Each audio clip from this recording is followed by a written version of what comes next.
What's going on? What is happening, everybody? Now, what's happening, guys? Happy Saturday. Appreciate y'all as always.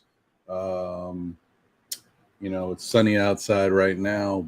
Hopefully, it stays this way. But I think they said it's going to be some did they say thunderstorms? I don't know if they said thunderstorms, but they said something about possible heavy showers. So it is what it is, man. You work all week. You get to the weekend, if you're off on the weekend, and they hit you with the bad weather. It is what it is, man. It's life. We got to deal with it. But salute to everybody in the chat. Thank you for tuning in. As always, happy to be here another day, another Saturday.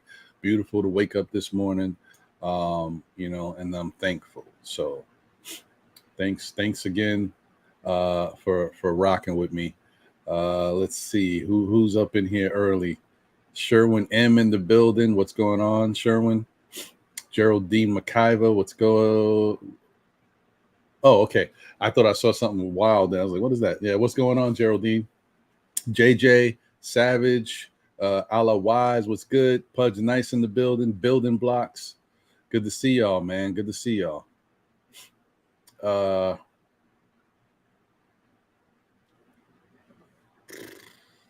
Yeah. I don't know. We'll see. I see what's going on in the chat.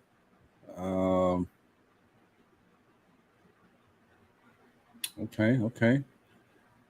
Jermaine Royster in the building. What's going on? Good to see you. All right. Well, you know what? Let's get it cracking. First off, let me get you guys right. You know what I mean? You still got time left. What is today? Today is the 11th. So you got about 9 days or so left. If you haven't purchased your ticket, if you're interested in going, the NBA draft party hosted by NothingButKnicks is going to be taking place on June 23rd in Atlantic City at the Flagship Hotel. So if you're interested in signing up and being a part of the festivities, it should be a fun time. Hopefully the Knicks make the right move, so we're all happy at the end of the night. But we're going to have a good time regardless. It'll be better if the Knicks make the right moves. So, look at this. Shout out to my man, FGX Media. Franklin in the building. What's going on, brother? Good to see you. IQJ is in the building. Brian Miller is, I know what it is. Hold on, guys. I know I'm getting a little tongue-tied this morning. There we go. Little cup of Joe or Joanne.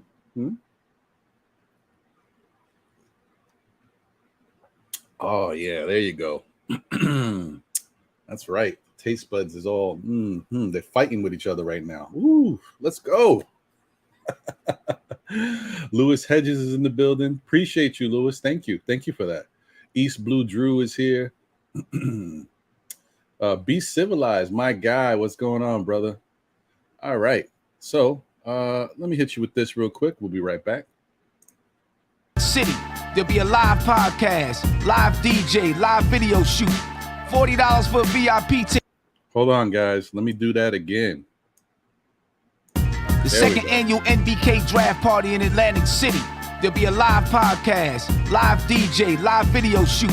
$40 for a VIP ticket, $30 for draft night only. Get your tickets now.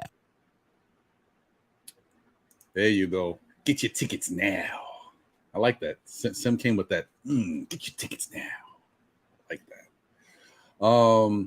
Salute to Andy in the building. Ken BX is in the building. El Servi, what's going on? All right, Andy, I got you. You know what? Let me put this link in the chat, and then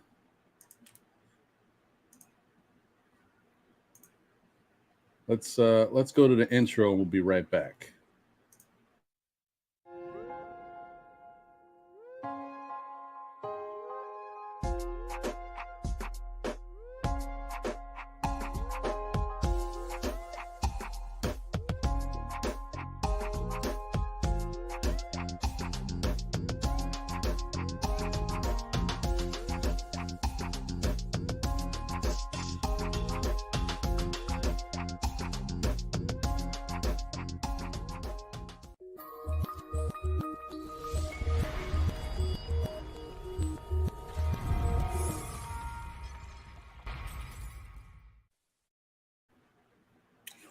Yes.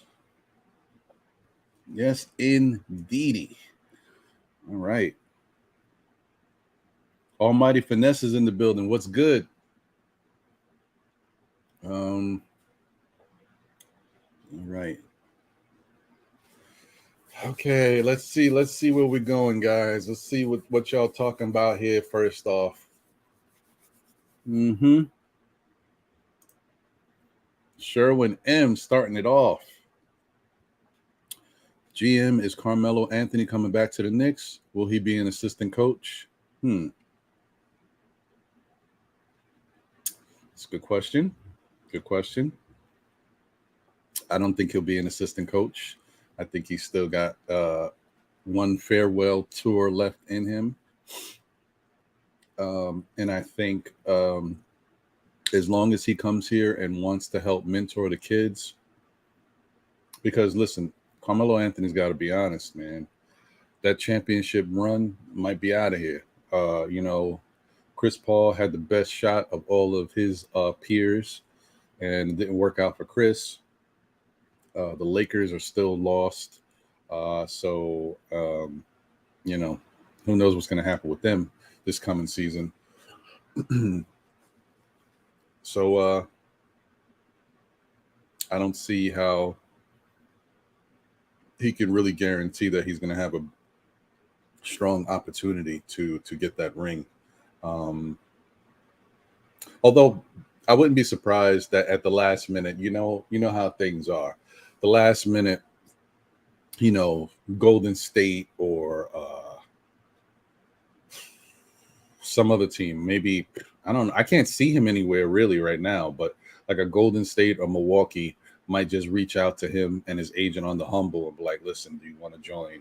Because Golden State has done that in the past. We've seen it happen with guys like DeMarcus Cousins and other guys who are, were good players around the league that were kind of at a point where people had given up on them and Golden State took a chance. You know what I mean? So it's a possibility that Golden State or a team like that, maybe Milwaukee, might reach out.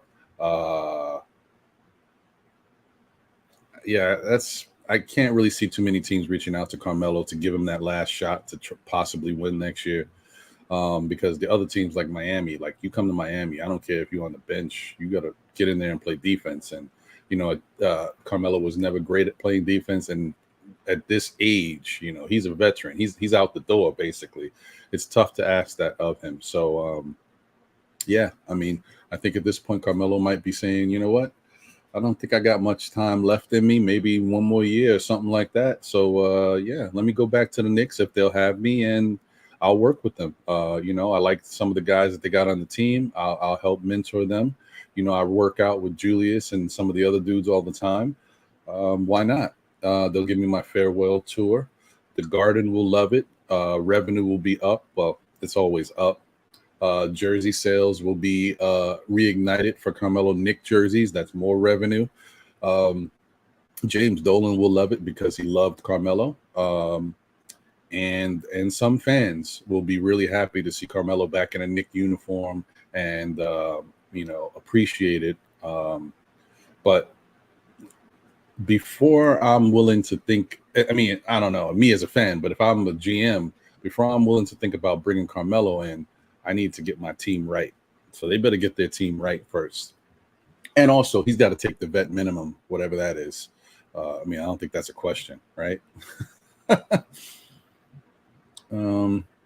Let's see here. Sherwin M says the Knicks need to not listen to fans and start running the team like a business. We need to fix our weaknesses. Point guard is our biggest weakness. Defense is second. I can agree with that. I don't know, the more and more I'm thinking about it, I don't know if point guard specifically is our biggest weakness or having someone who can facilitate. Because if the Knicks, I don't know who's out there like that. But for example, if there's somebody out there like a Scottie Pippen, these days and age, I don't know who that would be. Paul George has a little bit of that in him. He's a little like that. He facilitates. He gets assists when he's out there.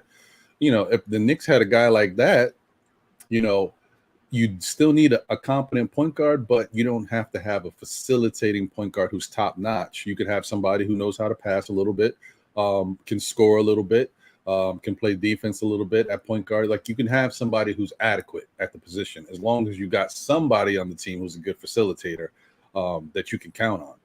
But I hear you, though. I'm with you on that, Sherwin, and definitely defense. Yeah, they got to get back to that top 10, top 5 defense. They lost themselves last year. Pudge Knight said, "Man, I was right again. Melo coming back home." I think this time, I think it's a good chance. Last year was a little iffy. It was about, did the fans want him? And the fans were kind of 50-50 on it for the most part. But then as we got closer to the season, people were like, yeah, I mean, if he comes back and he takes a, less pay and he's willing to kind of work with the young kids and play that role, then I'll be happy. But then he got that offer from LeBron. But you know what? I feel bad for Carmelo in the fact that he's given a lot to the game, and he just never got that real opportunity to get that ring. But you also got to look at it like certain things just happen in it's timing, and it was bad timing. Really joining LeBron at this day and age, with the team that they had, with the players that they had at this level in their careers, it didn't make a lot of sense. I know he wanted to try it, see how it would be, but it really, not only did it not work out, it was bad. But you know what? I blame LeBron for that, because LeBron could have did this a long time ago. He chose Jared Dudley over Carmelo Anthony, and that's supposed to be your boy. I don't know. NBA is a business, and I get it. That's how it works, but I don't know. That's never going to sit right with me. Anyway, let's see what else we got going on here.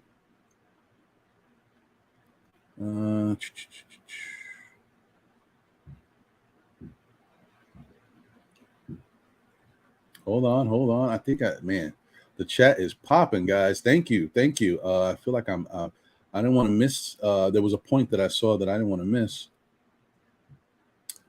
There we go. JJ said, "No Melo. We need a youth movement, not an old movement." I hear you, but Melo wasn't bad for the Lakers last year. He wasn't great, but he wasn't bad either.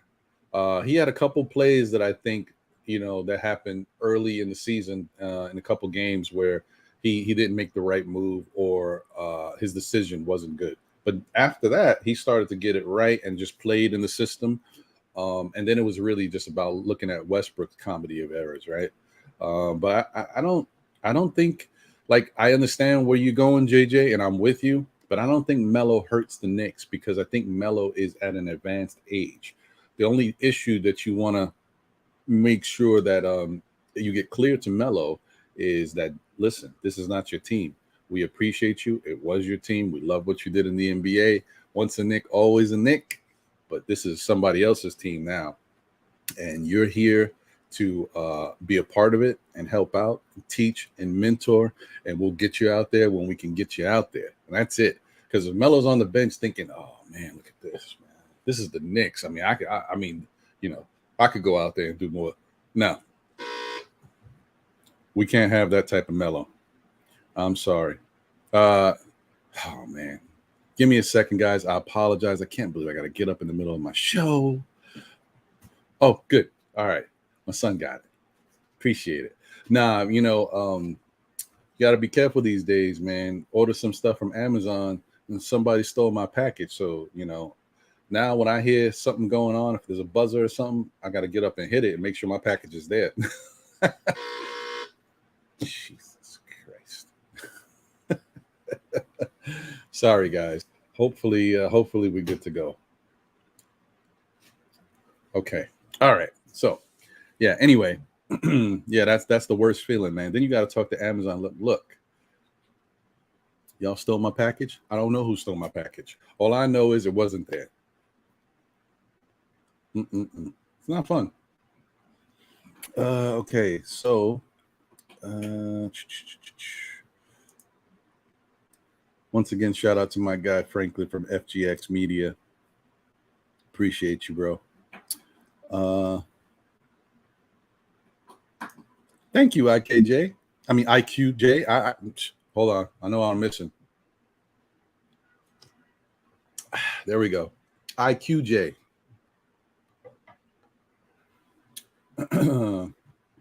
Let's see.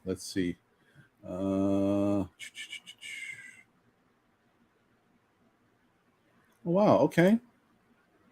Pamela Pinder, salute to you. I don't think I've ever seen you here, Pamela. Thank you for joining and tuning into the show. Appreciate you and for adding your comments to the chat. If you want Melo back to make a difference on the team, then that's not the right look. You know what I mean? You want Melo back because in your heart of hearts, you believe Melo is a Knick. You know, some might say Melo was really a Denver Nugget. I can't lie, I can't fault. You know, Melo had his best years with the Nuggets. If you really think about it, Melo got busy with the Nuggets. But to me, I see him as a Knick. And as long as, like I said, as long as Melo can come here and understand there's 15 guys on this roster, and you are in that 12 to 15 area. So anybody who knows what I'm saying knows what I'm saying. You know what I mean? He's in that 12 to 15 area. So whatever's happening 12 and under or 11 and under, you know, those 11 guys, he gets it. If he comes to the Knicks, he got to understand that. This is a different team. It's a different movement. The time is now for the youth. He's just here to help out and teach and mentor. And that's what I'm cool with that. That's all I'm cool with. If he wants to come here and do something else, then unfortunately it's going to wind up being a PR nightmare because I'm not going to, if I'm the GM after everything that took place with Kemba, I'm not playing around with Melo.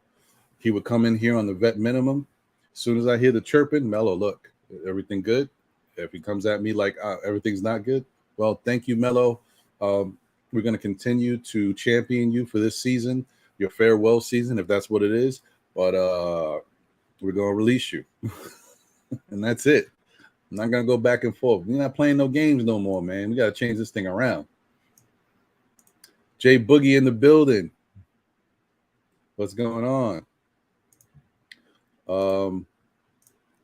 Remember this 5 days of work, one whole day to play. It's Saturday. Blessings, health, and safety to you all. That's what I'm talking about, Jay Boogie. Always, man. Always. Yeah. Oh, I see. I got you. Not to Melo, but we need a youth movement, not more vets. Got you. I'm with you on that. I agree. Almighty Finesse says Melo can still hoop. He can give you like 12 to 13 points off the bench. I agree. Like I said, as long as Melo knows his role and knows what he should bring to the team, we good. We good. Let me see. Let me get my guy in here.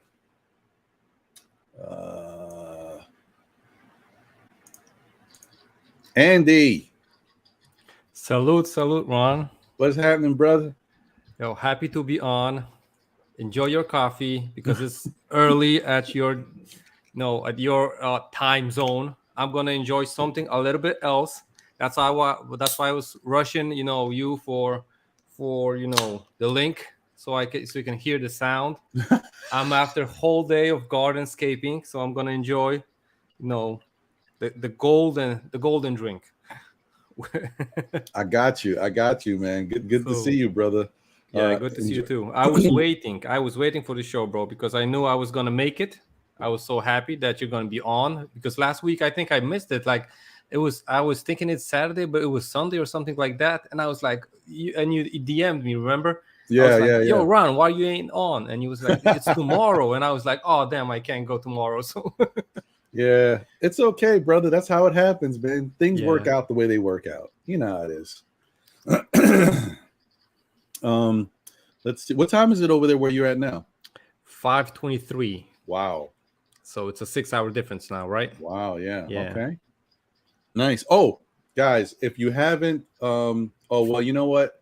I can't say that yet because it's not out. But look forward to Knicks fans Brazil. My guy Victor. We chopped it up yesterday. I'm sure he's going to drop it soon in the next few days or so. So I had a really good talk with Knicks fans Brazil. It's always fun talking to him, and being a part of that channel. It's a good time. So definitely support Knicks fans Brazil if you guys haven't checked it out. All right, so let me just go through because I see some more people have joined in. I want to give everybody some love real quick while I can. Like I said, guys, look. Here's the gift and the curse, right? I said this before, and we're getting more and more and closer. I said, as we go along, I'm always going to try to shout out you guys in the chat, give you guys some love, acknowledge all of you while I can. But if the numbers keep growing, which is great, I might not be able to get to all of y'all. So I'm going to still try to do it while I can. Salute to Hard Will. What's going on, Hard Will? Appreciate you, brother. Good show the other day. Hey, you guys have been churning out some stuff, man. I'm trying to catch every show, man, but you guys are on it now, so I'm trying. Who else we got? Obviously, I shouted out Jay Boogie, appreciate him. Rayology, what's going on, Ray? Appreciate you. My guy, D's World of Hoops. What's up, D's Ballin', aka D Poetic. Who else we got? Big Shiesty in the building. What's going on, Big Shiesty? I got Brian Miller. Finesseful J. What's going on, Finesseful J? Appreciate you, man. Haven't seen you in a little bit. Eddie F is here.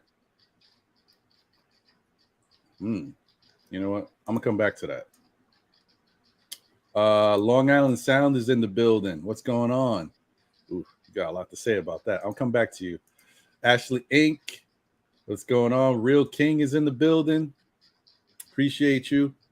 Who else we got? Jermaine Sims. Look at my man. Look at you too smooth, Marvin. Mr. Chilling Out over here. White Falcon is in the building. White Falcon, you might need to start bringing back your Paul George rants, like Julius Randle and whoever else for Paul George. I'm with it, man. I'm with it. Tat Face is in the building. Tat Face, I hope you're doing good, bro. Every time I see you, you jump in, you show love. But I think you must have a demanding job because I feel like you always working, bro. Always. Let's see. Who else? Oh, wait. Look, Kareem Grant. What's going on? Yep. Marvin Smith is in the building. G. Robinson is in the building. All right, I'm almost done. C. Mac, what's going on, brother? All right. And you know what? Let me get Andy's thoughts on some stuff. But what I want to do is let me read this super chat real quick while I got it up. And Eddie F., thank you. Appreciate you for the generous super chat. What are your thoughts on Berman pushing for Russ and Melo over on Streets Are Buzzing? Opposite of your take so far. Well, let me tell you. First off, salute to CT over at Streets Is Buzzing. Always coming with the fire content. And he always, hey, I see my guy. Let me get him in here too. Yo. What up, D? What up? What up? How y'all? What's up, baby? What's up, bro? Good. Chilling, bro. Chilling. I was just gonna get my give my opinion to Eddie F in his super chat, and then you guys can weigh in on what you think. Okay. Because it's interesting. I don't know. Honestly, I kind of feel like Berman gives you know how Berman is. Berman gives you a little bit of a scoop, and he gets you in, right? But then Berman has to keep, like, he's got a job to do. And so Berman's got to keep churning out some type of information. And this whole thoughts on Berman pushing for Russ and Melo, I don't know about that. I get the Melo farewell tour type thing, but Russell Westbrook, I don't know what that is about, man. And I just think, like,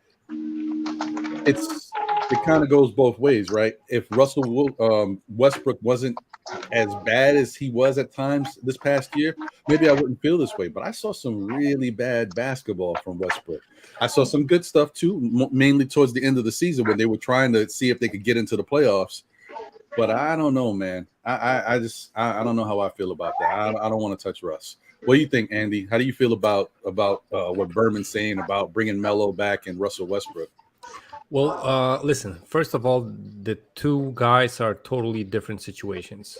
And as always, as I'm going to say, it depends on the trade, on the costs that it's going to take us, the Knicks franchise, to get those guys. Listen, starting up on top of, Melo, the first tour of his that he had with the Knicks, the first round, I think it wasn't that bad, but you can find video online of me cursing him out for the ISO play and stuff like that. And I was one of the haters that I wanted him gone and stuff like that. Even starting with the trade, I was thinking that it was a bad trade because we should have waited to the offseason to get him and stuff like that. When you look at, a couple of years later on it, might have not been the worst deal that could be done at that time. Then again, you just redo the drafts and the situation that they got, the Jamal Murray from our pick that they got, if I'm correct, from that trade. So that hurts a little bit. That stings. Listen, the only problem with Melo being a Knick now, I think he's so mature. He would help out the team if he knew his role is coming off the bench, scoring those 10, 12, 15 points a game, and trying to be that shield between the players in RJ and Julius and the Knicks media. That would be perfect because he can handle the media easily. Then again, one slip up of Melo in an interview is going to cause havoc. Imagine just, they're going to ask Melo, and he's going to be a bench player, right?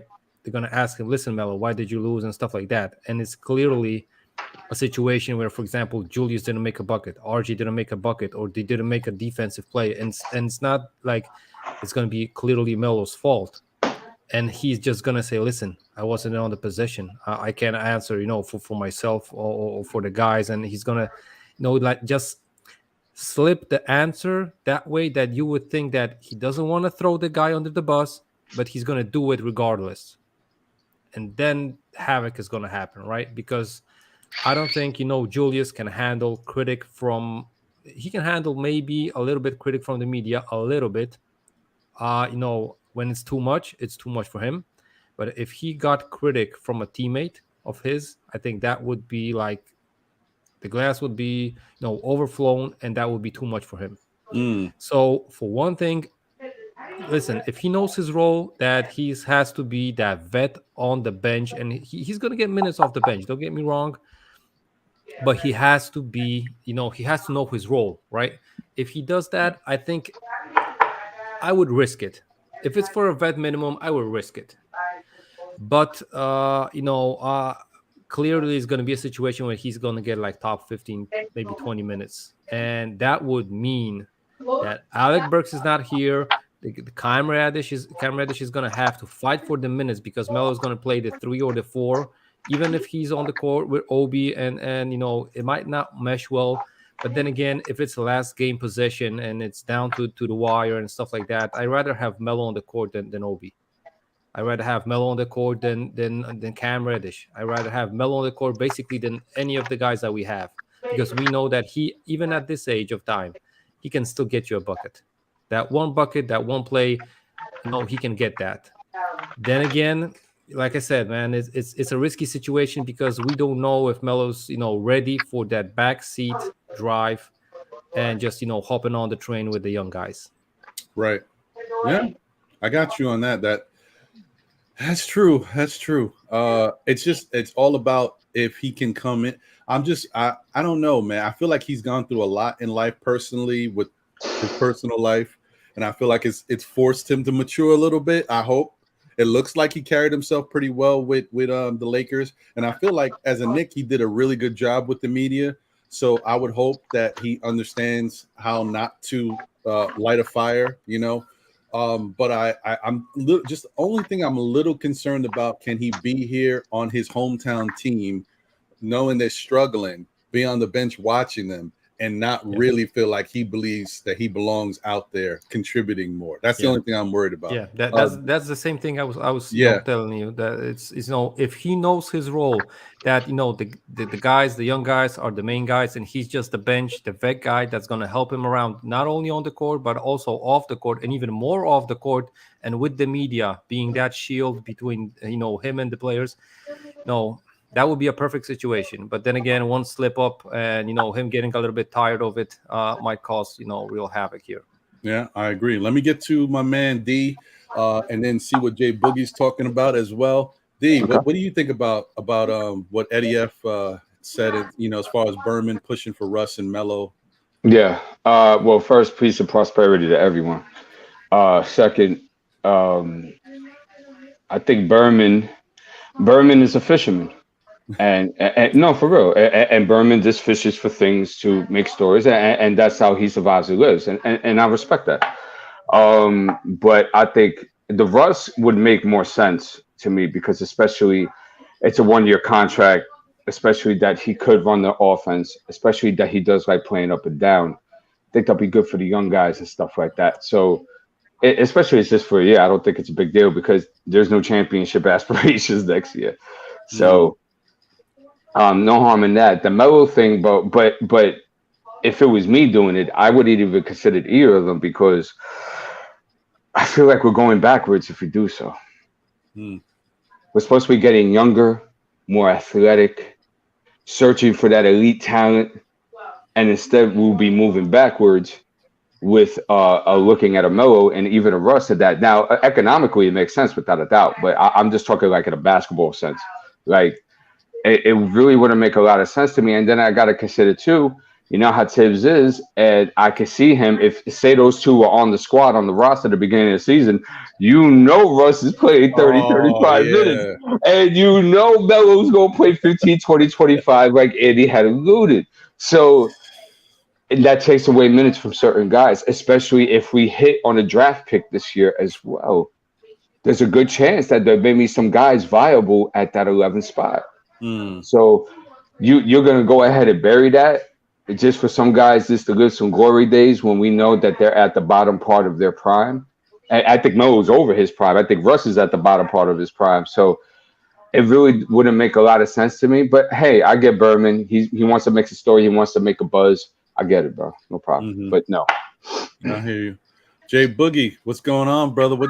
What's going on with you? First off, I don't know where you at, but it looks nice.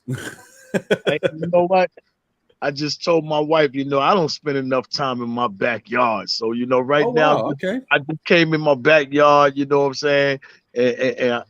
And I'm liking the setting for, I need to spend more time in this backyard, and so that's where I'm at. But shout out to everybody, in the chat, the greatest people in the world. They can't keep a lid on it. The bigger the podcast gets, the bigger the chats get, the bigger the Knicks fan base get. So all them be trying to stop our fan bases from rocking, stop that. I see a bunch of new people out there, in your chat. You're all welcome. Frank White, you're all welcome, man. Shout out to Andy M, my brother right there from another mother. And it's great to be on the air live. My man D's balling. I haven't been live with him in a minute, but be honest with you, D's and Ron, y'all need to retext me y'all numbers, because my phone crashed and I only got half of my stuff back. So I can't call y'all brothers. And Andy, if any kind of way you can get my number from Ron, text me and let me know that's you. Cool. Berman is what you call a great big giant podcast. What Berman does, he inputs things out there in the world to the New York Knicks that he think is a good idea. The same thing we do on podcasts. We say things that we want to say on the podcasts, and thinking and knowing is a good idea and hoping the Knicks might hear it, because we all know basketball, They just, they in position to know basketball. But we really study this all day, every day.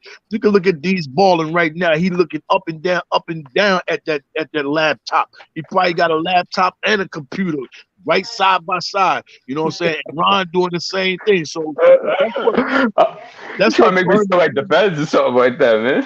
Nah, nowhere near like that. I understand, but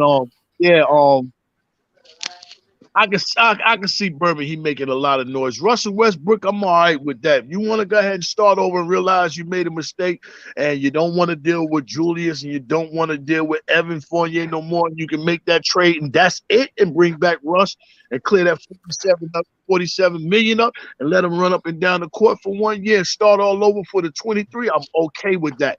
But all that Carmelo Anthony thing, that's my dude. I rock with him to the fullest. I think he's one of the greatest top four scorers that this game has ever seen. You know what I'm saying? But bringing him back, you might as well call Allen Houston and tell him to take that plaid jacket off. Go ahead and call Larry Johnson and recall his barber. Go ahead and get your part, clean that gold tooth up, and everybody suit up, man. You know what I'm saying? Because Leon saying he want to go young. When we get ready to go back there and get all this old people, I saw last night, I seen a possession that went 7 straight times up and down the court. That's one. That's 2. I ain't talking about woom. That's 2. I'm talking about up, down, 1. Yeah. Up, down, 2. They was really back and forth in that court. And you talking about putting Melo up there, you know what I'm saying? Nah, man. Russ maybe can do it, but Melo, nah, man. Let's keep it going forward, man. He 38. 38. He just turned 38. 38. That man he can, guys, remember he can stay on the offensive end though all the time. He doesn't have to go back to defense. And that's and all jokes aside, that's another great concern too. Perimeter defense is already trash, and now we got Melo. Yeah. Come on. Good point. That's like 20 seconds left in the hockey game, and you're down by 1, and you take the goalie out. It's 6 against you. Come on, they got an extra man now. Nah, we can't do that, man. Yeah, no, I got you. I hear you. But listen, guys, just going back to Russ, because I was talking too much about Melo. Listen, if there's a deal, for example, around Fournier, Burks, and Noel, do you make that trade or no? Of course. Fournier, Burks, and Noel. Yeah, the money's around 40 million. So and I want to pick. I'm doing them the favor. Yeah, you're taking on that contract. I'm doing them the favor. I'm taking them off their books. They're taking Fournier's 1 year more. Right? Because Fournier is going to because Noel is going to expire, Burks is going to expire, but Fournier is going to have 1 more season. Or it's going to be this season, and then they got a team option. So it's still 20 million less than Westbrook, though. Yeah, exactly. So listen, I was saying that Westbrook only makes sense for me if we lose the guys that are overweighting the team, and if I get Burks out of here, Noel out of here, and I'm a fan of Noel. I think I'm the biggest fan of him on this panel and probably in the chat even. I'm really comfortable with playing Noel at the center position. But if I get rid of him, if I get rid of Burks, and listen, you guys know that Fournier is my man, but if he goes and I bring Russell Westbrook from 1 year, I might gamble on that. And that's only because I don't think we have a guy on this roster that has the motor that Russell Westbrook has. He's going to make those guys work in practice. They ain't going to be okay, I'm going to, take this position off. No, they're going to run because Westbrook's going to be calling them out the whole practices. That's why I think it's not, he might be not the perfect guy for the situation and stuff like that. But still, I'd rather have him at point guard than Burks. And, the center position is going to be still a deep hole, even if we have Noel, even if you have Sims, and I think Mitch is gone. So I want you to keep this in mind, though. Between the both of them, which is Russell Westbrook and Julius Randle, they will average 7 to 8 turnovers a game between them. I'm optimistic, and thinking that it's going to be total. I was being nice, right? My fault. Optimistic. 7 is optimistic. Oh man, today's a funny show, man. If they think about those turnovers, it won't be on fast break. It'll be in a half court set. That's even worse. Right. Mhm. Yeah. Tibbs is going to faint in the middle of a third quarter in the 15th game of the season. Seriously. So here's a question, though. This is what look. I don't know. I think it might be I'm reaching a little bit, but you ever think that there is a slight chance that Westbrook could be on the horizon? Hold on. If the Knicks really think they're going all in, trying to bring Ivy in here, if the Knicks was going all in to trade up to bring in Ivy, do they want a guy like Westbrook on an expiring contract to help mentor Ivy because he plays at that same speed, or at least his game is in that same speed of Westbrook and of Ja Morant? You know, maybe they think that he can learn some things from him. I don't know. I rather have a fresh mind in Ivy and don't get the bad Habits. from Westbrook. I rather him learning from D Rose. D Rose was also a fast player in his young days, and I think he can mentor him that way. So I rather have D Rose mentoring him for even the 15 million, whatever he's getting paid, because he's still gonna get paid because we ain't gonna be able to trade him nowhere else than the Bulls, and I don't think the Bulls are gonna bite that 15 million bullet. So I rather have D Rose, on the roster mentoring Ivy, if that's even a chance. But I don't think there's any chance we get Ivy. It's like a pipe dream for the Knicks fans. I don't know how we got to the situation that every podcaster, content creator is making shows about getting a deal done for the fourth pick. Yeah, I honestly wish Ivy had a better jump shot. I mean, he can still improve on that. I wish he had it now. Because I don't know, I'm just so concerned about these guys now. I'm one of those guys that, I'm used to how sports was before. Now these athletes are bigger, stronger, all this stuff. So the same thing I see in baseball with guys getting hurt all the time now because they're lifting weights and they're trying to be so big and they're throwing the ball 100 miles an hour as opposed to living at getting at 100. Now they're living at 100. Their arms are blowing out. Football, you got other injuries that are popping up more and more. And then in basketball, these young athletic players, uber athletic, these guys are getting hurt all the time. And then I'm like, what do they fall back on? Ja Morant is not horrible. He has moments where he gets real streaky with his jump shot. But, you sap away Ja's athleticism. He gets one really bad injury. I don't know what Ja is. I'm just being honest. And the same thing. Oh, no, I was going to say the same thing goes for a guy like Zion. If Zion loses some of that athleticism, then what is Zion? Now, go ahead. What were you going to say? Yeah, I was going to say that listen, that all the players in the NBA that rely mostly on athleticism, they're going to play through 32. And then the athleticism is gone, and they're going to end the career short. Meanwhile, guys like Carmelo Anthony, listen, he ain't athletic, but he can take off that shot off of anyone on any day. So he doesn't rely on athleticism that much. He's more of a skill player. And when you got skill over athleticism, you're going to have a longer career in the NBA. Mm-hmm. So, it depends because, listen, and I'm not saying that Ja is going to be, have a 6-year career, right? Unless he gets injured, but he's still probably going to be in the NBA. But I'd rather have a guy with a potential to play 12, 14 years, maybe 15 even. We got players in the NBA that play 16, 17, 20 years in the NBA. But there's none of these guys that relied on athleticism. And the same is going to be Russell Westbrook with Ja Morant, with Zion, like you said. Those guys ain't going to hold up unless they change up the game. So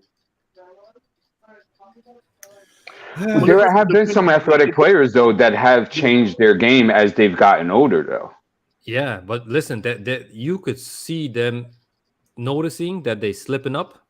The money's out of the free agency for them, and they okay, I'm gonna have to, like Blake Griffin, right? He was only dunking a shot, a highlight reel. When his knees went out, he was like, okay, I gotta get this jumper on, I gotta get the 3-pointer off, and nowadays, he might land on the Knicks in the offseason. He's gonna get a vet's minimum somewhere. Nobody's gonna pay him more than $2 million a year. It's true. Mm-hmm. It's true. And actually, before I know Jay Boogie was about to say something. It's a shame when you think about Blake Griffin's career. And I just want to double check it real quick because I don't want to. It's not a shame, bro. He went to the Nets. Everybody that went to the Nets, Celtics, Bulls, Lakers, bro, that's a reset button for me. Hey, man. I don't care for those players. And he's brutal, man. He's ruthless out here. Forget that Blake Griffin, he said. You know what? The key is you want to get the best of both worlds with athleticism and then being fundamentally sound. That's the goal. And then if you're not able to get that, then if you are favoring one side, then you want to make sure you have a good developmental organization that will develop all those other things as well. So then they start merging together at some point in their career. Yeah. But, that's the idea. Point is going to be make your team the championship squad. So you got to have balance between those because I don't think you can win with all athleticism or all skill. So there's always have to be balance. Young guys, old guys, skill set, athleticism. It always the perfect balance is going to win you a chip. Otherwise you're going to get bounced on even unlucky series. So,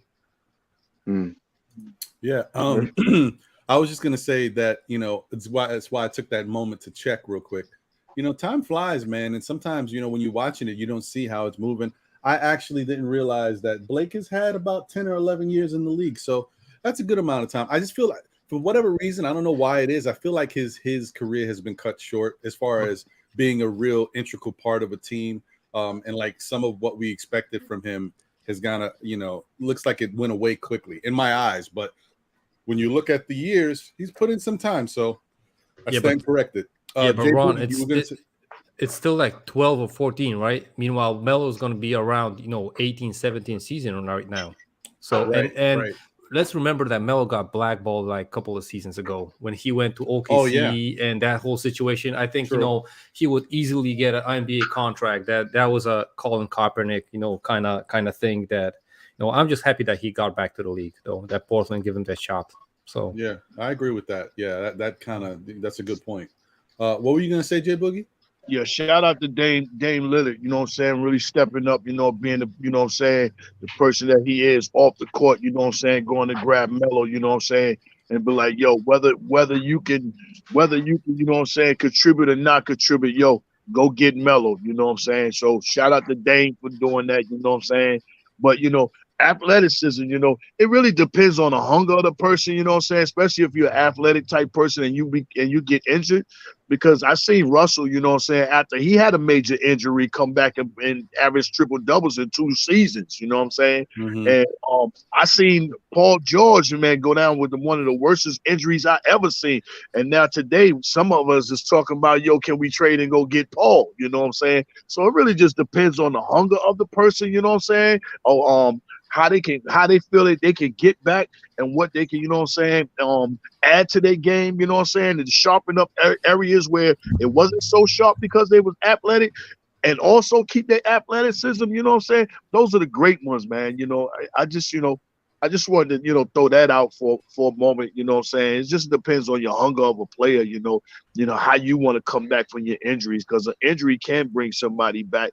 And some people are going to see another injured guy come back this season. He'll be back this year, and he coming off of ACL and Achilles.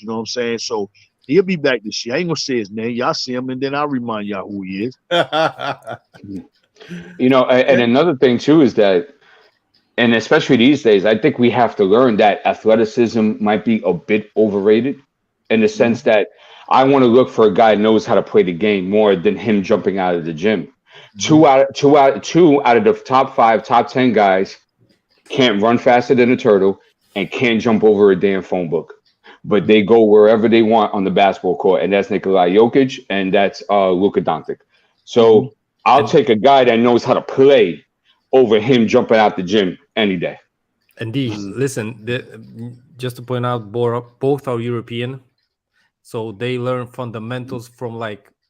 Yes. Listen, I was having a show, and I'm gonna, on the playlist that I'm gonna have on Sim's show, I'm gonna talk about this more. The differences between basketball development in Europe and in the States, because it's a huge difference. And that's why when you draft a European player, his body is not ready for the NBA. Look at all the Europeans. they literally have to go to the gym, to the weight room, to get their body ready to the NBA. Meanwhile, you got a guy like Tyler Hansbrough that came out of NCAA, was looking like a bodybuilder that's gonna, lift everything, but he can, his free throw, form is like, laying bricks on a wide open ocean. So that's the whole difference. There's fundamental, and I'm not gonna lie that I rather have the situation that you said. I gotta rather have skilled players over athleticism. But look at Freezy. I'm not calling you out, bro. But he's saying that we gotta draft athletic players no matter what over skill. That's for me. It's shaky a little bit. I rather have a balanced player at the 11 pick. It's not the top 3, top 4 pick that these guys have superstar potential in this draft. If that was the case, it can be athleticism. I don't, care about it. But at the 11, I still rather play it a little bit more safe. And I think, having a skilled player over athletic player is going to be playing it safe. Well, I think you have to get best available, Andy. Yeah. Because we're in dire need. So no matter how that looks, I think you're going to have to take it. But the only thing you got to consider too is that you don't want to shoot for big projects, because we're not known for developing talent. So gotta be very careful and not waste a pick. Yeah, exactly. The time is really flying fast in New York. So yeah. Yep. Yeah, that's. I mean, I think that's where you're trying to. The whole thing is to find that happy balance. Of course, I mean, the Knicks want to get younger. They want to get more athletic. They want to be able to push the pace, which was still, even getting guys like, imagine that. Imagine having Obi, and Obi's up and down the court, man. Tasmanian devil type almost. And we're still one of the last teams in pace. So how bad, how slow, how bad are we at orchestrating offense and transition and things of that nature? Like this is stuff we got to work on. We got to get it right. And we definitely got to figure out, a way to have competent players who know how to, start the break, move the ball up, take care of the ball so we're not giving it back, and force it. Like, don't force the issue so that you get in a situation where you're going to create a turnover, but, do something in the smartest way so that the Knicks get easier baskets too. Also, I said it last year or this year that just passed, Knicks got to figure out better ways to get easy opportunities for all their players, not just the guys who you think need it, the younger guys who are learning. No, your stars too. Back cuts for RJ, back cuts for Julius. This offense got to change, man. The offense needs to be a little bit more free-flowing and make it easier. Everything doesn't have to be a perimeter-based shot in order to score points. We got to get to the rim too. And if we did a little bit more of that in those big 20-point deficits that we lost, maybe we wouldn't be talking about them in the same way. I'm just saying, like, they got to change some stuff up. Well, I mean, with Tibbs there, look, I said this a million times. He has never had a team in all his years of coaching that have been below 20th in pace. It's not what he does. So if he's on that coaching staff next year and you're looking for a transition game, I don't think it's going to happen. Well, I'll tell you one thing. I'll take closer to 20 than 30. I mean, I hear that. So whatever they can do to figure it out, that'd be great. You can't play playoff basketball in the regular season. You can't do it. Playoff basketball, regular season, those are two different, leagues. You know what I'm saying? And that's what Tibbs is doing. I mean, Tibbs plays playoff basketball. That's what he wants in the regular season. And that's how you be wearing guys down and all that. You know what I'm saying? So I can understand having some athletic type guys and everything, but you still need guys that know how to play basketball. You need, a mixture of both. But you know what I'm saying? We need to be able to get up and down that court a little bit and stop, Tibbs he has to do something different. He has to bring something different to the table than his normal years. Because if he doesn't realize that this doesn't work, what he's been doing, then really it's go ahead time to make that decision. And reminder, you're not up under your 3-year guarantee no more. So if you don't change nothing, it's easy to go ahead and make sure you can see the door this time. You know what I'm saying? Before we couldn't do that. But now, play games with us now. You keep doing what you're doing. Watch how fast you be up out of there this time. Yep. Agreed. Agreed. shout out to the chat once again. King Ribby, appreciate you. Thanks for joining. My man. Ronald Cleveland in the building. Salute, brother. No doubt. 3 capital M's. Go ahead. No, go ahead. Nah, I was jibber jabbing. That's all.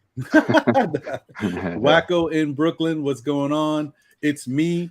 Our Future Media. Salute. D-Raz. Black coffee, no sugar with clove. I'm gonna try it, but I need a little bit of my milk cream flow. Pause. But this is me. Like I can't. Like I tried black coffee one time, and I was like, this ain't me. It's just not me. Angel Torres is in the building. What's good? Knicks 100. What's going on, brother? Vince Carter. Julian Blum. What's good, bro? Good to see you, Julian. Yep. What's up, JB? Julian from far away, if I'm correct. I think he's in Australia or somewhere there. No, I think Julian's in California. Oh, it's California. Yeah, I was thinking it's Australia. I mean, you might be right. I mean, I could be wrong because I think that's last time I chopped it up with him. I think that's what he told me, but you could be right. I don't know. We'll see. He's like literally whenever I post something, he's like already on, and I was like, bro, you ain't asleep. So and he must be like a couple of hours, ahead of me. So he's on always. Oh wow. Well, it could be. We'll see. Julian, let us know, man. Inquiring. Oh, he said Connecticut. Yeah, we're way off. Connecticut, really? Connecticut?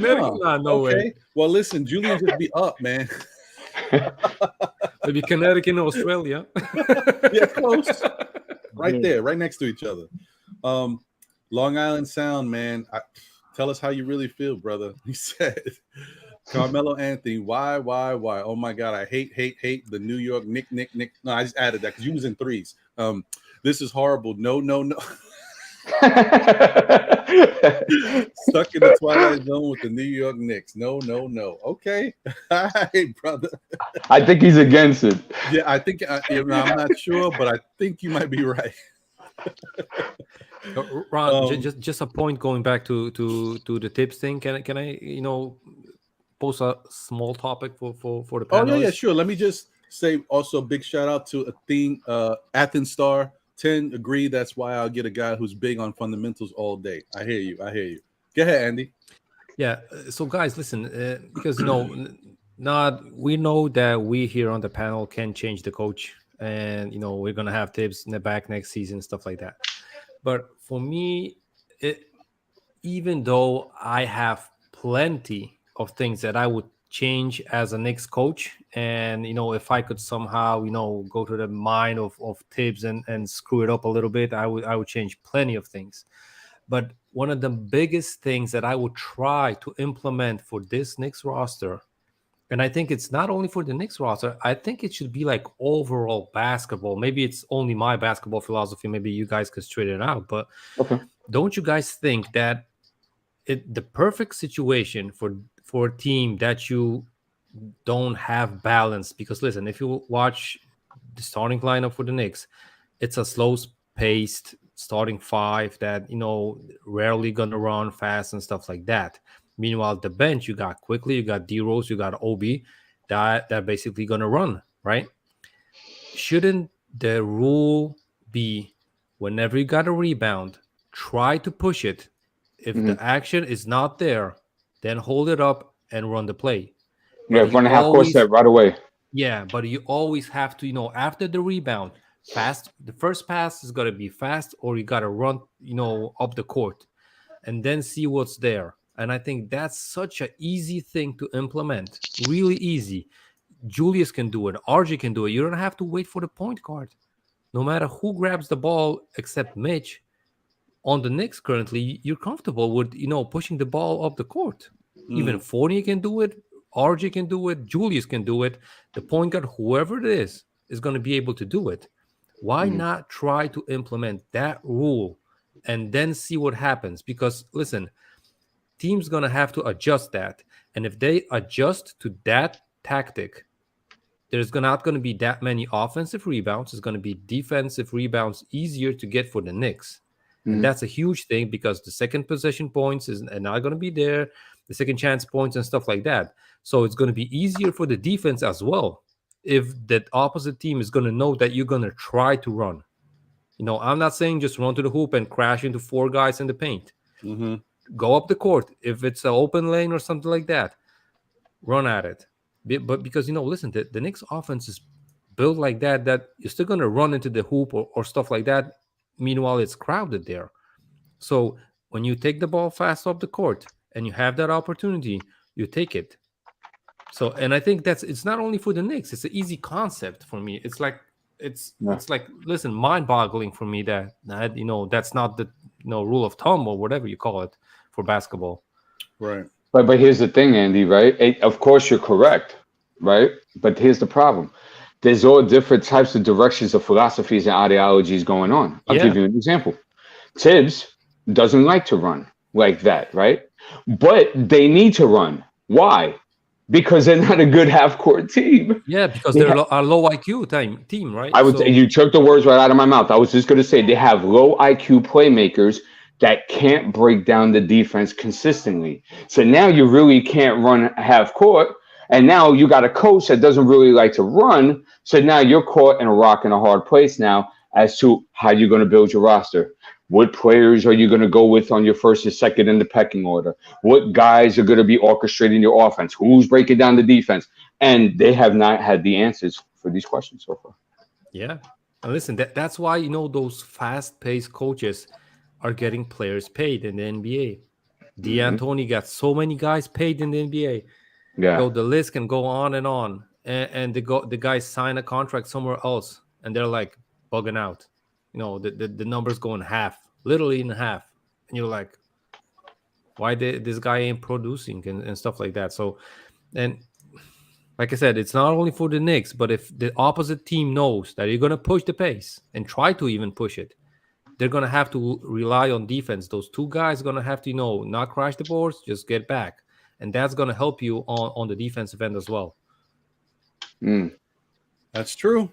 That's true. I mean, listen, you know, I think I really hope, and honestly, I'm still, I know maybe I'm a little different than some people when it comes to the Knicks right now. I still think that even if the Knicks made no moves with, you know, better principles, better philosophy, Tibbs' willingness to play players, and a little bit different of an outlook on offense, I think the Knicks team could be a better team. Just with that alone. Now, I'm not saying great. I'm just saying they could be better. We would see more promising stuff than what we saw last year or this past year. But the adding to the roster, changing the roster around, that's really important. We know how important that is. They need to make some changes. But I think if they work on that stuff, like Tibbs has to command accountability. Tibbs has to run a tight ship. Tibbs can't have a team go through the lapses that they have mentally, the turnovers, the bad basketball plays, the missed free throw shooting. Like the Knicks have had games where their free throw shooting was awful. We're talking everybody, top to bottom. You can't have that on a Tibbs coach team. It's one thing to have that from a young coach or a coach who doesn't have that same pedigree. Tibbs is supposed to be a disciplinarian. So how do you have that type of persona and your team is not disciplined? To me, that's moronic. It's contradictory. I don't know how that happens. And I said that before. Like these type of stuff, these are fundamental things. Like this stuff should be cleaned up. But you know what? It's not just Tibbs. Tibbs is a part of the issue, but it's not just him. It's a collective thing all around, and I've said that all along. You know, and it would be wrong just to point the finger in one place, like Julius Randle or Tibbs or just the front office. It's a collective. The pieces have not fit in together. You have circles going into squares and stuff of that nature. And I think that's the big problem. And that's why people, what did we clamor with last year? It was like, dude, what direction you going, bro? Like, are you developing? Are you putting like, you know, a veteran team together to make the playoffs every year? And then you're having guys slowly come along. What is going on? And I still don't think in year 3 they figured that out. Yeah, it's too many things that's going on with the team that's not allowing the team to come together as a team and gel. You know, if Leon is saying you want to go young, and then Tom is talking about he wants veterans, you know what I'm saying? And then, you know, it's not being on the same page. One thing I can say what Leon has done, he's gave he's gave Tibbs the type of players that's going to fit his system, because none of them guys are up and down running type guys. And like you said, Tibbs doesn't, he doesn't bring forth a running up and down type style. But that style right there is not allowing us to keep up with the other guys. So therefore, we got to have some changes. You mentioned the 3 C's. They don't make changes for their teams. You know what I'm saying? And we made changes, but they got better with their changes, and we made changes and got worse with our changes. Even before, we was better than all 3 of those teams.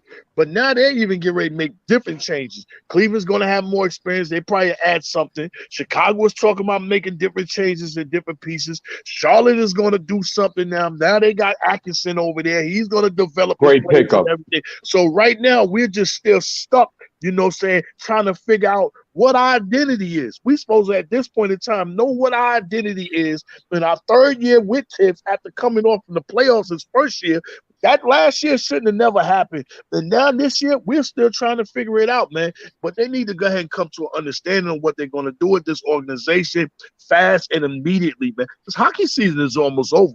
And when that's over, guess what? James might have something to say, because I don't know what y'all doing over here in the office, but y'all need to figure this thing out quick, But all these different scenarios and these players they bringing in, working out and talking about this player, I'm glad to see it.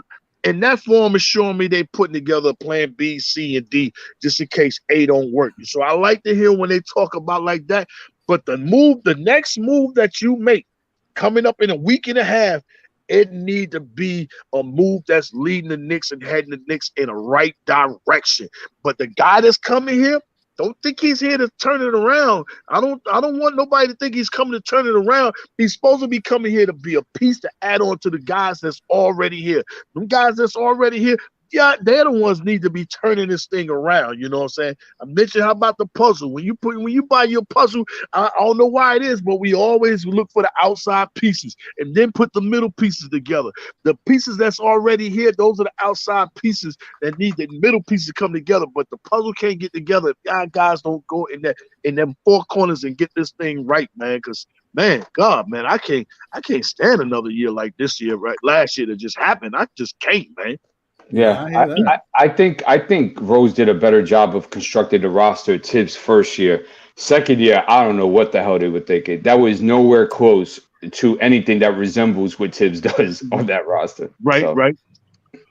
Yeah. I mean, with the additions, Right.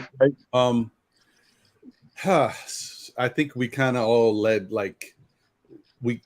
to this next topic because the conversation has in the past 5 minutes has definitely put us here. I'm sorry, Ron. I'm sorry, Ron, for that. No, it's okay. It's okay because you know what? This is the thing. The reason why I want to normally I don't care to talk about topics from these outside people, right? Because I feel like everybody hates the Knicks. They front. I think the thing about New York is there's a lot of jealousy.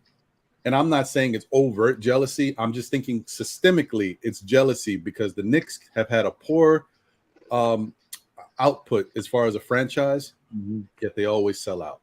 Yet they're the most profitable franchise. They don't even have to do anything, and the money is there.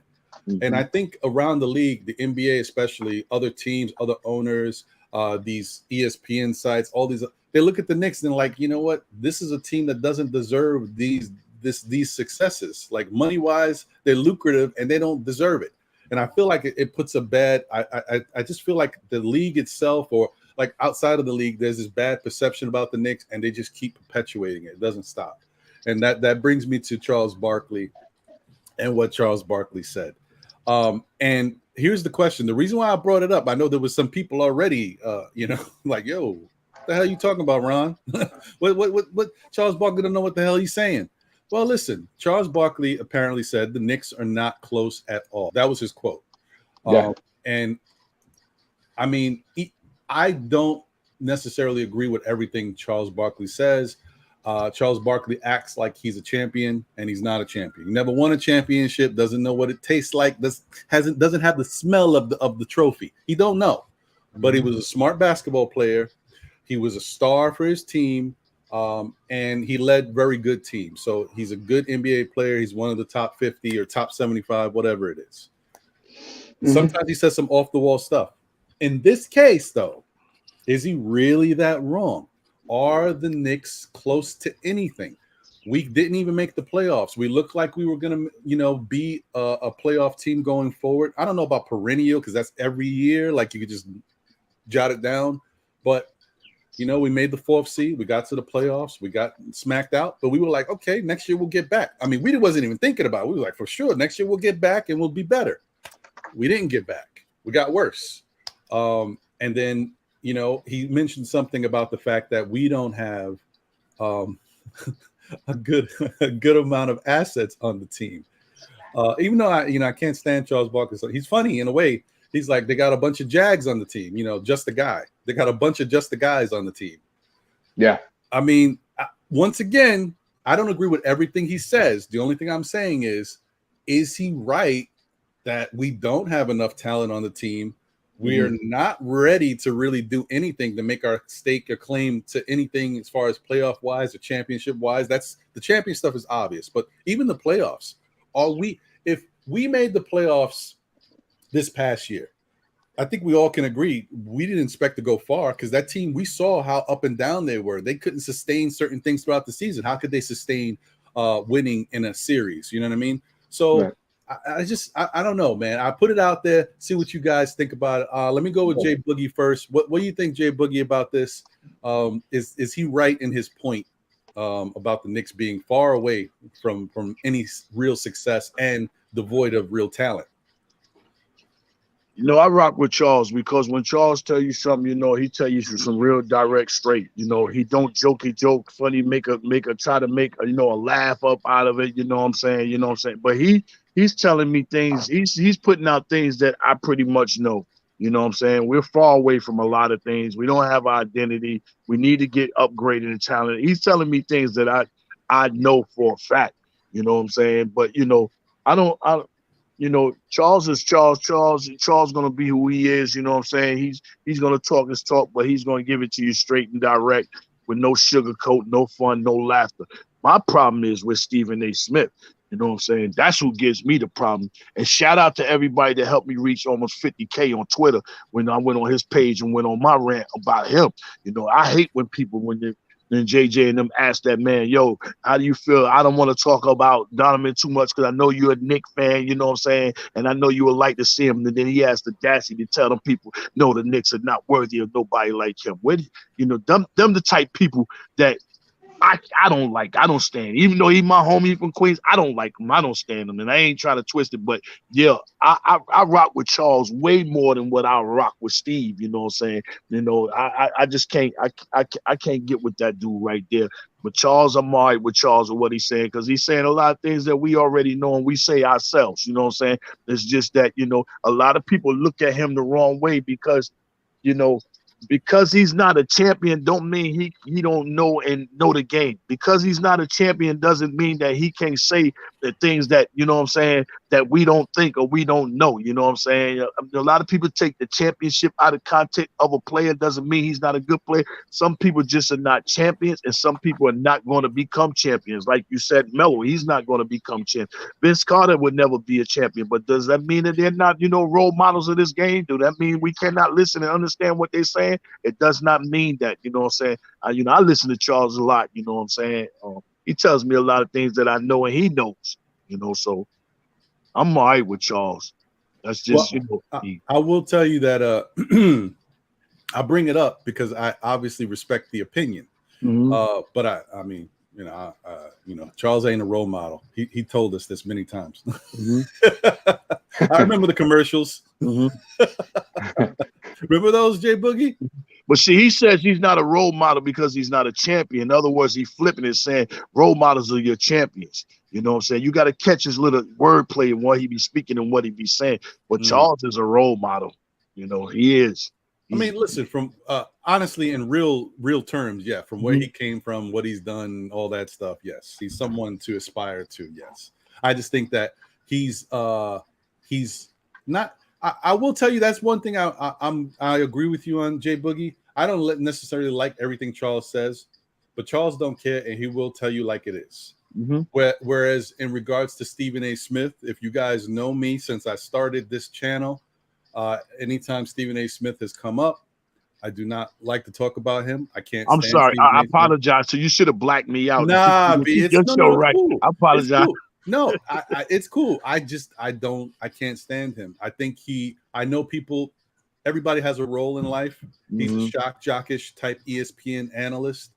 I don't care for anything he says. Half of the stuff he says, I think, is incorrect or wrong.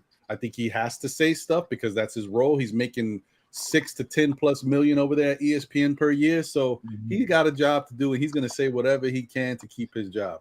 I personally can't stand anything he says. I don't believe anything he says. And I just think he's a waste of my time. That's why I refuse to watch ESPN. I stopped because of him, actually. So that being said, Mr. D, what do you think about Charles Barkley's comments and his takes? Well, I'm going to agree with that, because he's 100% correct. They don't have fundamental pieces, as I always talk about, that are in place that have them going towards an upward trajectory. And guys being offended by him saying that they're not better than guys on Atlanta, which is 100% true, because there's nobody on the team that has the dynamic perimeter play of Trae Young. So, I mean, that's an automatic. And Orlando, it could be taken as a slight, but Orlando did beat us twice last year. So it might be something to that. Won it 3 times? Yeah, but I don't know. Was it? We got the 3 out of 4. It was 3 out of 4. Yeah, horrible. Oh wow, Yeah, that's horrible. And in a perspective like this, their accumulation of young talent and how I forgot their coach's name. It slips my mind right now. How he developed them last year, like Franz Wagner. Nobody saw him doing that last year. Cole Anthony had a good season last year. So, their young talent. Jalen Suggs was the one that took a seat back for a bit. It's interesting to see how he does this year. But, and then now they have the number 1 draft pick. So now you can look at that's an organization that's on an upward trajectory now, because they have a plethora of young talent. They have a good young coach that's developing the players well. Players are buying in, and he got the number 1 draft pick. Yes. So in that perspective, he's not wrong either. So I said it 100 times. We're a mess.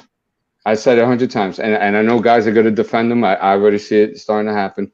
They're going to defend the fact that something's going on and something's brewing and stuff like that. But, staying in mediocrity is not a place where you want to be. That's called basketball purgatory. And there has to be a sense of looking at these guys in the Eastern Conference, right? It's not just Atlanta. It's not just Boston, Milwaukee. You also got to think about teams that Jay mentioned before.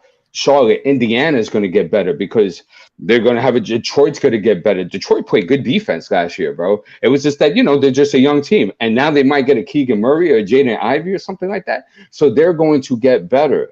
And all these teams are getting better. And we're going to have to sit and watch to see what the Knicks are going to do as far as getting better.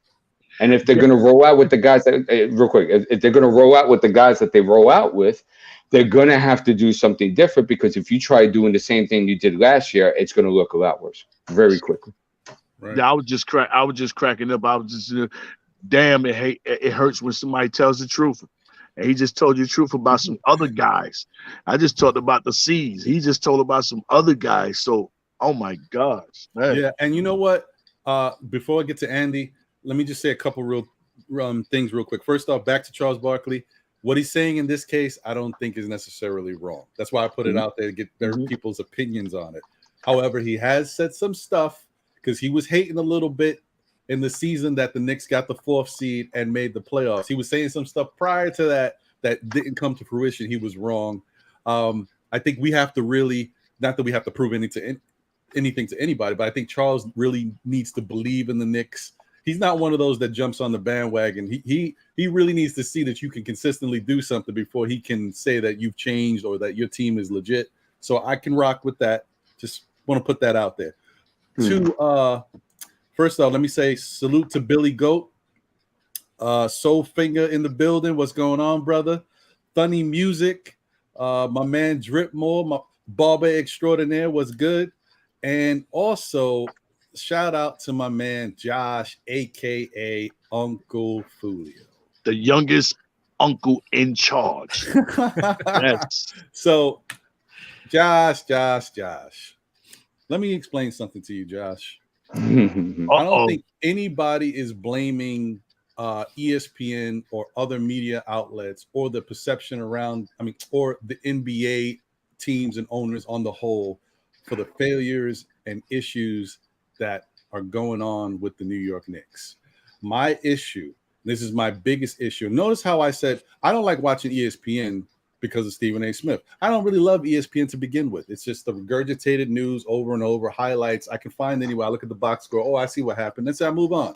Stephen A. Smith is an entertainer, so he's really a big draw for ESPN and draws the people in. They want to see the shock value. That's exciting. And sometimes his conversations with certain guests, him going back and forth with Skip and Max and all that stuff was all fun, and you like it. And I don't mind that part of it. My issue, when I have an issue with a guy like Max Kellerman, a guy like Stephen A. Smith. You guys are supposed to be Knicks fans. Stephen A. Smith reminds me of when I was young. I was a skinny, awkward kid. I'm fly now, but that's now, whatever. I'm just putting that out there. Look, but when I was young, I was skinny and I was awkward, and I was one of those kids who stood in the house. As I got older, I got out the house and I was a little bit more in the streets, a little bit, just having a little fun. But when I was young, I had good friends. Those good friends try to make jokes because they was in the streets and I was home and I was the good kid. They try to make, and we supposed to be friends. Then you know how you got them friends that try to use you as the butt of everybody's jokes. Stephen A. Smith is that type of guy. He's a Knicks fan. You don't make your team the butt of everybody else's jokes. It's perception. It's like me telling you, you're having a girlfriend or whatever. Yeah, my girlfriend did this, and this. I ain't never gonna mess with that chick no more. Then you get back together. Now all your friends is like, yo, but that chick is this and this, and now you ruined it. Everybody's gonna be looking at your girl like, what is this? And how you got back with her. That's what Stephen A. Smith does with the Knicks. He puts a perception out there, got everybody looking at the Knicks crazy, and he keeps it going. Then later, if they do something good, oh, I love my Knicks, man. You see R.J. Barrett last night, how he got busy. Yo, I hate Stephen A. Smith. I don't want to hear nothing from this dude. Anyway, that's all I'm saying, Josh. Yeah, Ron, real quick. Josh wants you to post the link. As you see, you don't need much to get him going. I did it now, folks. You don't need much to get him going. Did it now. TV ratings about to go up now. Oh man, we don't duck any comments. Josh know what it is. Boy, I love when a team goes at war. See, all y'all the same team. You, Andy, Josh, the other NBK. Yo, y'all got turmoil. Let me find out. I'm just messing. Yeah, I gotta be careful with Josh because me and Josh can go back and forth, and that thing lives on Twitter for like 12 years, man. I just want to talk about it in the moment. Josh could go back and forth with himself in the mirror, so it don't take him much. Andy, what do you think about what's going on with Charles Barkley's comments and his thoughts about the Knicks? Yeah. So listen.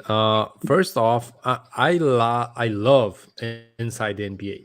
I watch that thing, and it's literally the only thing that I watch from TNT that's not banned in Poland. I don't know why ESPN and TNT.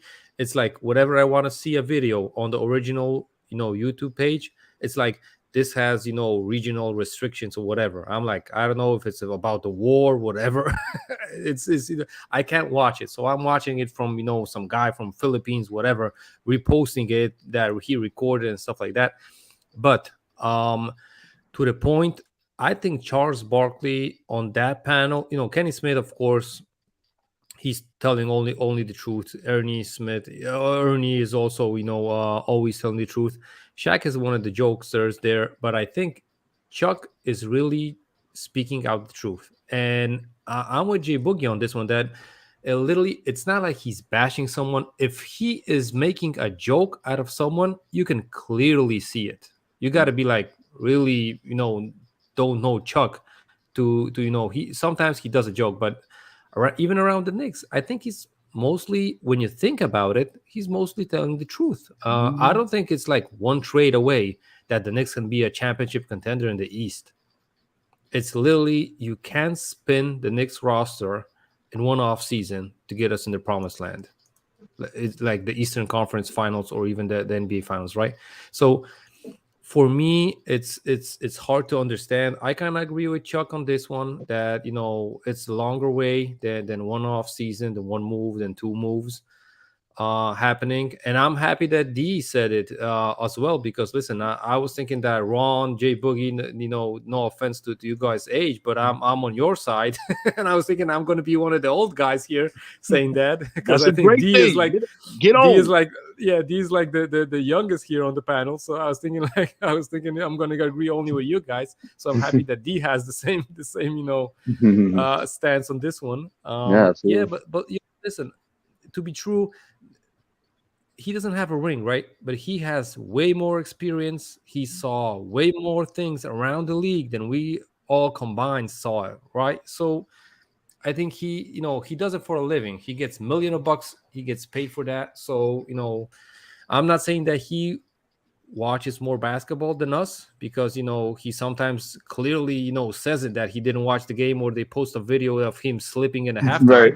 Right. So that's hard to argue, but listen, he still knows the game. He was in the practices. He knows how the scouting things work and stuff like that. So we can only imagine it. Meanwhile, he's been there and he saw it. So I think it's cool that he has his opinion, of course, right? So, and I kind of agree with it. And I just, I want to preface this by saying maybe I shouldn't have mentioned that in the term of him, because then it makes it seem like I don't value his opinion. I do value Charles Barkley's opinion. I think he's highly opinionated, and sometimes he's wrong. He may call it how he sees it. He's not always right, but I do value his opinion. And sometimes I prefer it because, I think even on TNT, which I don't really have, so I don't get to watch him that much anymore. He kind of keeps everybody straight. You know what I mean? When things start going left or it seems too fanboyish, Charles will bring it back. So I do like that about him too.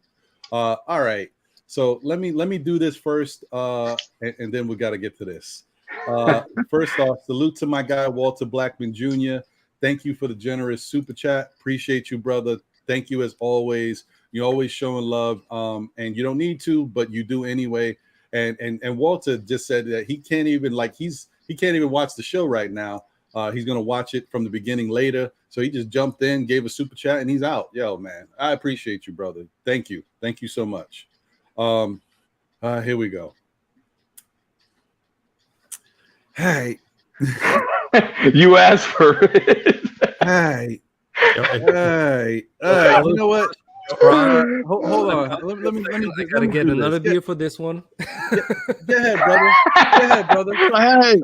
No, I want to look at you when I'm talking to you, Ron. I want to look directly at you. Come on, man. No, we want to look at you, man. Good afternoon, fellas. Good afternoon, man. How y'all doing, man? What's good, bro? What up, brother? Hey, listen, I heard ESPN and y'all talking about the Knicks and Stephen A. And I want to come in and give my take on that because it's very controversial, as you all know. But I just want to say this, Ron. I think you're absolutely wrong. I mean, listen, you have your prerogative. You can watch whatever you want to watch, whatever content you want to watch, as far as ESPN, whatever. But I've said this on numerous occasions, and I stand by what the hell I say. And I'm not going to back down from this take. Knicks fans of whatever. The media, if you want to call the media toxic, and the national media and ESPN and TNT and all that stuff, the fans, particularly the Knicks fan, is just as toxic as the national media. They are. We are. I mean, think about it. Okay, yes, Stephen A. Smith may proclaim himself as a Knicks fan. Max Kellerman may proclaim himself as a Knicks fan. I think they grew up Knicks fans. I don't know them personally, and I'm not going to defend everything they have to say. I think they grew up Knicks fans. But over the past 22 years of James Dolan's ownership, this team has been terrible. They've been horrible. And, I understand as fans, we want to grab possession and take possession of this baby that we call the New York Knicks. But the fact of the matter is we have to call it like we see it. Right. And I think the Knicks have been bad, straight up, point blank. I don't agree with everything Stephen A. Smith says or Max Kellerman, but I think with their James Dolan take, I think is absolutely spot on. He has run this organization into the ground, literally run this organization into the ground. And for those who say, well, why does he always do it to the Knicks? You can't treat the Knicks like you treat everybody else. You can't treat the Knicks like you treat the Phoenix Suns, who've been bad for some time, or the Utah Jazz. Those are smaller market teams. The fact is, the New York Knicks play in New York City. It is the mecca of basketball. It is the media capital of the world. They are going to get covered differently. They're going to get covered differently. So I understand people are a little bit frustrated. They hate the fact that Stephen A. Smith goes on ESPN and Max Kellerman and Rich Eisen and all these guys go on the national media and criticize the team. It's because they've been bad. And if you want that to change, win. That's all you got to do is win. When the Suns, they got Chris Paul and they took themselves to the NBA Finals, and now they've shown that they're a competent organization, the coverage is way different because they've won.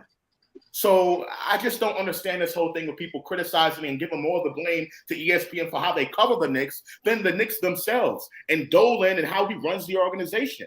That's the part I don't understand, and people can disagree with me all they want, but the fact of the matter is this team has been bad over the last 22 years, point blank. And 23 years, whatever, 23 years. But I'll just finish off by saying this. I've been stationed in a lot of places. I've been around the country in a lot of places. I've spoken to a lot of fan bases. And when I tell people that I'm a Knicks fan, the response universally is almost like, ew, you a Knicks fan?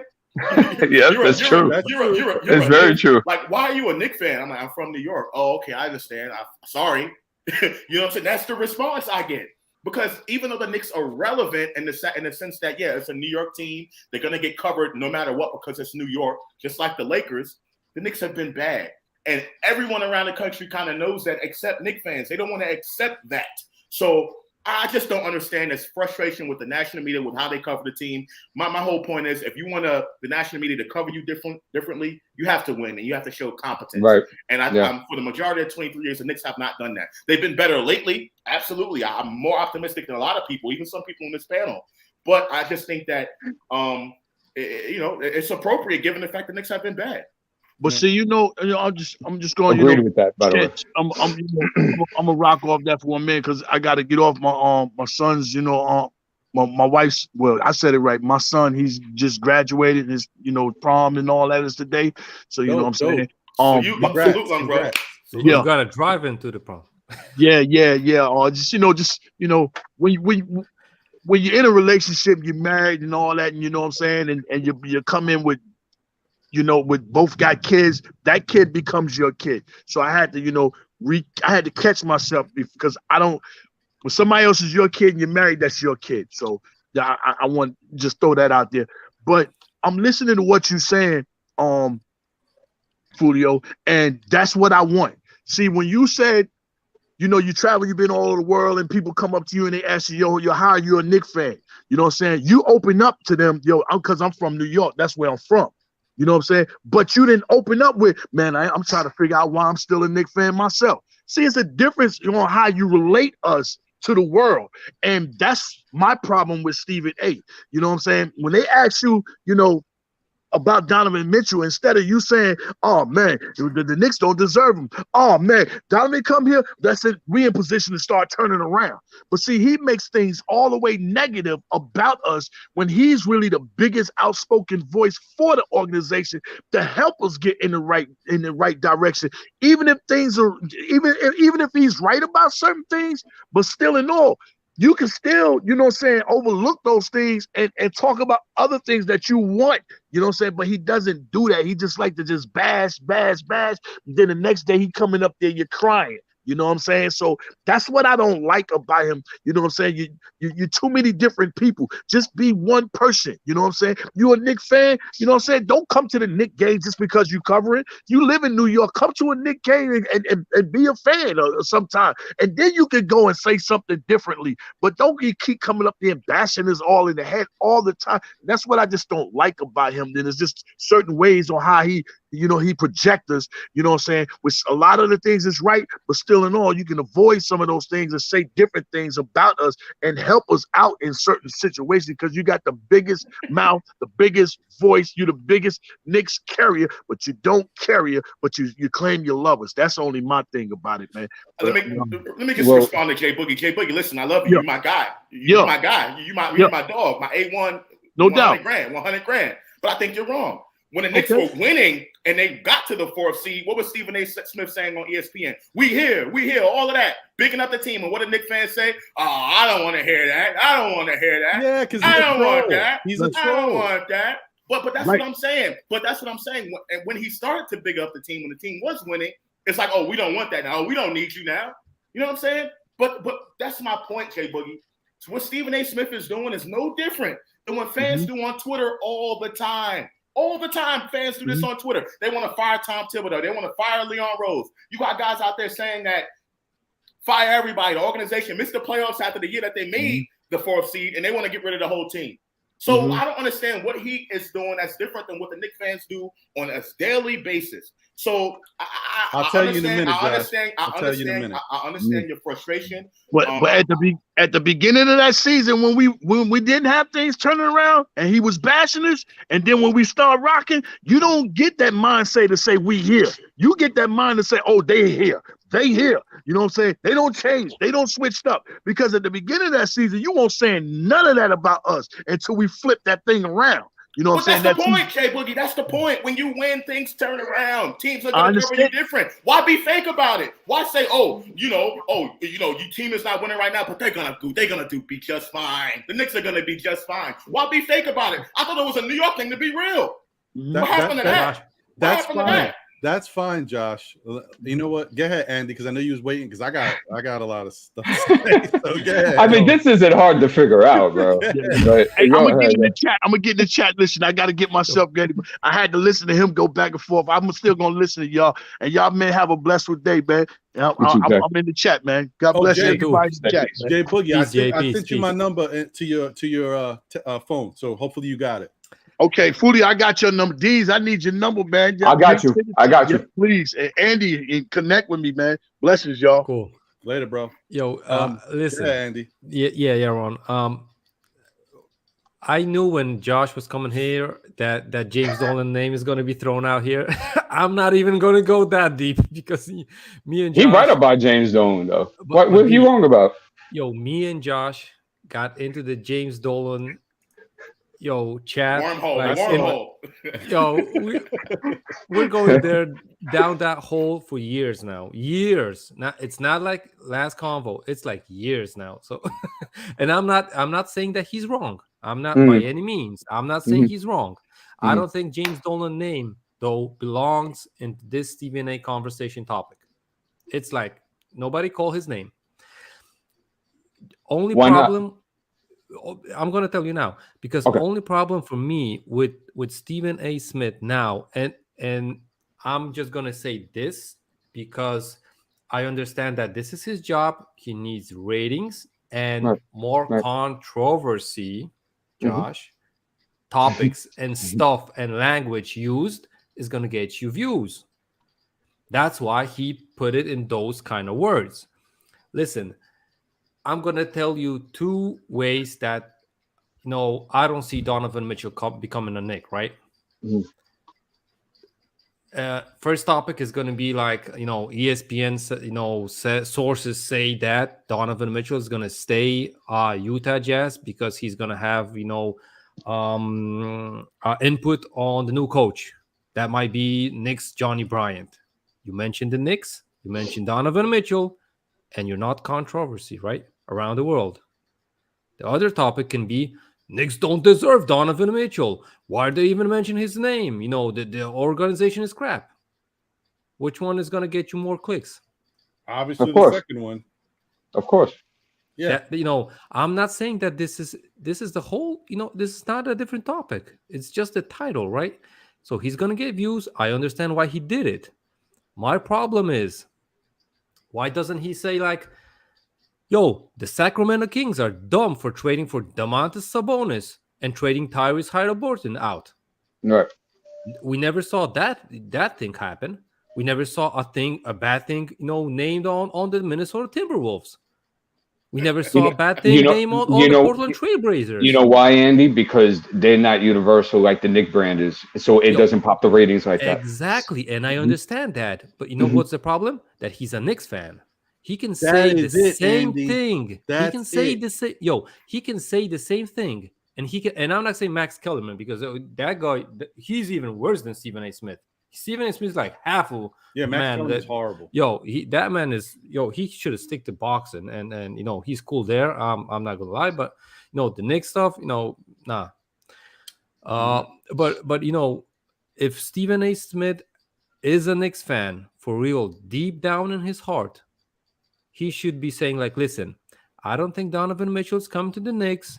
I don't see the Knicks having the, the ammo to pull out the trade and stuff like that. He can say it in a, in still a bad word. And Josh, why I'm saying this?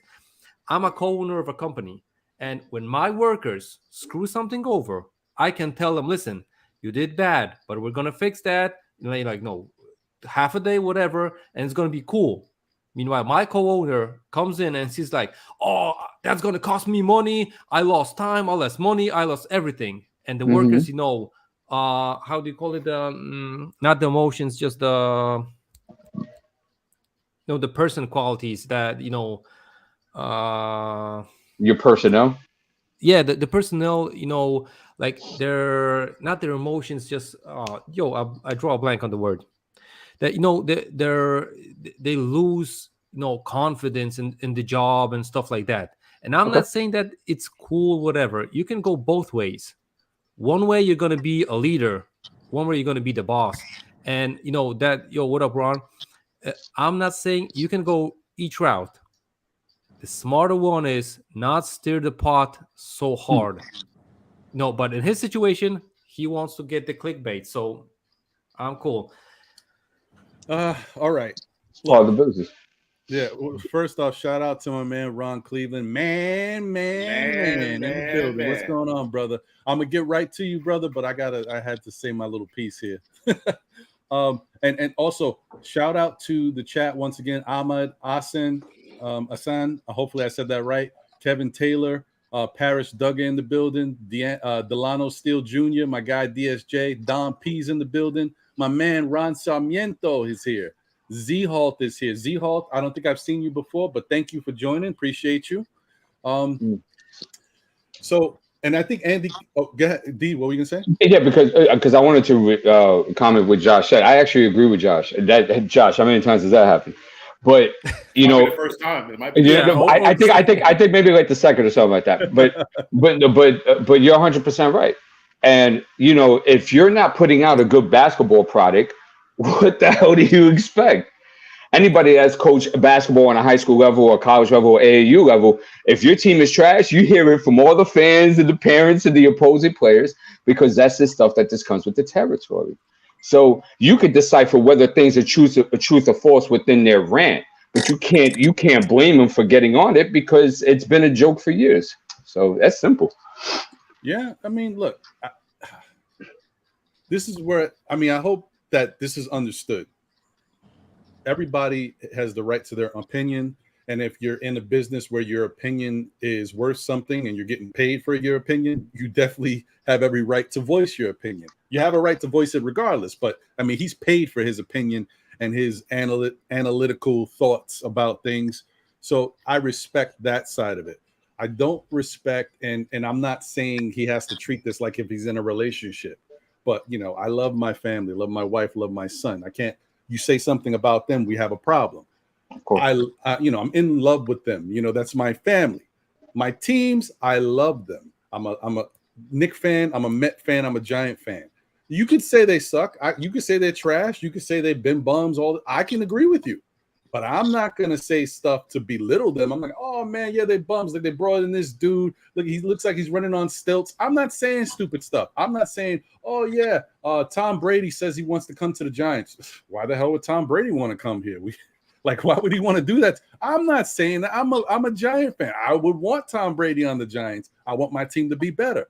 That's the thing. If you're a fan of the team, you don't talk that way. You're not a real fan. I don't care who you are. If you're a real fan, you don't belittle your team and make it, you're putting it out there. So not only, because, there's a lot of impressionable people out there. Say what you will. Not everybody's smart. Okay. They hear what they hear. Oh, blah, blah, blah. Oh, yeah, that's what's going on. Oh, the Knicks stink. Oh, Donovan shouldn't go there because, man.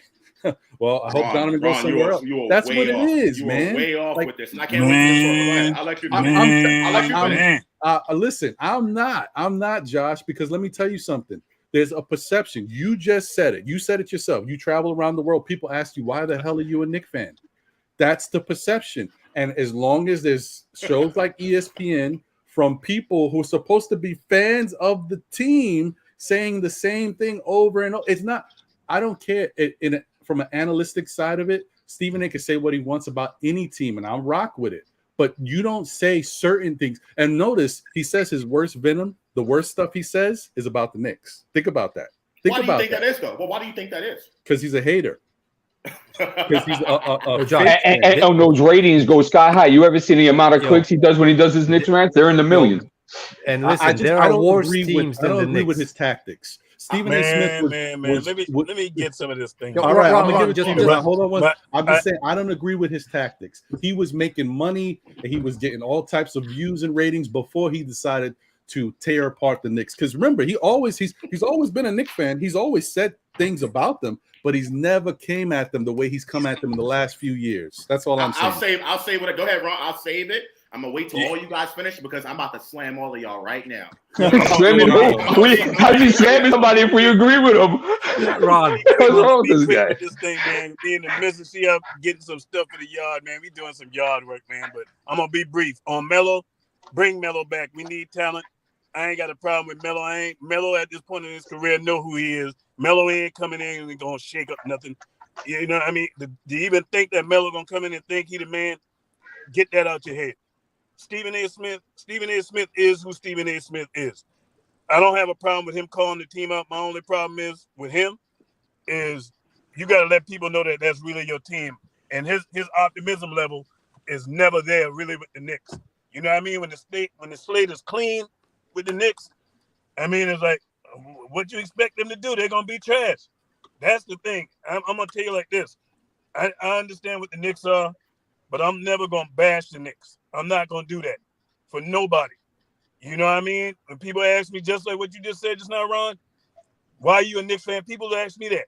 You know what I mean? Hey, that's my team. I've been with them. The same thing they asked you about the Dolphins. Why you in South Carolina? Why you like the Dolphins? Why you don't like the Carolina Panthers? I've been a Dolphins fan before the Panthers got there. I'm going to stay with them. You know, you don't get that vibe from Stephen A. Smith. You know what I mean? When the team playing good, that's when he seemed to, he's like a front runner. When the team is doing bad, he's dragging them. So I can understand, and I can understand Josh's point too. You know what I mean? Hey, the man he's in a precarious situation, man. The man getting paid. At some point, Stephen A. Smith just really need to decide which type of Knicks fans he's going to be. Be all the way in or all the way out. And hey, that's my word, man. Y'all have a good one. All right, Ron. Appreciate you, brother. Yo, go ahead, Josh. Get your point off, just one sentence, bro, before you bash me. I just want to add that, listen, you being around the world, I understand. Yo, you know, I'm abroad and I'm in the third world country of Poland, bro. I am bashed 3-4 times a week that I'm a Knicks fan from a Chicago Bull fan that we know that they were not reliable before the previous season, basically. Say Lakers and Celtics. I know you're going to say one of those teams. Lakers. Yeah. Even worse than Celtics, bro. A Detroit Pistons fan. Huge fan base. And a LeBron fan. I'm gonna say LeBron because he's a Laker fan because he's now on the Lakers. And and when the Lakers went out of the playoffs, he was like, I'm a Miami Heat fan. And I was like, bro, you ain't gonna switch up on me in the chat like that. Listen, I got bashed for Joakim Noah. I was like, oh, listen, this offseason, the Knicks have salary cap space. We might sign a good guy. Who you going to sign? You still got that, albatross contract of Joakim Noah. I was like, bro, you ain't got no money to spend. You ain't got nobody you're going to sign. And he's like, but you got Joakim Noah on the salary cap. Yo, I couldn't live around here with being a Knicks fan. Literally, bro. I got 2 caps on my, car driving around, and I sometimes got stickers. You're a Knicks fan. I was like, bro, you got to be kidding me. So being a Knicks fan around the world, it might be even worse than in the U.S. So, yeah. I mean, listen. Andy, I'm going to talk about your first point. What you said. You said you're a co-owner of a company, and you and sometimes the other co-owner have differences of opinion with the employees and things of that nature. You don't get paid to be a fan. Yeah. No one gets paid. No one gets paid to be a fan. That's number one. The second thing is that when you say that Stephen A. Smith or you, Ron, you make this proclamation that Stephen A. Smith has an obligation to defend the team even when they're not doing well because he's a fan, I just absolutely disagree with that. Not what I said. Oh no, Josh, but no, it's how you portrayed the words. You basically said because he's a fan, and he's a self-proclaimed fan, he needs to treat the team better. But he gets paid to be a reporter and to report and to analyze the game. And when the team isn't doing that well, why would you say, okay, this team is going to get better? I'm optimistic that things are going to get better. When over the last 23 years, they haven't, right? And the last thing that you said, Ron, that I want to touch on was it's a different Josh I'm talking to here. Well, this is the third thing that you said that I want to touch on in regards to what Stephen A. Smith does on ESPN is when you say that I lost my train of thought. But basically, it'll come back to you. Yeah, it'll come back. But what I'm trying to say is you don't get paid to be a fan. Right. And I think when you're on television, and again, those ratings matter. Like, I don't think ESPN's intentionally telling him to go out there and bash the Knicks. I don't think fans around the world are getting their takes from the media because the media are putting them out there. I think they watch basketball too. And the point is, the product has been bad. It's not the media that's putting that out there. It's what the Knicks have been putting on the floor for the last 23 years. It's not what the media is putting out there and what Stephen A. Smith is putting out there. Okay. So all of this stuff that I'm talking about, the Knicks have not been in the playoffs that much over the last 23 years. So nationally, everyone off of that is going to look at the Knicks to be a joke because they have not made the playoffs. That's the first thing. The second thing, I think what happens on ESPN, I think that amplifies it a little bit, but it's the truth, Ron. They have not been a good team.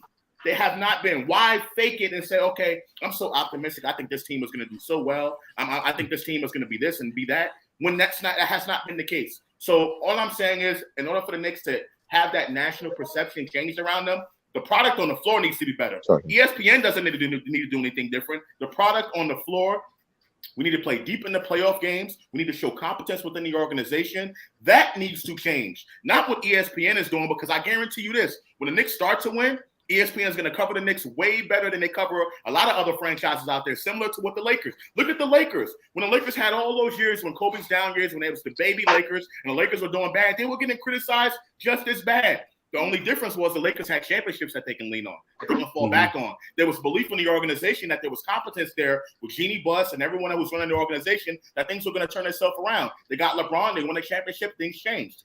With the Knicks, we have nothing. We have not won a championship in 49 years. 49 years. Yep. Like, come on. We hold Patrick Ewing on his pedestal. He's not a champion. So this is not me bashing, I'm a Knicks fan. I love the Knicks. I don't get paid to be a Knicks fan. I'm doing this because I love the team. But we got to call a spade a spade. The Knicks have not been that good. So for people to criticize ESPN and the national media, I just don't think that's where the problem lies. I think the problem lies within the organization. Within the basketball organization. Right. Yes. I think the problem lies with ownership, because I think ownership matters. I think if the Knicks were to change owners, I think that'd be a really good thing for the organization. And that's where I'm sticking. And people can disagree with me all they want, but that's just honestly the way I feel. And I love the Knicks. I love the Knicks. So yeah, my only you're 100% right. My only thing is that I think they do go out their way to bash because it's not because of a malicious act. It's just because it's buzzword. I mean, it's buzzworthy. I mean, where it's like, you know what, man? Hey, man, we haven't talked about the Knicks in a couple of months. You know what? They're doing pretty bad, right? You know what? Let's bring it up. And all of a sudden, the ratings go sky high because that is something that they do go to in order for ratings to pop up every now and then when they do use the Knicks. But D, why do you think that is? But we agree to why. I know. Because of the size of the fan base. Josh. And the market, right. And the market. We know that. That goes to dual. We're beyond that, but it's just the point that they will go out their way to do it because of the fact of the ratings and what they will get back in return in reporting it. Right. That's all I'm saying. Josh, my only point to what you said is, I don't care if they badmouth the Knicks. There's a way that you can say bad things about the Knicks organization and not be, loud mouthing it and putting it out there with those huge words. That's the only thing. I'm not going to argue that the Knicks are good because they're bad, right? I'm not going to say that. Mm-hmm. It's the words. It's just the words that it can put a situation in. Listen, but so what words is it that you guys get bothered with? Well, because if I was to say that, okay, go ahead, Ron. Sorry. Here's what I was going to say. Like everything that Josh just said, I agree with. Right. Yeah. That wasn't my point that I was making. It's just the way how you process it, right? My point that I'm making here is Stephen A. Smith, his words are at the level where now he's detracting from the team, and it's more of an it's like it's one thing to criticize, and it's another thing to like almost create a narrative. In the fact that what narrative is he creating, though, Ron? No, he's not creating a narrative. And the way in the way that Stephen A is portraying the Knicks, he is basically saying the Knicks think they'll never be good. No player should ever join them. This is what it is. The Knicks will be a perpetual lottery team for forever. They can't get better. They can't change their ownership. They can't change their front office. They can't get better players. They can't draft the right way. It'll never happen. Why should he feel that different? is the perception he's putting out there. Why should he feel different? I don't care because I don't watch him. But I know a lot of people do. A lot of people do. But I'm asking you a question, Ron. Why should he say anything different? Is he wrong? All I know is, as a fan of the team, I'm not a fan. Look, if I think my team is never going to get better, they're always going to stink, then I'm not a fan of that team. Like what? But Ron, I'm sure as a fan, you've had frustrated moments with the team where you've said stuff that was in the heat of the moment, you felt the need to say. Basically, it's always the heat of the moment for Stephen A. Smith. It's always the heat of the moment. Listen, I'm a Met fan. I watched Anthony Young have 21 losses one season. I know what it is to be rock bottom. Me too. Okay, so yeah, I know you know. So I know what it is to be rock bottom, but I'm always hoping that my team is going to get better. Guess what? They start getting a couple good players. They play a good, much better baseball. They get to a point. Whew, man, they make I don't know if it was 2000. I forget years. They make the Subway Series. They lose to the Yankees, blah, blah, blah. Yankees win. But the point is they were able to turn their team around, get to the World Series, and they lost to the Yankees. Then they were able to turn their season around again, get back. They lost to was it Kansas City? I think it was Kansas City. Kansas City, 2015. They lost to Kansas City. But this team was able to keep building. They had crazy ownership. They had different scattered managers. The personnel was all over the place. They were able to keep building. Now they've got an owner in Steve Cohen, who's like a George Steinbrenner, that's throwing money at players, giving all time. This team is the best team in the National League. They are on the road to becoming a better team, possibly making the playoffs. But what's the common denominator in all of that, Ron? I know they made changes. I get it. No, that's not what I'm getting. The money is common denominator. No, that's not the common denominator either. They're winning. Winning matters. Is what I'm trying to say. Okay. When if you're a fan and the team has been bad for this amount of years and they finally start to win again, just like in last season when the Knicks made the 4th seed, the team was winning. There was this buzz around the team. Right. The national media started to cover them different. It's because they were winning games. Okay. Right. It's because they were winning games. So I think this is a chicken and the egg kind of situation. You know what I'm saying, that we're talking about. But I don't think Stephen A. Smith needs to cover the Knicks any differently than he's been covering them lately. Now, obviously, I want this to see better things on the Knicks on TV, but I'm not going to be mad at him. I'm going to be mad at the team for not performing on the floor. Right. And for the stuff that they do. That's what I'm saying, Ron. I hear what you're saying. All right, there needs to be a certain optimism within the team, but you have to win. What happens if the Knicks, and I'm not saying I'm not foreshadowing. I don't know what this guy thinks. What happens if the Knicks somehow in this draft coming up on the 23rd, somehow they figure out some type of package? They get Julius up out of there, all this stuff. They trade him to Sacramento. They get that 4th pick. They draft Jaden Ivey. Stephen A. comes out and says, I don't know why the Knicks made this trade. It's moronic. You're picking this kid, Jaden Ivey, who's unproven. We don't know what he's going to be in the league. How do you feel about that when the kid hasn't had a chance to do anything? He hasn't shown anything.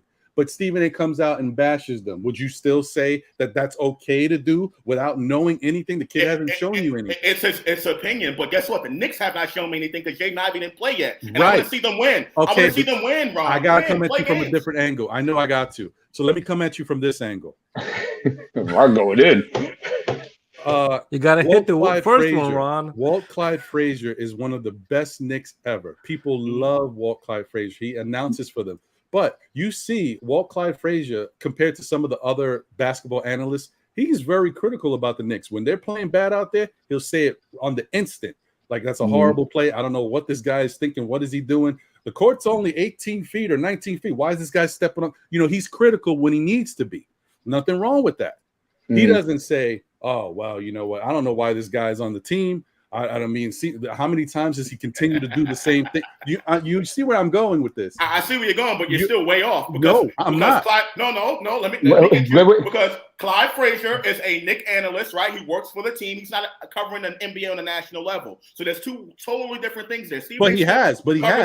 No, but he doesn't. His primary duties is to cover the Knicks on the local level, right? He works for MSG. He works for Madison Square Garden. So he covers the Knicks specifically, right? Stephen A. Smith, on the other hand, covers the NBA on a national level. It's his job to talk about the Knicks and talk about every other franchise on a national perspective. So that's two totally different parallels that you're trying to make, and I don't understand why you made them, because they just don't make any sense. Ron and Josh, listen, y'all overcomplicating this. The organization, Josh, you said it already, and it was signed, sealed, and delivered when you said it. The organization has been bad for the past 2 decades. So I mean, I would say for 90% of it. So perfect. Yeah, okay, good. So Stephen A. Smith, he's just, you know, like a what's the word? He's just an avatar to whatever stuff that the Knicks organization is going to get, because they have been bad for 2 decades.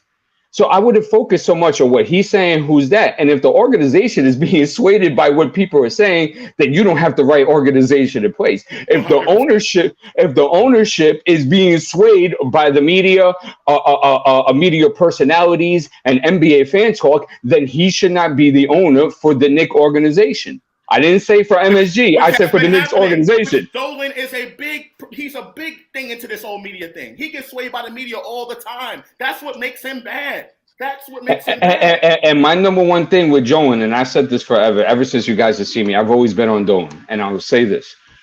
I have to put him on the chopping block. Why?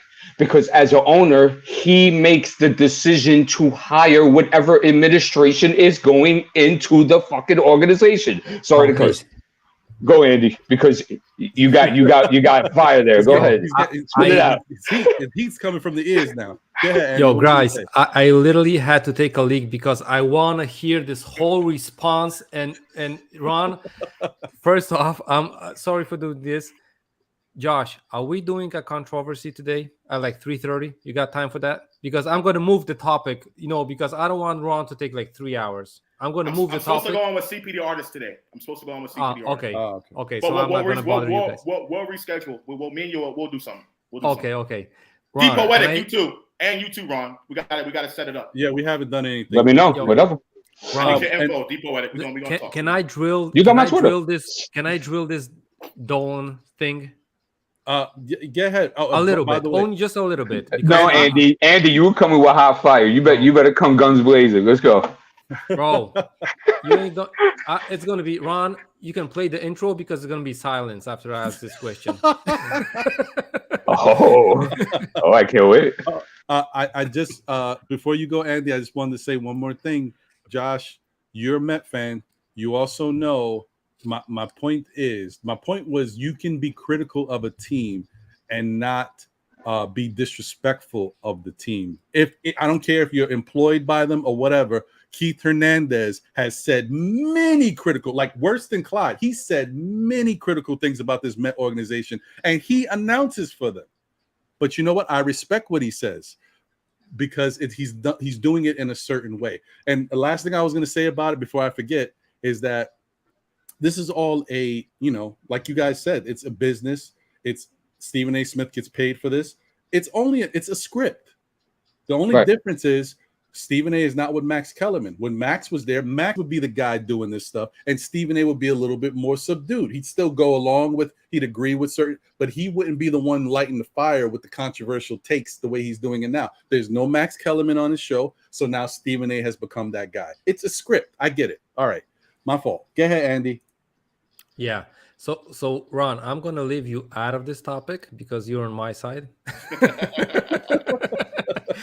So this question is to Josh and D. Okay. Listen, guys, going back to probably 20 years back, with James Dolan being the owner. Mm-hmm. At what point do you guys think that James Dolan hired a front office person or a coach? Probably the front office person, because the front office hired the coach, right? That he hired and made clearly before the hire that he knew that that person is going to be a bad person at that situation, at that job. No. Who does that? That doesn't. Why would anybody do that? So why do you blame James Dolan? Why do you blame James Dolan? Because he hired them. Because he hired them. He might have had good. So you're saying that after the fact? No. I know what you're doing. Don't do that. Listen, for example, somebody in the chat brought up Phil Jackson, right? Oh yeah, y'all on the bandwagon. Mine was like, let's see what Phil does, because we knew Phil is a legendary coach, but we never seen Phil in a front office position. So we had to wait and see. And then we saw the turmoil from that. So I know where you're getting at, but the point being is that I have to put the blame on him because he hired and now it might have been good intentions. There might have been high-fiving. We might have had a company picnic and the families all got along and the whole nine. But he still hired them, and he has repeatedly continued to hire them as the decades have gone. Yeah, but listen, he hired Isaiah Thomas, an NBA legend. He was thinking that he's gonna do a good job for him. He didn't hire him like, I get it. I'm gonna hire him. He's gonna, devaluate the whole organization. Andy, no one's saying James Dolan is sabotaging the Knicks intentionally. No one is saying you guys are going out like that. You're blaming Dolan because he did such a bad job. We're blaming. So if Tom Thibodeau puts the wrong lineup out there, he may at the time feels like it's working, right? But people are still gonna blame him for putting the wrong lineup on the floor. Right. Yeah. That's the point. And so it's not about what the intentions are. I believe James Dolan intentionally wants to see this team do well. Yeah. I do believe that. I'm not saying that he's sabotaging the team and that he's not putting his best foot forward. I just don't think he's good at it, Andy. And when you're not good at something in the business, you deserve to be called out. Now, he's good at making money. The Knicks are always going to make money. When you got a market of over 30 million people, the Knicks are going to make money. Even when the Knicks were bad and they were winning 20 games a season, they still had #1 in jersey sales. They still were selling out the building. Right, but the team. That's why that's what his target is. The money. He doesn't have to put the achievements of the team, the winning percentage, and stuff like that. He just wants to earn the money. For him, it's a business. He wants it to be the best business, and the best business is gonna be when the achievements and the trophies is gonna come. But I bet you that James Dolan pays more money to the front offices, the coaches, than anyone else in the league. Yeah, but he also makes the most as well. Yeah, so that offsets. He wants the best for the Knicks. There's owners like Robert Saver of the Phoenix Suns. Bro, he's a Scrooge. He doesn't want to pay. I listened to an interview with Marcin Gortat. He said that he literally had like 2 shirts and 2 how do you call them? The shorts, the joggers? Sweatpants, yeah, for training practice and for the whole season. And I was like, bro, you that has to be a joke. And he said he didn't get any else gear for like his camp, whatever. I have a question for him. So in the 2 decades, right? Because the 90s was heaven, right? And the 80s was okay, right? But since 2000s, it's been treacherous. Yeah. No, we talk about the 80s. Yeah, the 90s. They didn't win a Hey, listen, we were championship contending for a decade. That's a great decade. Yeah, right. So 2000s have gone, right? 23 years are coming into pass, right? If you're not gonna I'm not saying there's only James Dolan. That would be foolish. That would be childish. I'll put it like that. But I do have to put him a part of the chopping block as well. So if I was to ask you, then why for 2 decades has the team been bad for 90% of the time? What would be your reasoning? But that's not my point. He, in his powers, because he doesn't know basketball clearly, in his powers, he hires the people that he thinks that are gonna make the organization better. He doesn't make, if he doesn't make the good choice, it's on him.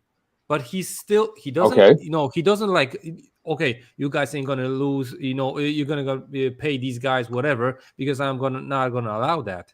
The only problem with Dolan that I had is is, and if that's a fact, of course, because I don't know it personally, if he made a trade or blocked a trade, because he's an owner, and for me, that's the job of a front office. Okay. So that's if fine. he made the Melo move, or if he made whatever McDice move, whatever move, he shouldn't be in that position and place to do it.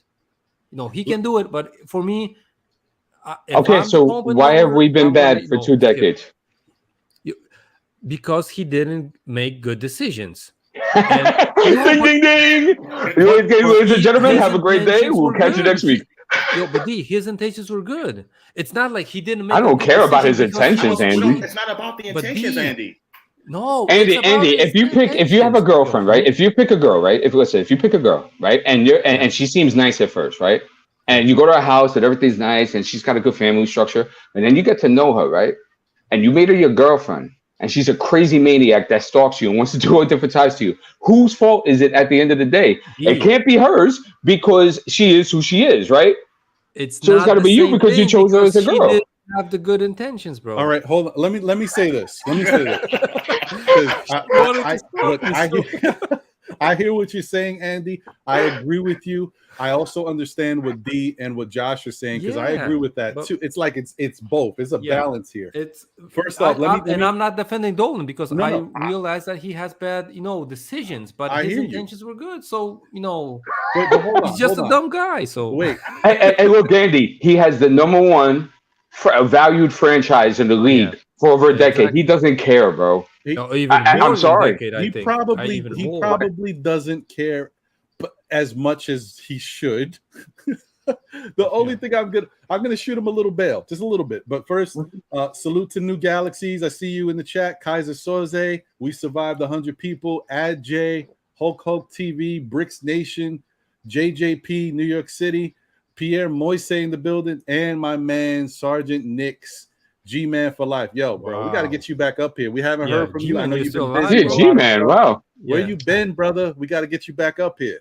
All I was going to say is, has Dolan been a good owner? No. Dolan has been one of the worst owners in sports. Not as far as basketball related issues. Right. Money gets okay, because the Ranger thing, but I think I'm just talking about the Knicks in general. Like they make money. They make money. That's the purpose of investment. I will say this. When Dolan came in, this is my opinion. I don't know. I don't have facts. I think when Dolan came into basketball, when he took over for his father, he came in with a lot of bravado. He's a big businessman, knows how to make money. He took over the company. He's made the company even more profitable. He knows what he's doing as far as business. He thought he could, who wouldn't? I mean, you give me the Knicks, I'm going to do all types of stuff. I mean, hopefully I do the right thing, but you're going to try to do what you think is right. He came in, tried to be the guy, take over and run things his way. That was the wrong move. Dolan, to me, doesn't have that basketball mind to be able to do that. And at the time, his choices were horrible. Then he decided to make a couple, hires. Those people led the Knicks in the wrong direction. Then he decided to get a good basketball mind in Donnie Walsh. He handicapped him because his ego was too much. He didn't let Donnie do what Donnie wanted to do.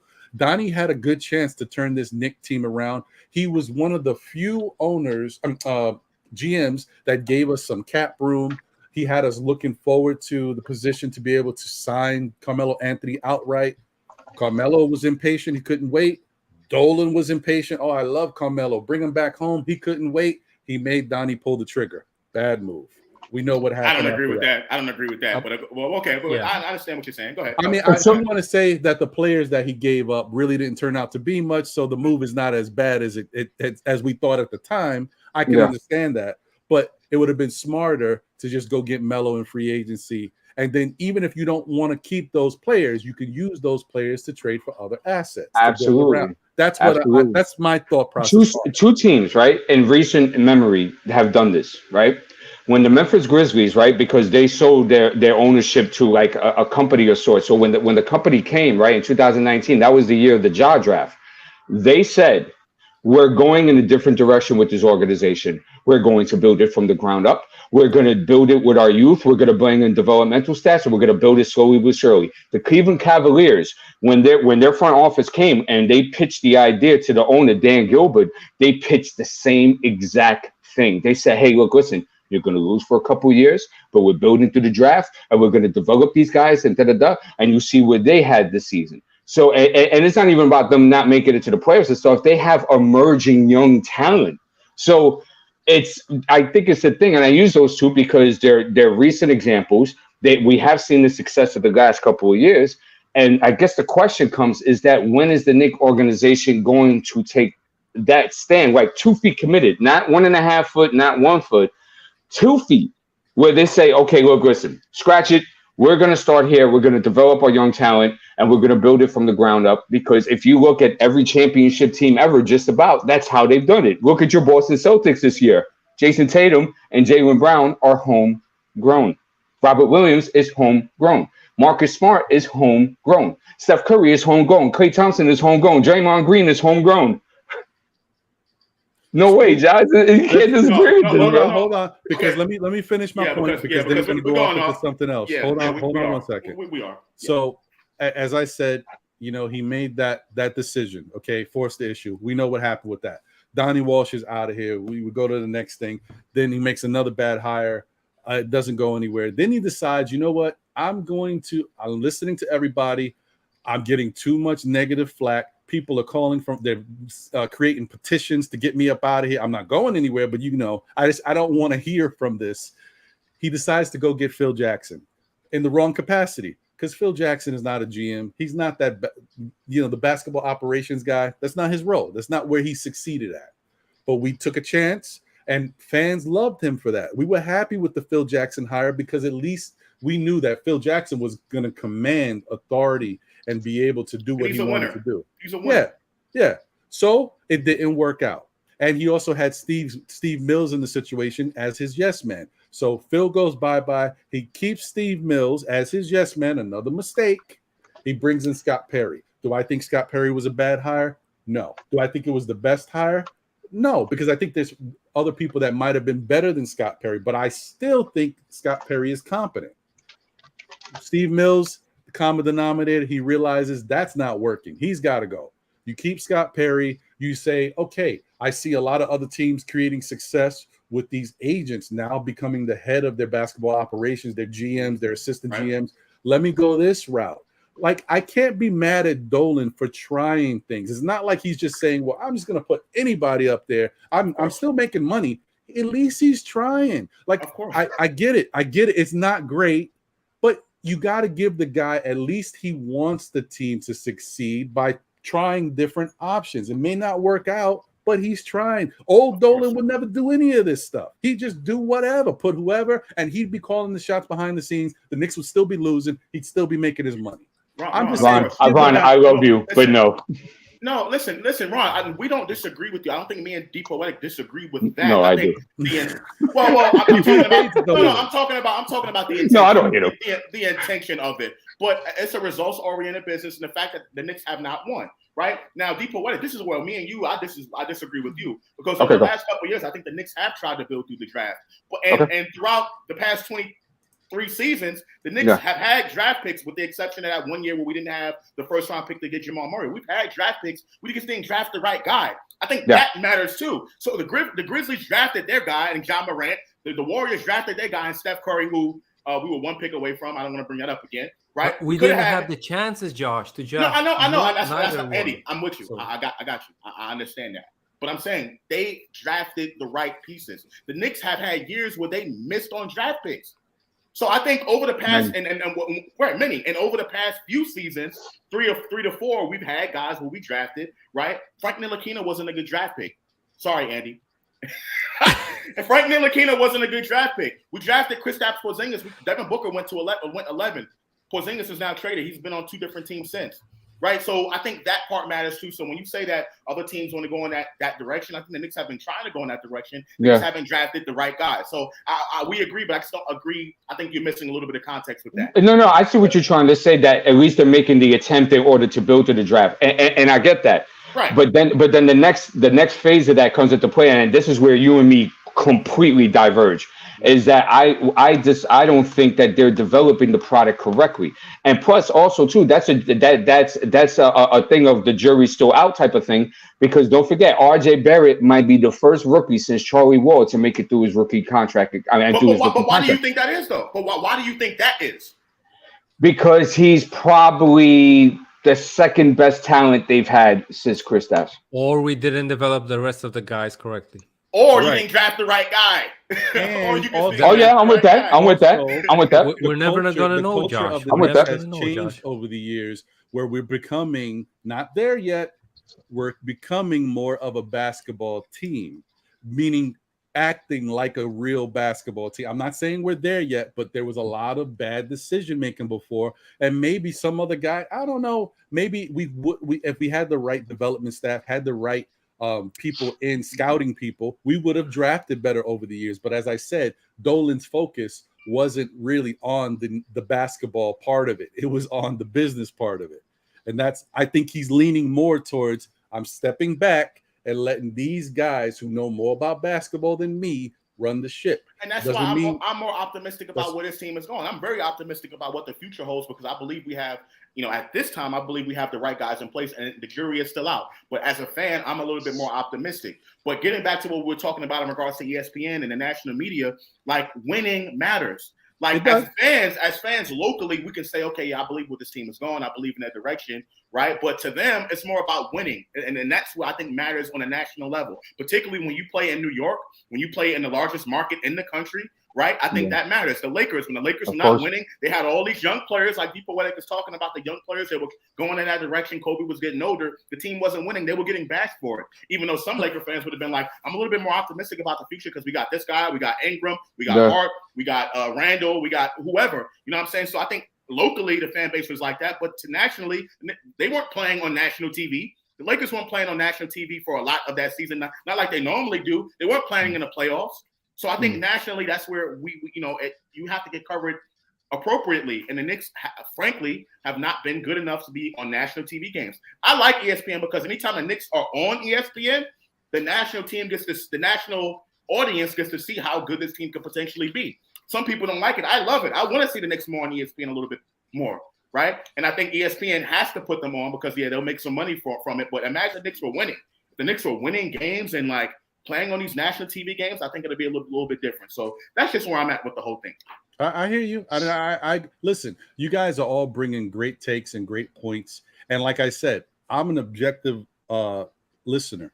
So I hear what each one of you is bringing to the table, and I agree with a certain level of your point. Almost, I could say, if I had to quantify it, maybe 80% of what you're saying. It's that 20% that we may disagree with, but that doesn't mean that your point is flawed or that there's no sustenance to it. I agree with it.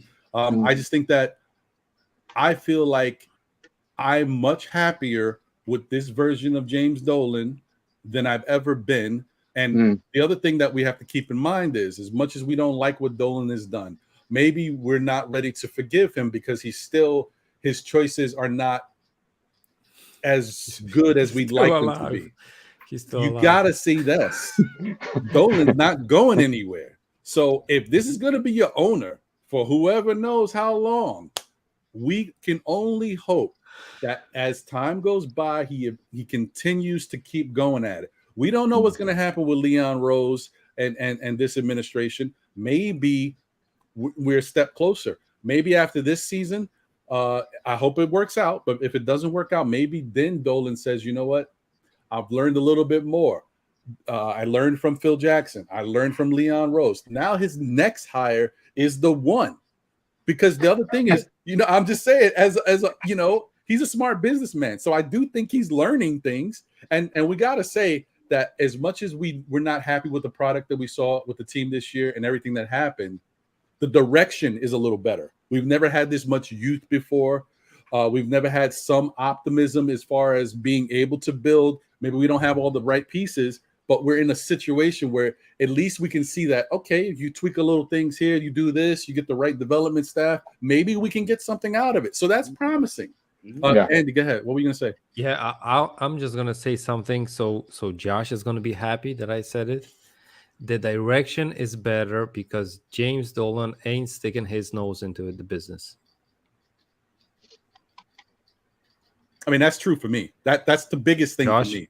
When you Dolan agree? starts talking, listen, none of us want to see Dolan talking. When Dolan starts talking, let me tell you, heads are gonna roll, and I don't know what's gonna happen. And it's panic mode. So What if, because one of my predictions this year coming is that we're going to have a rough start. So if that rough start does precipitate, right? You see Dolan coming out?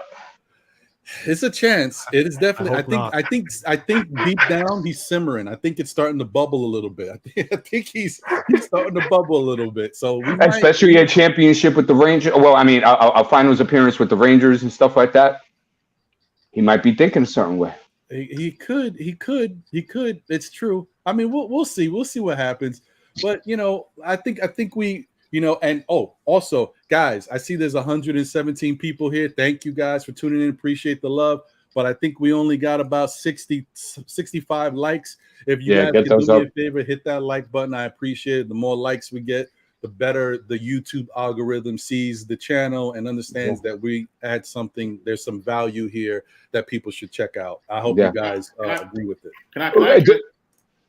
I just want to address Andy real quick because he said, "Josh, won't you agree?" Listen, I don't know the ins and outs of what Dolan has or has not been doing. All I know is the team is not winning. The people he put in place have done terrible jobs, and that's what I'm holding Dolan accountable for.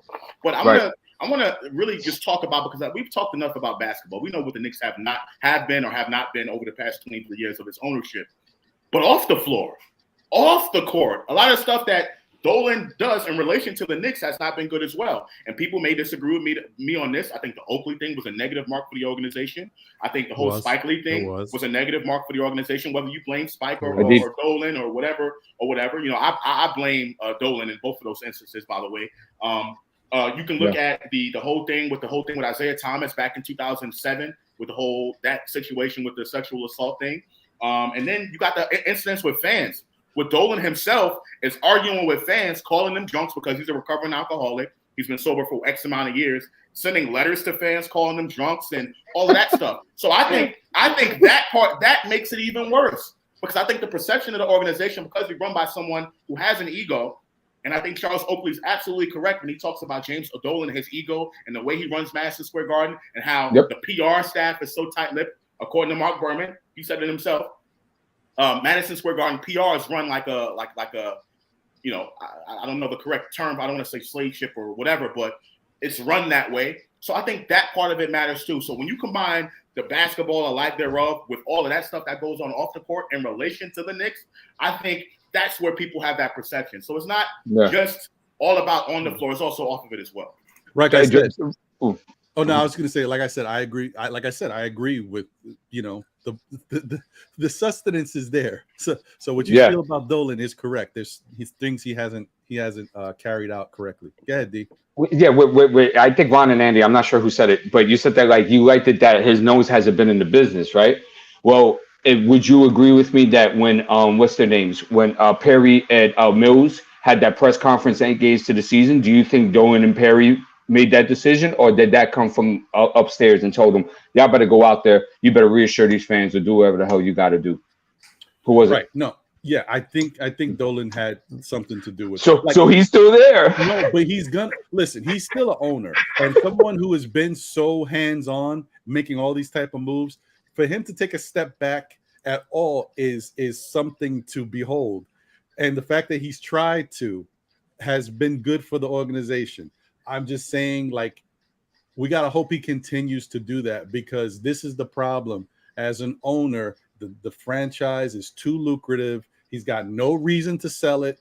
He got no real big controversial things that's making the league want him to sell it. He's not going anywhere. So all we can hope is that he gets it right. He gets the right hire. He gets the right supporting staff. He gets the right developmental team. He gets the right scouting, the right cap. You just hope that he gets the right pieces in place, because it's hard. And the other thing I was going to say, let's not forget.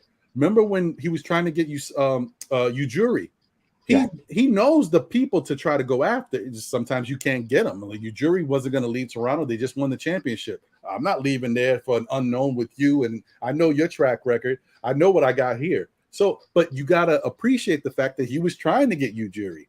So that's all I'm trying to say. But Ujiri was a hot commodity, though. Oh no, of course, everybody wanted him. All right. But he wasn't gonna, that in that situation, it didn't make sense for him to kind of bounce and go to unknowns when he knew what he had already. The other thing that I was gonna say is, shoot, I had it. I think I just lost it. It's okay. It's all right. We can move on. Go ahead, Andy. Yeah. So, Ron, I gotta throw something at Josh as well. And Josh, don't I don't want to make there's a beef between me and you. It's not a tomato, is it? We MBK brothers. So, yeah, but what do you think if Dolan bans that Rangers fan that knocked out cold the Tampa Bay fan? He's mad. And you're going to be mad at that? No. Okay, cool. What's your point? No, because I was thinking that you're gonna say like he paid his money, so he had the rights to do that. So Andy, no. See now again, this is another false equivalency. There's a difference between physically assaulting someone, almost killing them. He could have killed that dude, right? There's a difference between that and a fan expressing their opinion on the displeasure of what they are seeing on the basketball court. That is what that fan did wearing that T-shirt. I got the Van Dolan shirt. I still have one, by the way, and I'm gonna get another one. But what that fan did by wearing that T-shirt, or by saying Dolan sell, or by Dolan selling the team, or that's an equivalent to booing. Oh, so you're gonna tell fans they can't boo now? When the game when they played, I think it was Memphis, and Elfrid Payton pushed Jay Crowder out because he shot the three at the end of the game. Steve Mills got fired at the end of that game. But what was the thing that made Steve Mills get fired? Was when everyone in the crowd was saying, sell the team. It took something like that for Dolan to make the right decision and fire Steve Mills. So, again, I think what fans have to say is it matters. And just because you don't agree with it, I think you still have to because that's what America's about. It's about, freedom perspective. Perspective. As long as you're not saying anything hateful. Like saying sell the team is not hateful. I'm sorry. Yeah. That's way different than not putting your hands on someone and almost killing them. Basically, what that Ranger fan did. Okay. So banning someone for life, I just don't agree with that. And I think it's James Dolan's sensitivity, right, and his ego that makes that happen. And I just don't agree with that. He has every right to do it. He owns the building, but I just don't agree with it. Just because you could do something doesn't mean you should do something. Yeah. Right. And okay, I'm sorry. No, I was gonna say I remember what I was gonna say, but go ahead, D. I'll wait and no, go because you might forget it. Go. No, you know why? Because I'm gonna change the topic when I go. So go ahead. Oh, okay. I was just actually going to end it and say that to your question, is Charles Barkley right? I think absolutely 100% on the critique that this team is far away from being a championship contender, which is what he was saying in so many words, and I completely agree with that. I think the panel agrees as well. Okay. Well, I was just going to say that I remembered what it was I was trying to say before, and that's the fact that do I think James Dolan handled the Spike Lee situation? Well, probably not to the best. No, he could have. That's Spike Lee has been a big Knicks fan for many years. He's kind of the face of the Knicks for the fans. He should have pulled Spike aside. He should have talked to Spike privately, let him know what was happening, let him know how he's going to be affected by it. So that was a mistake on his part. Do I think that the situation with Charles Oakley needed to be handled that way? No, he also messed up there, and I think Charles Oakley might have some issues with drinking. I think from what other fans were saying, he was a little belligerent that night. And I think Dolan, who has some issues with drinking or past issues, understands that life. And I think he came at Charles in a certain way, like one-to-one. It was also time and place. He should not have done that. He handled that incorrectly as well. And then by putting Charles Oakley's business out there in the media was also disrespectful. He couldn't have done that. Should definitely not have done that. But the other thing is, I think both those situations, I'm saying he could have handled it differently, but I'm also saying those are his fault. They're both his fault to begin with because of the climate he's created. He created a situation where Spike thought he could do whatever he wants. And if you make a change organizational wise that affects everybody, it wouldn't affect Spike. That's Dolan's fault. He created a situation where Oakley feels that he can act a certain way, drink and do whatever he wants in the Garden. because he's Charles Oakley, because Dolan gave him that. They had that friendship.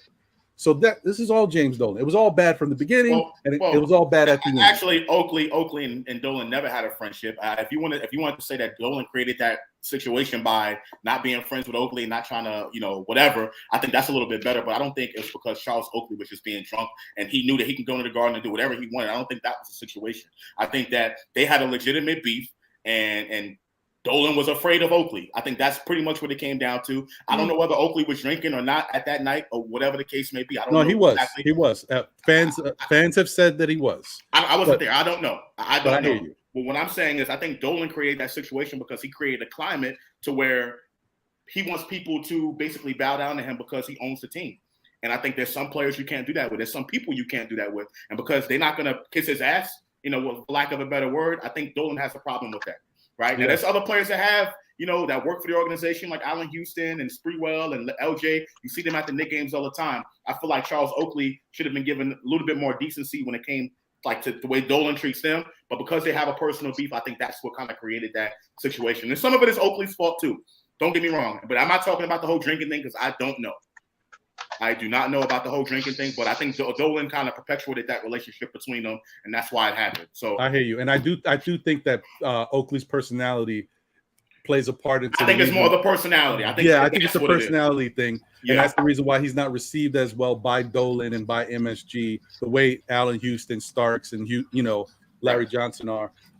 So that being said, I wanted to get to the next topic, which was, first off, salute to Francisco Carrillo. I see you. Thank you for joining the show and tuning in, brother. I appreciate you. But I wanted to talk a little bit real quick about the 11th pick for the Knicks in the draft, because in the past couple of days, there's been a lot of speculation as to, and I think this has a lot to do with what Berman has said and how the workouts went recently about Malaki Branham.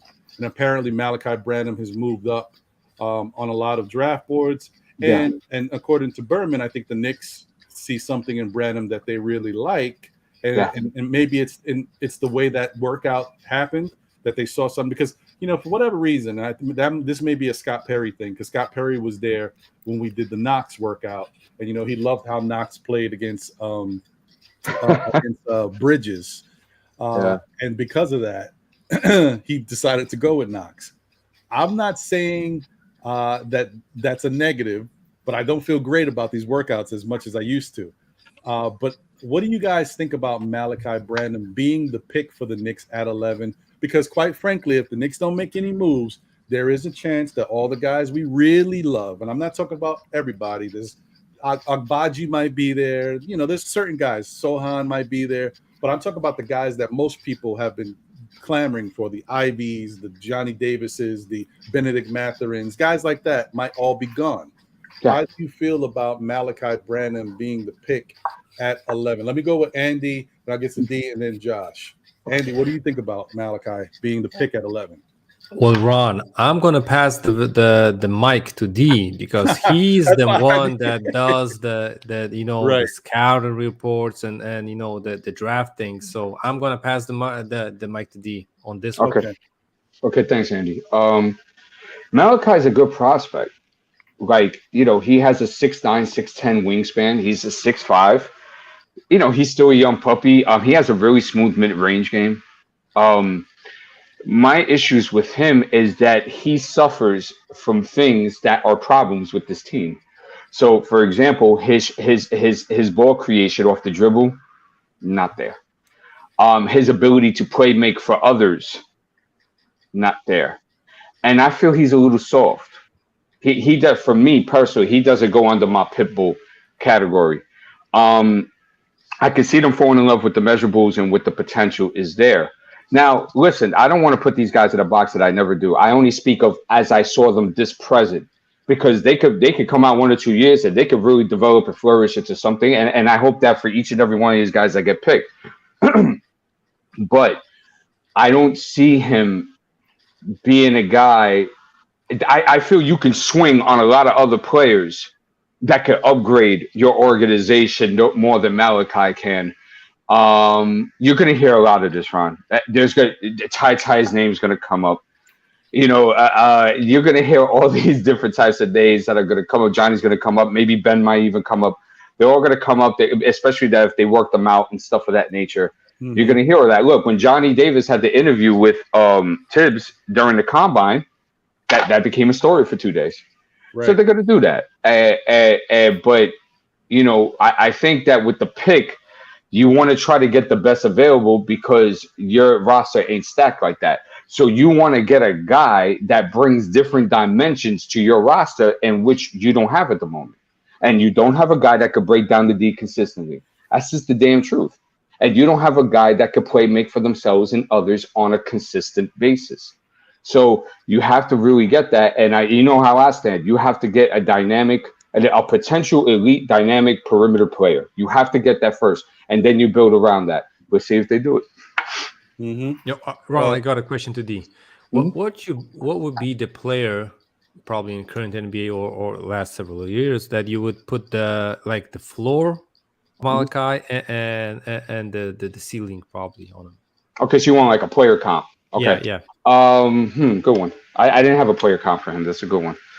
You want to think about it for a little bit? I'll go to Josh. We can swing it back. That's cool. All right, Josh, what do you think about Malaki Branham and the fact that, obviously he's moving up the draft board in a lot of people's eyes and maybe the Knicks are starting to value him a little bit more. What do you think about him at 11 for the Knicks?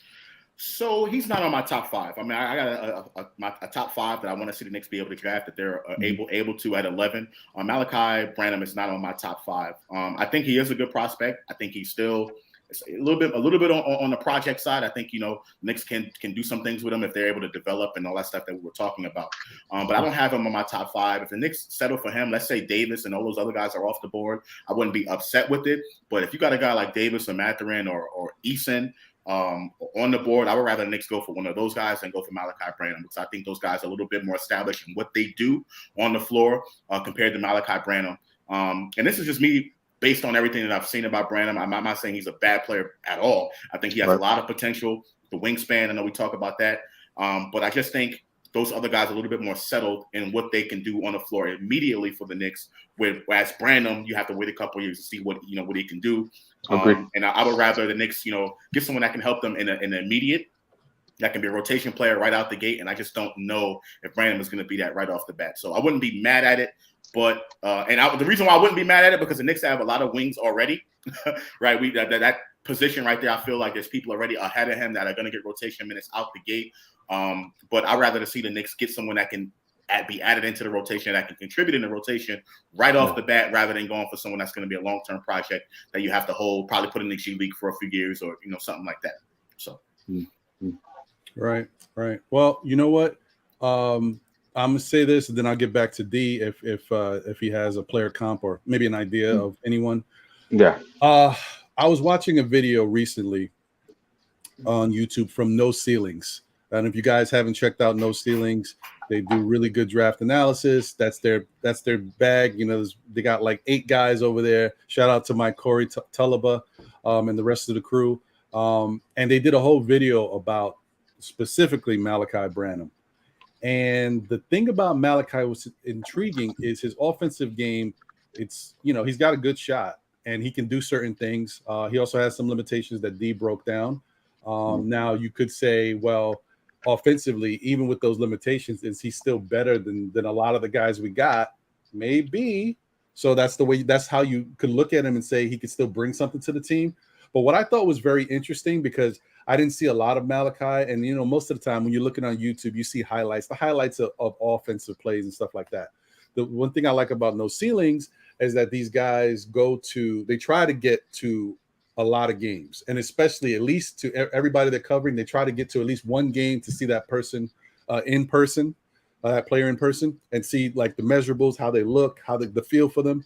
And so they were able to see Malaki. And the thing about Malaki is, if you think that you didn't like what you saw from Kemba Walker and from Evan Fournier on the defensive end, you are not going to love what you see from Malaki Branham. Apparently, he is not one who's long for defense, okay? He is probably one of those guys, kind of like a Carmelo Anthony, like a Amari Stoudemire, who was developed as he's gone along on the offensive end, given just little glimpse, little defensive principles, but never focused on it because he was so strong on one side of the ball. And that's kind of been his ticket. But it's coming back to bite him because when you really look at his overall game on the defensive end, he lacks a lot of polish. He gets burned a lot.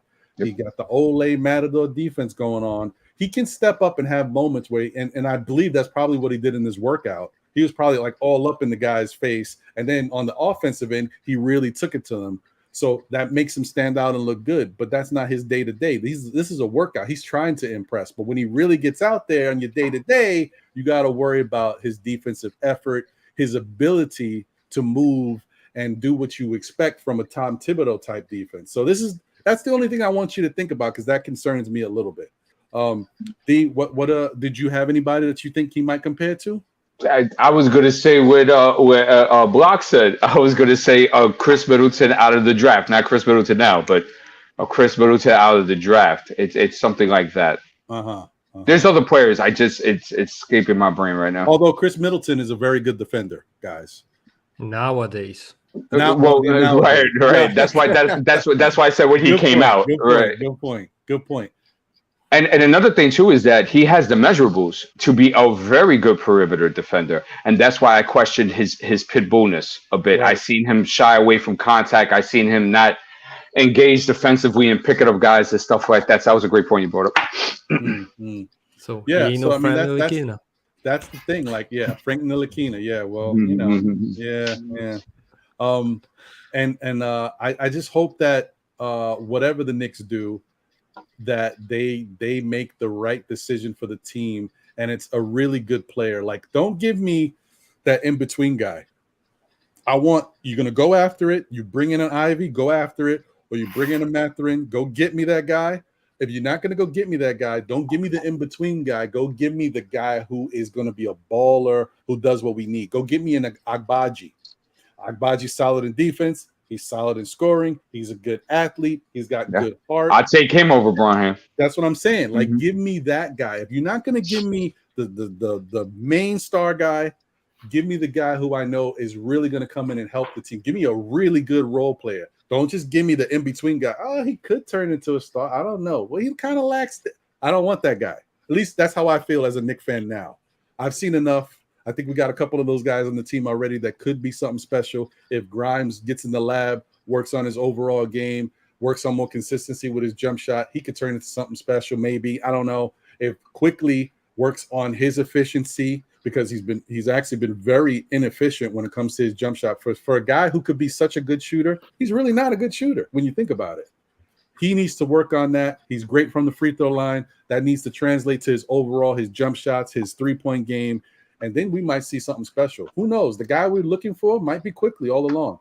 Next year, going into the season, if we don't get that point guard we love, Quickly might be the guy. And if he works on I know he's working with Chris Barkley on his shot. If he comes in with a more consistent form, who knows? So I think there's signs that things could get better, guys. I'm not. Don't throw out your Knicks fans and don't throw your hat out the window. Don't give up yet. That's all I'm saying. So let me ask you guys this while I have you, and shout out to the chat once again. Appreciate you guys for tuning in.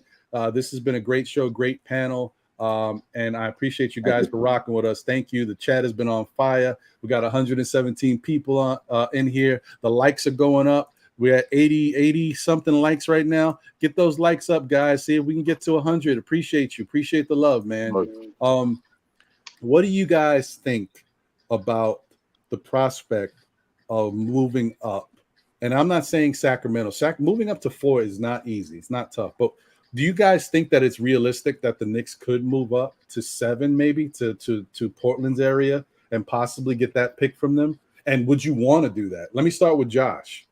Yeah, I would love to go first on this. I think it's absolutely possible because of the amount of assets that the Knicks have, because of the fact that I think a lot of these players that we're talking about that are currently on the team are not really guys that are projected to be stars. You know, I think all these guys are going to play in the league for a while. I think they're going to be really good rotation players for other organizations. But because the Knicks have a plethora of those type of kind of like mid-tier kind of guys who are really good. Don't get me wrong. You know, I know we drafted, you know, all of these guys who are really kind of, you know, really good, but they're not at that level where, you know, that's going to take us to the next level, so to speak. We're going to need that star player to do that. And if the Knicks feel that they can get someone at 7, I think it's absolutely possible, even at 4, because of that and the amount of assets that we do have. So I think it's absolutely possible if the Knicks can be able to pull it off. Again, I don't have reservations about anybody on this particular Knicks team at this current point in time. I'm willing to trade anybody if it helps us get that star player. Now, obviously, the trade has to be right. Trade has to be right. Can't just be, you know, a lot for a little, right? It has to make sense for both sides. But I think it perfectly makes sense for the Knicks to do so if it's available there. Yeah, Andy, what do you think? Listen, for me, drafting up is strictly for a certain player. So if we are, you know, looking at a certain name, certain player, no, I think that trade might be worth it. Question is, you know, always the price. You know, if we're gonna have to add like 2 first-round picks in the future and a young guy, I'm not sure this might be the draft unless we're looking at a certain player that we're gonna put strictly in the rotation, heavy minutes, and you know the offense, the defense, the philosophy that Tibbs has currently is gonna rely on that player to get big minutes. Yeah. Mm-hmm. D, before I get to you, just want to give a quick shout out to what D's got going on, man. If you guys haven't already, you know, had a chance to, definitely check out his channel. It's called D's World of Hoops. I'm gonna put this in the chat right now so you guys can catch the link, and definitely check out his content and subscribe, man. He's putting up really good videos. And you know, the other good thing about it is sometimes, listen, we're all busy. We don't always have time to really search for certain things. D is getting certain things that are relevant to people who like basketball and want to know what's going on, and also Knicks fans who want to know different prospects, different videos of guys that the Knicks might be considering. D's putting that stuff up for you, so you have a one-stop shop of a place to find this stuff. So definitely salute to you, D. Want everybody to check that out. Here is the link. So definitely check them out. Like, comment, subscribe, and show your love, man. D. Thank you, Faran. I appreciate that. Thank you, sir. And also, too, like I have all the interviews from the draft combines of each of these guys that are projected to be in the lottery in the first round.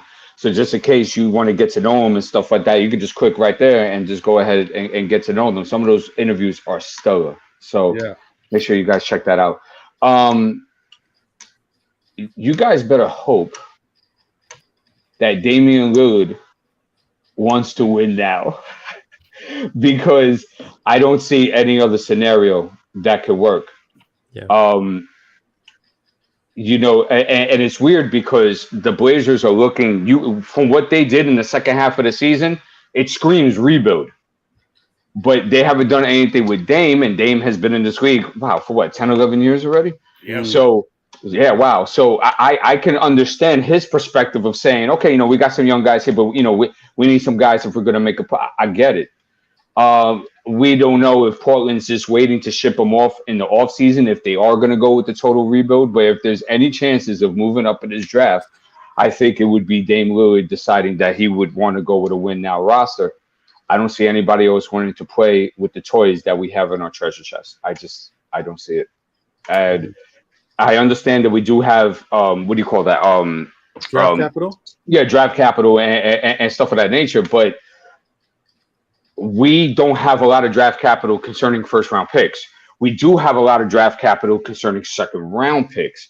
So is that enough to entice, and then what players would you package? That's why when we did our shows, Ron, back a couple of weeks ago, I had mentioned about Obi and saying that if you were going to do something, I thought we had a better chance of maybe getting a second-round pick from like the Spurs or Memphis or something like that, because they have multiple draft picks going in the 20s and stuff like that. I think we have a better chance of that. But I don't think that we have that talent that people are saying, you know what, I'll overlook a Keegan Murray. I'll overlook a Jaden Ivey. I'll overlook a Ben Mathurin, and I'll take what you're giving me. I don't think guys are clamoring for that, for OB and stuff of that nature. So I don't think I'm going to be honest and just be as nice with that I could be. There's no way in hell that's going to happen. Although, you know, one thing that's interesting, I don't see how it can work. I know some people have talked about it. If Sacramento decided to take this in a different direction, for example, because one, I don't think Keegan Murray is one person, you know, one player that I think they wouldn't pass up on him. But of course, I don't think Sacramento really would draft Jaden Ivey. I know people say that he's a talent. They're not going to pass up talent, but let's not forget they got De'Aaron Fox, they got Davion Mitchell. Like, you got rid of Halliburton so that you could allow Davion Mitchell to start playing and to kind of grow with the team. Why would you want to bring an Ivy? It's the same situation all over again. So because he'll put butts in the seats. He will, but at the 4th pick, most likely you're going to get somebody that's going to put butts in the seats. You know, because I mean, it depends on how you feel about Keegan, but I think if he's there and they take him, they'd still be it will work. But don't you think? Because I witnessed what happened with Sacramento after they made the trade for Sabonis, and I saw the fan base. Like, you could see the Sacramento fans were hyped, like just watching him go out there. Anytime he did anything good, they were cheering like crazy. I think it was the type of love he hasn't experienced in a while in Indiana, because he was just there. He's used to being there, and they were always teeter-tottering. So I wonder what would happen. And I'm not saying it's a great fit, but what would happen if Sacramento decided, let's roll the dice and let's go get Julius Randle? I don't know. I don't know. With Sabonis? I know this is kind of wild, but you know what? The league is changing. It's not all about the big center anymore. There's a lot of teams that play small ball, and they're successful at it. But imagine having a guy like Sabonis, who's a great rebounder, a guy like Julius Randle at the 4 as a great rebounder. You couldn't possibly see something. Now, I think their offensive style of games won't work together. And I get it. They live in the same area. So I know where you're going. I know what you're thinking, Josh. I know that doesn't necessarily work. But you know, Sacramento has always made the best moves. So we don't know. But then again, Sacramento also might say, listen, we'll give you that 4th pick. We want Quickly and Obi. Not with that class that's around there. That's what I'm saying. Like, if they have Ivy, Keegan Murray, say Ben Mathurin, say that's the pecking order, right? Do you think that Obi or IQ are better prospects than those 3 guys? Yeah. No, but I do think that they have a chance to really maximize on talent, because usually in these picks, when you try to move up, you're giving up your pick. So say the Knicks traded Obi and Quickly to Sacramento for the 4th pick. Yes, they lose out on the 4th pick, but they get Quickly and Obi, guys who are already been in the league and starting to get better. And then they take the Knicks 11th pick, and who knows, they might take somebody that does better at 11 than what you project from the 4th pick right out the gate. You might hit gold. You never know. Ron, I think this is wishful thinking at best. It is wishful thinking. I'm a Knicks fan. Everything's wishful thinking. Of course. I think what makes this, I think, a possibility or even a realm of possible is because the Kings are who they are. And they've made terrible decisions for a very long time, including, and I don't think the Halliburton decision was that bad, because I think they had a bunch of guards already. But I just don't see him trading Sabonis, who they just got, for trading. Oh, no, not trading Sabonis. Well, that was the first thing you said. You said no, trading Randle to them to play with. Oh, okay, right. I'm sorry. Yeah. My apologies. I don't like the fit. I think the fit is absolutely horrible. I think Randle and Sabonis, like, outside shooting, they're not that good. I like Sabonis. Oil and water, huh? Yeah, I just, you know, and I like Sabonis as a player. Don't get me wrong, Sabonis can ball, but I just think the fit with Randle is not good. And I think Tony Crow bought something like this up, not this specific trade, but he bought up a team maybe wanting, or the Knicks possibly getting a 2-for-1, meaning you get, you know, more assets than what you're giving up or whatever. But I think the pieces have to fit. I think that part needs to matter as well. This isn't a game. This isn't a game of a battleship like Obama told Romney during one of the debates. This isn't a game of battleship, right? You know, the amount of assets that you have currently playing is not as valuable as having the right asset and the right pieces that fit well together. And I think that needs to matter in this situation. And I just don't see the Kings making that move. As dumb as they've been over the past few years, I just don't see them making this move. And it doesn't fit, in my opinion. Ron, it would have to be a top 10, top 15, 20 player for them to give up that 4th pick. And don't forget too. Because don't forget. No, but don't forget though, right? They weren't expected to be in that 4th pick. Right. So they actually got the gift. Yeah, that is a of gift. Getting that. That's a good point. That's a good point. Yeah. That's why I think it might be it might be more of you have a better chance of getting that 7th pick from Portland. And if I'm the Knicks, I'll be honest with you, I don't know that the 4th pick is a reality at all, but I think you got to do as much as you can to try to look into that 7th pick, because if that 7th pick can get me a Benedict Mathurin, I know some people are not in love with him. The more and more we go, I see detractors talking about, his height. Maybe that's a weakness for him. And maybe on the defensive end, he could be a little bit more active. But he has the potential. He has the ability to do these things. And as an offensive player, I think he can be a game changer. So I think at least at 7, you have a chance to get a Mathurin. He could go at 6, but you got a chance at 7 to possibly get him. And definitely, if nothing else, at 7, you can definitely get Johnny Davis. Yeah. And Andy brought up a good point. He said that, it also depends on who they're targeting. And that's very true. So, that also depends what type of packages they'll put together and stuff like that, and see if they can make that work. Hey, Ron, I got to get out of here, brother. But, hey, man. Me too. Hey, all right. Thank you guys for shutting it down, right? No, but thank you for having me, Ron. Once again, peace to you, John, Jose, all you guys. I appreciate everything you guys have done for me as well. Josh and Andy, you guys are gonna have a show, right? Yeah, we're working on that. It probably won't be today. Oh, okay. Okay, I thought you were having one today. Well, I hope you guys have a great show and stuff like that. Peace to the chat. Peace to everybody. You guys are gold as always. And I'll see you guys, man. We'll talk. Peace, bro. Yep. Okay, bro. All right, and Ron and Andy, I gotta go as well. They get my day started, and I gotta see what's going on with CP if he wants to do this show today. So I'm gonna prep for that. But thank you for having me on. I just had to come on and address your nonsense take about ESPN and the national media. But as always, love, Ron, Andy. We NBK brothers. We may disagree, but it's all love at the end of the day. This is all about the Knicks, and our love for the team, and I will always have love for the Knicks, no matter what country I go to or what state I go to. It's always going to be about the orange and blue at the end of the day. So I really appreciate you for having me on, and I will catch you next time. And we're gonna try to get a controversy going with Ron and Andy. We're gonna make it happen. All right, sounds good, man. Hey, sounds Josh. good. Thanks, Josh. Appreciate you, brother.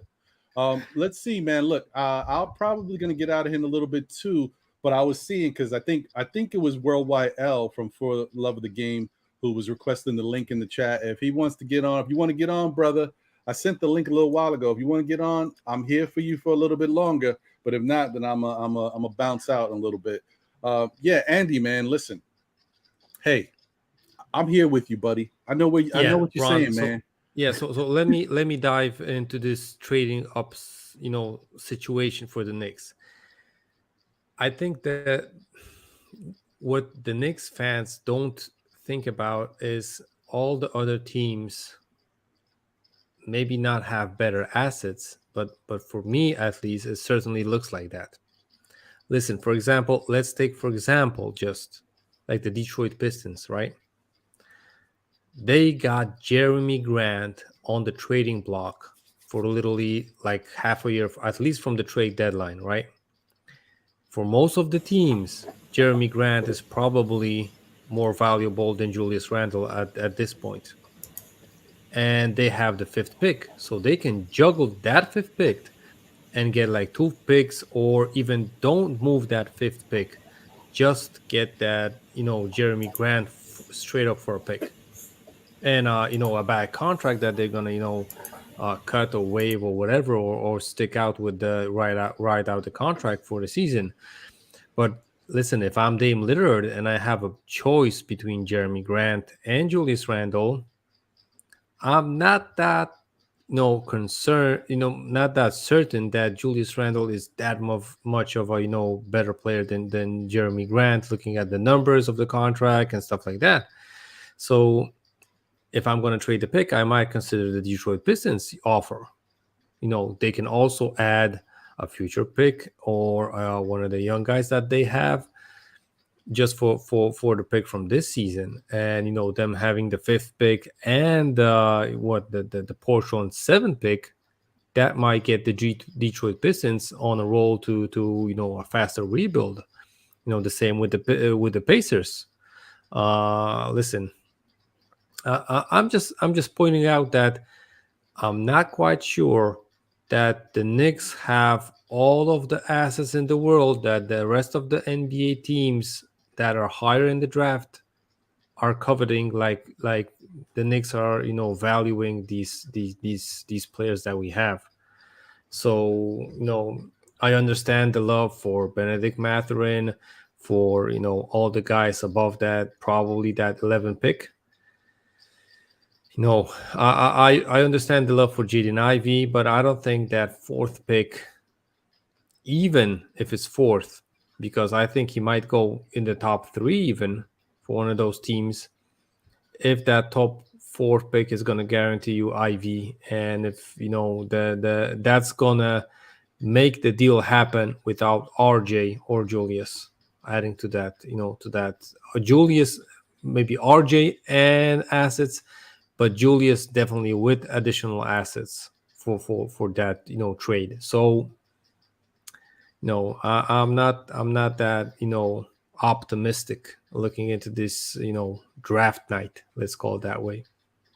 I got you. I mean that's fair because we don't know what can happen. They could trade up and try to get Ivy, and Ivy's not there at 4. He could go at 3. But I like the fact of it allowing you, as long as you do your due diligence and put contingency plans in place, you might be in a position to make something happen. Like say the Knicks find out, I don't know how they could do it, but say they find a way to move up to the 4th spot and they make a trade with Sacramento that we don't hate. But say they do that and then Ivy gets drafted number 3. So one of those top 3 guys is going to fall. Chet. Yeah, but go ahead, Andy. Yeah, Ron. But I think it goes the other way around with these draft night trades. I think it's more of a when you guys get this guy. Oh yeah. No, I know what you're saying. Then the trade offer is right. So it's not like they make the trade before the pick is made.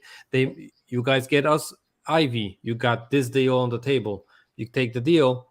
We're gonna pick a guy for you, and then we're gonna make the deal official. Yeah, you don't want to be guessing. Yeah. So usually what they do is they make sure that they're drafting them. They're trading with the team that's about to draft the player they want. So Ron, remember on the draft party of NBK, if someone gets picked, we don't cry till we listen to the deal happen, and then we cry. Right. I hear you. I hear you. But I was just saying. That's not normally what I was saying is not the scenario that normally happens. Yeah. But if it did happen that way, and say the team did draft Ivy prior to the Knicks, and then the Knicks were stuck with whoever fell, whether it be Chet, Jabari Smith, or Paolo, then you could say, well, you know what? Let's flip Paolo or whoever the player is to another team with other assets and try to get that player we want. Maybe a Donovan Mitchell or something like that. Maybe that, I'm just saying there's a thought, but you're right. That's not the way in which you want to do it. And that's not the way it normally goes. Normally, you're trading with the team, and they're going to draft the guy you want. So yeah. And Ron, I really imagine this. Listen, this is 2000. This is the 21st century, right? I think they literally have the draft board as big as a room, and they have all these trades set up before it happens. And they have all the teams below, like, listen, if you guys get us Ivy, for this team we got this and this package, for this team you got this and this package. Whoever gets Ivy, you got the deal on the table, and you got it agreed in principles. So for example, Sacramento gets them, they got RJ and a pick or whatever, right? They got Julius in a pick, they got Julius in an asset, they got Julius and whoever, right? So whoever gets us Ivy, the whole league of front offices and general managers know that whoever drafts Ivy, he's going to the Knicks for this kind of a package. And I think that's how I think it's just a matter of playing it out. Yeah, that's the smartest way to do things, Andy. I agree with you. Yeah, it has to be like that. So. Yeah, I think that's the best and the most makes most sense. Shout out to the chat once again. D Coolest 718. Jeremy Maynard, Troy Flett, appreciate you guys. Thank you for tuning in. Worldwide L, what's going on, my brother? How you been? Slow motion hanging in there, bros. What's good, Andy? I was trying to come on and catch Josh and D. We've been rocking for a little bit. I know y'all been rocking out. Yo, Saturday. I know y'all been rocking. I was counting sheep. It'd be late for me. I was counting sheep today, baby. Trying to get them Z's. Yeah, You know, man. I'm gonna hang out. I'm here to rock out with you for a little bit, man. I want to get you involved. I'm sorry. I wish you could have been on earlier to really kind of kick it with these guys. But yeah, man. What's going on with you? I mentioned earlier, man. You guys had a good show the other day. I was able to see it. I didn't see the last show because I missed it, and then when I turned it on, it just finished.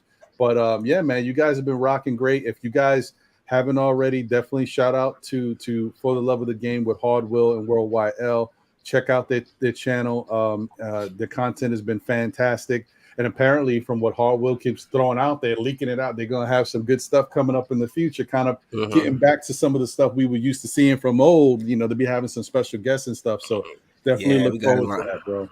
We got it lined up. This is the off season right now, so we waiting for things to heat up, right? With the Knicks and stuff like that. So this is the off season, but yeah, we got a couple of guys we got lined up. A couple of returning guests as well. A couple of returning guests. So we got some things that's lined up. That's it. Come and hang out with you for a little while. Hey man, I appreciate it. Speaking of guests, just wanted to say, guys, this Monday, tune in to Still Knicks Fans.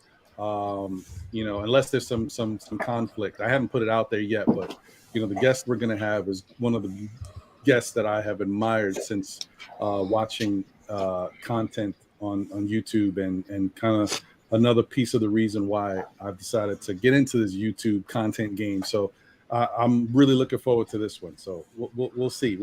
All right, so continue, my man. So what do you think about what we've been talking about, L?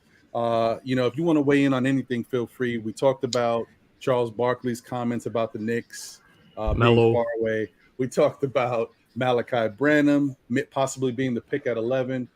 We talked about Carmelo Anthony coming back to the Knicks possibly. And most recently, we were just talking about the Knicks moving up in the draft. We also talked about Dolan and his piece of everything and where he lies, whether it be good or bad. We talked about Stephen A. Smith. We had a lot going on, man. We were talking about a lot of stuff. So, you're welcome to weigh in on anything. The guys in the draft, I don't know too much about. That's my Achilles heel. I have no idea about them guys. I can't sit there and be like, oh yeah, draft Ivory. No, draft this guy. I don't know nothing about none of them guys. I can't tell you no lie. But I will tell you, they move up. For guys like Worldwide L who may not, be into the draft and know about all the guys, definitely tune into the Still Knicks Fans draft series. We're 2 episodes in, with a lot of information about a lot of guys. So thank you to my man D Poetic and also my boy Prophet from Feet Sports. They did a lot. I did my own research too, but they did a lot of research about these guys. So definitely check those out on Still Knicks Fans. That way you can get a little hip, and you don't got to watch the whole 3-hour show. You can just click on the links. It takes you to whoever you want to learn about. Watch 10 or 15 minutes and you get an idea. Okay, my bad, Worldwide. Go ahead. No, it's good. Hey, Shameless listen, plug, I know nothing about the draft, guys. I don't know. As long as it makes sense, that's where I'm at. We talk about it on my show. As long as it makes sense, do the right thing. I don't know why they're looking at so many 2 guards. That doesn't make sense to me. You already stacked with 2 guards. So as long as you make it make sense, then I'm okay for it. Like we had a conversation last night: retool or rebuild. You see what I'm saying? Retool or rebuild. That's where we was at. That's what we was talking about last night. That was one of our main topics that we tried to get into. Because it all centered around even if we rebuild, we still retooling. If you don't get rid of the guys that's there, like RJ and the OBs and all them guys, you just adding on pieces to that team. So then you'll be retooling. If you rebuild, then that means you got to get rid of all them guys and pretty much start over from scratch, including RJ. So we was at the middle of that, talking about that last night. As long as it makes sense, even with Randall, as long as it makes sense. That's where I'm at with this. As long as it makes sense.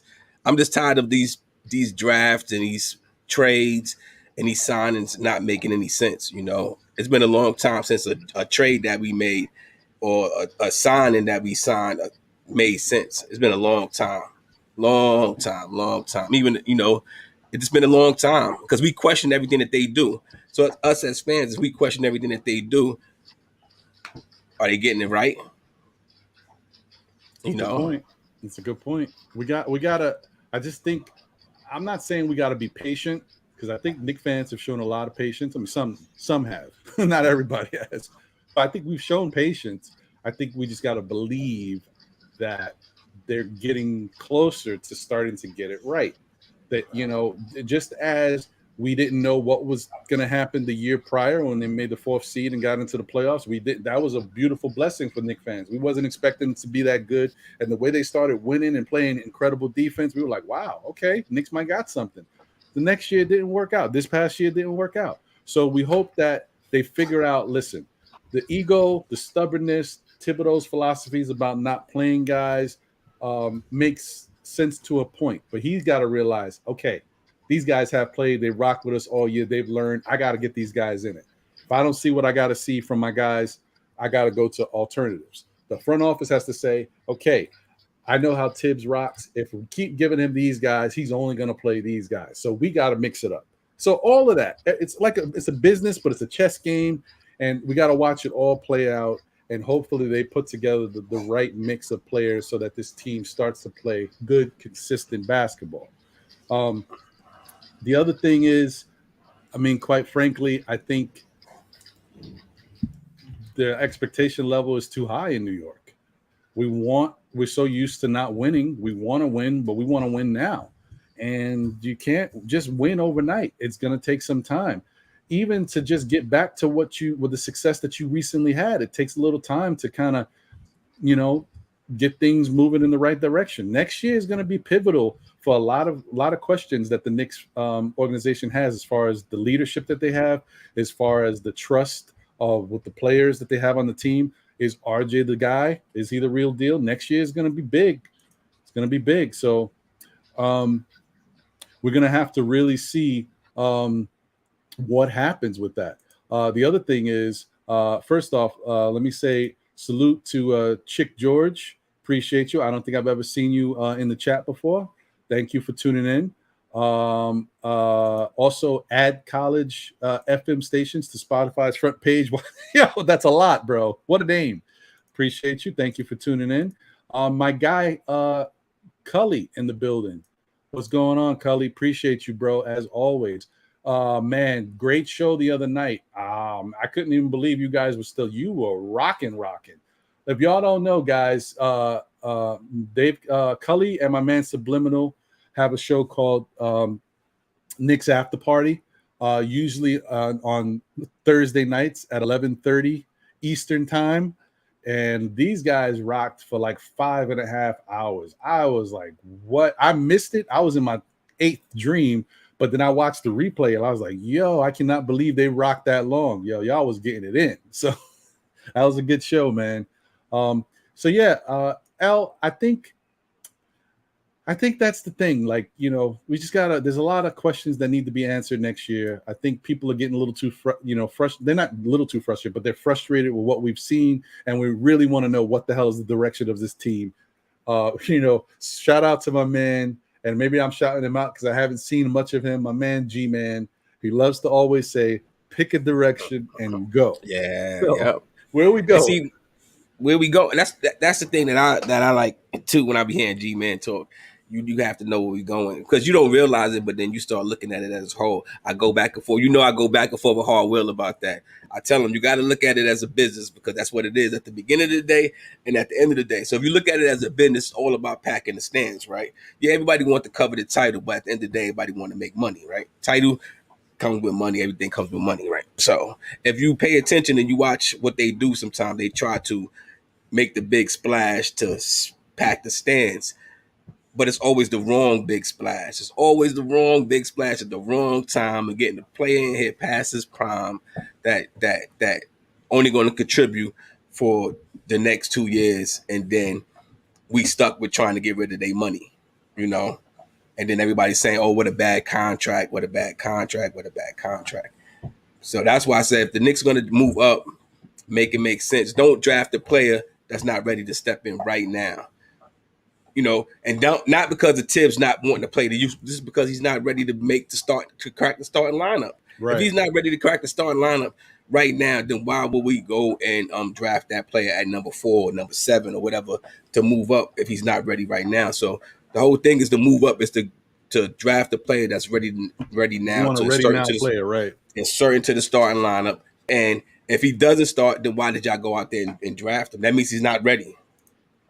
It don't have nothing to do with Tibbs. That means he's not ready then. So we don't wasted a pick on who getting whoever.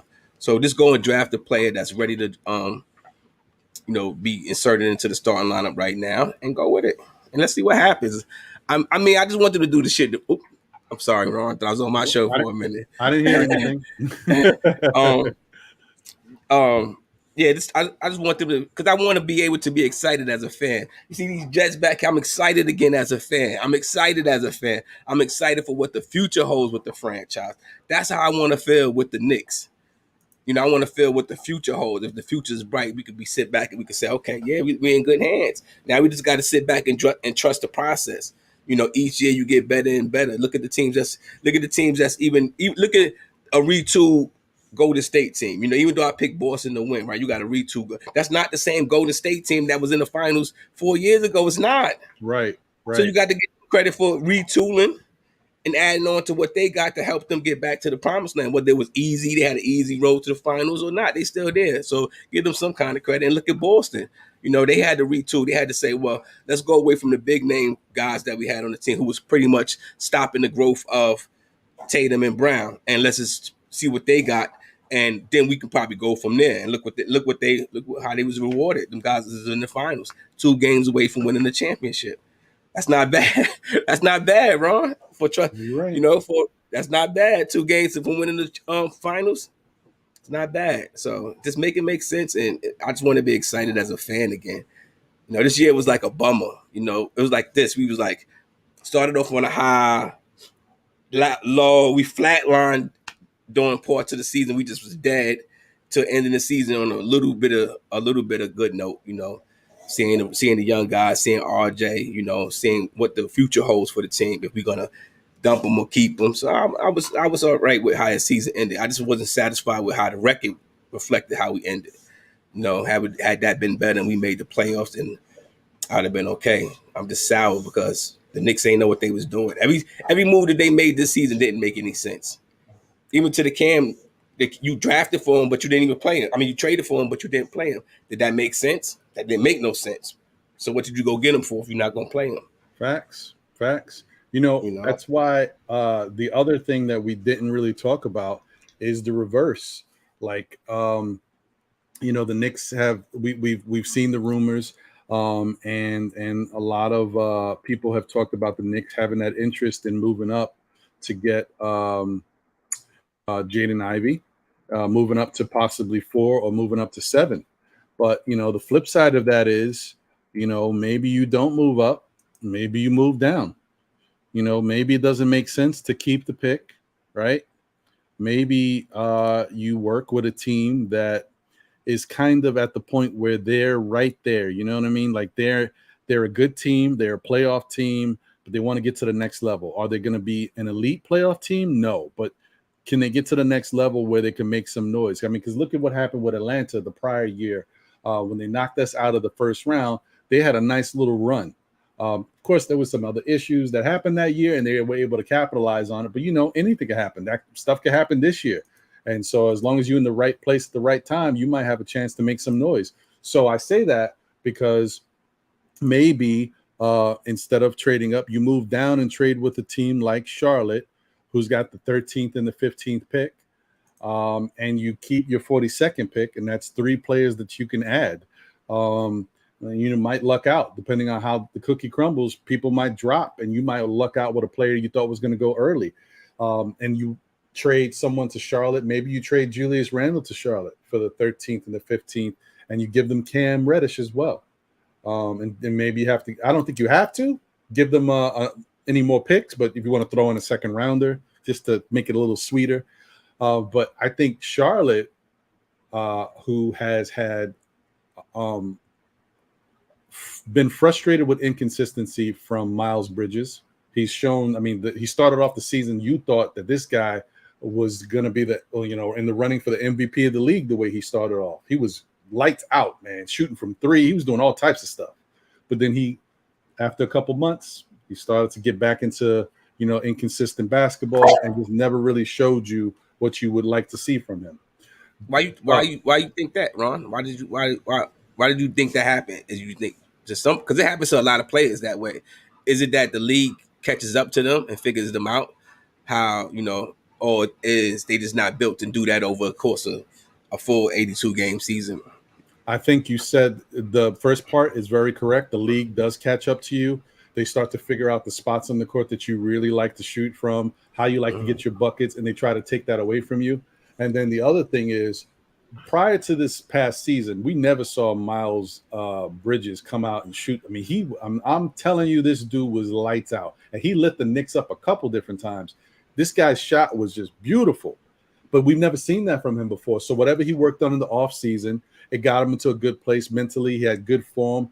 But when it comes to shooting, you have to have exact form and repetition. Like, you got to continue to do the same thing over. And that's how you keep the same shot. That's how it gives you the same results. It's hard to do that. I mean, that's why a lot of people aren't NBA players. It's hard to keep shooting the exact same way all the time. Same footwork, same mindset, same trajectory. You got to keep that in order to keep it going.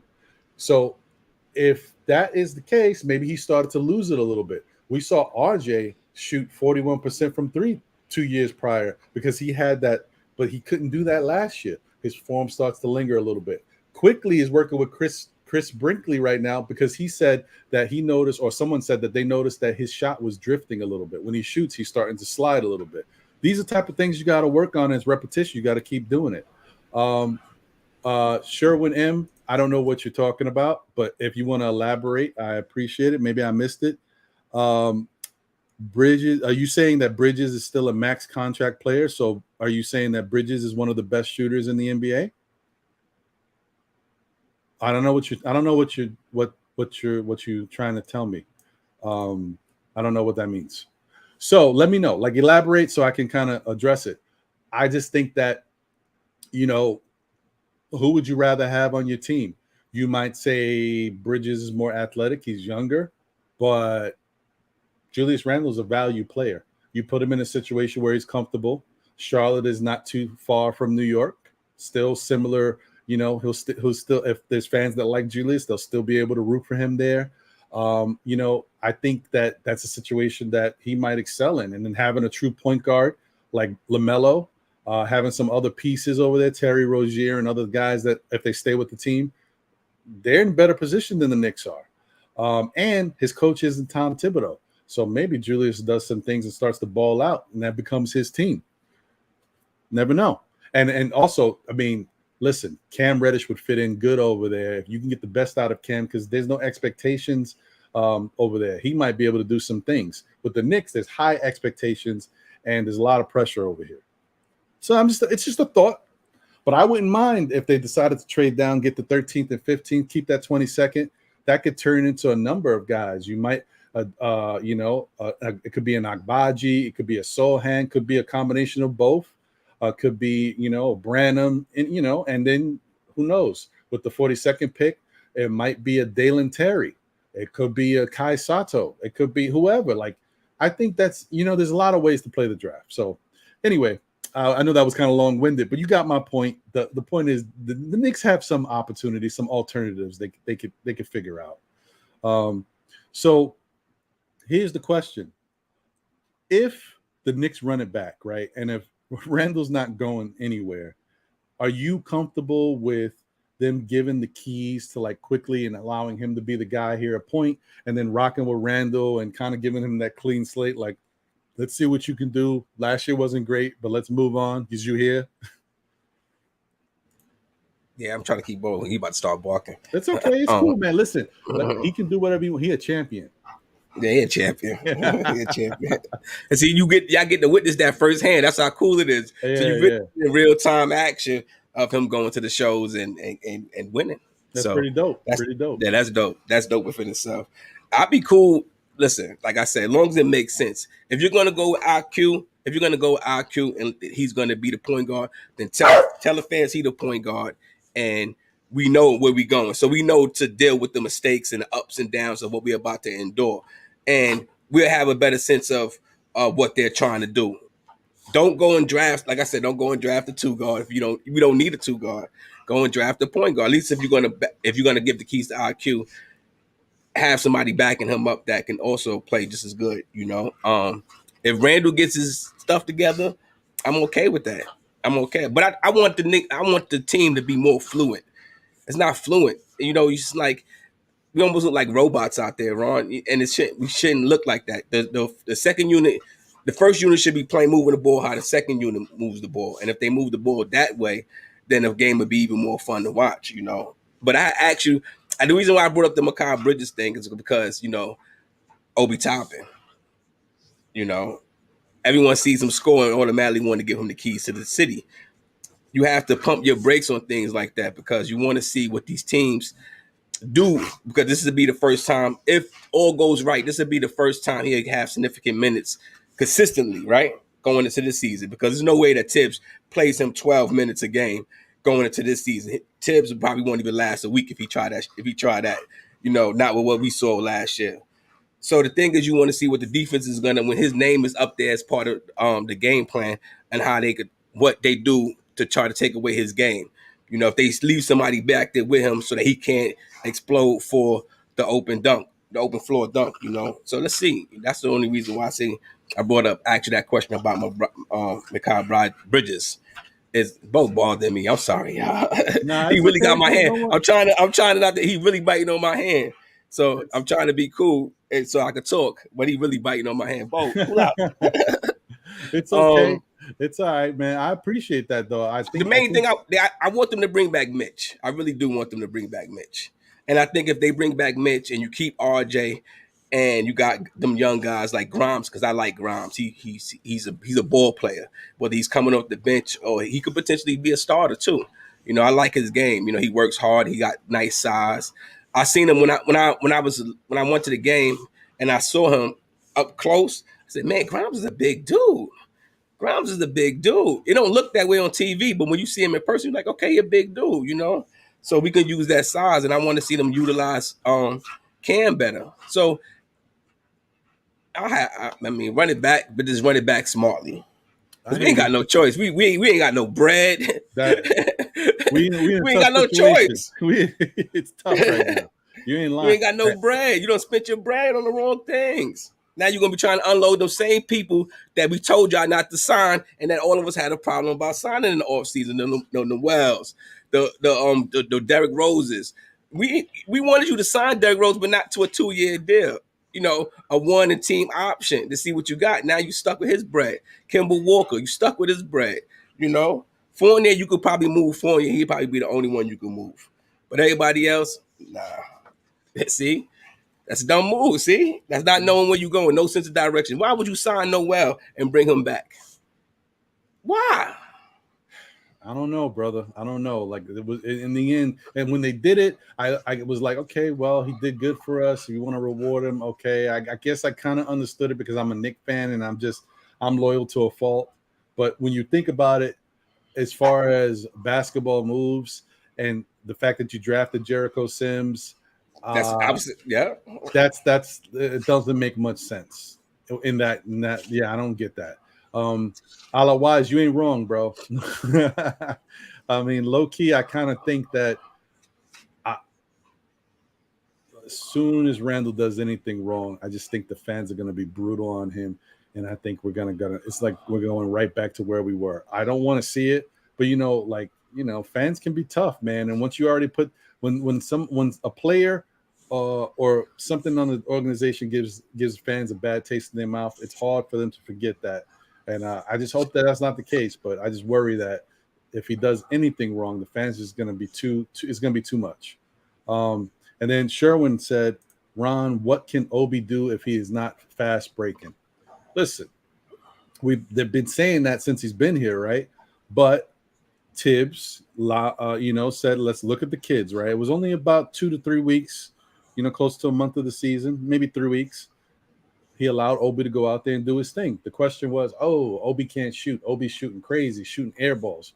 Well, what happened when you gave Obi a chance to shoot 5 or 6 threes?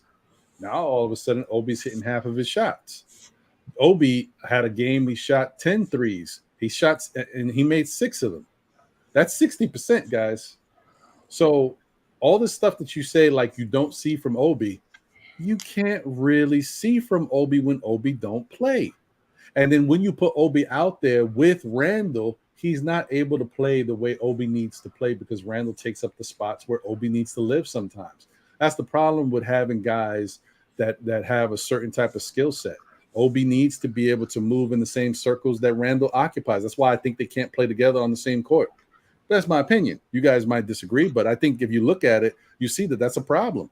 They don't seem to work too well together. So I think I'm not saying Obi is definitely the answer. This year is a big, I told you, this year is a show and prove year for everybody, Obi included. Obi, Quickly, RJ, the front office, the coach. It's a show and prove year. And after this year, there's going to be changes made if things don't work out the way we hope they do. I don't know. It's tough to really say. Shout out to Margaret Edwards. Appreciate you. Thank you for tuning in. We got to see what happens. Almighty Finesse, would you go and sign and trade Randall for Miles Bridges? I don't know if I do that. Because to me, Miles Bridges is just like a little better than Obi. You know what I mean? He's a little better than Obi, and honestly, he has a deficiency too because he's not a great shooter. Can he get better? Can he improve? Yeah, but to me, if Obi keeps working at it, Obi might be just as good shooting as Miles is now, and he could be better than Miles shooting with the same type of reps. Because that's the thing: if you make Obi a part of the offense, give him those touches. We've seen Obi when Obi you give him 5, 6, 7 opportunities to shoot threes, he's going to hit 3 or 4 of them. He's not a horrible shooter. He just needs to be comfortable in the flow of the game and not rush his shot. He's got decent form, and when he has that opportunity, he shoots a pretty good shot. So that's all I'm saying. Like, I think Obi's going to be okay.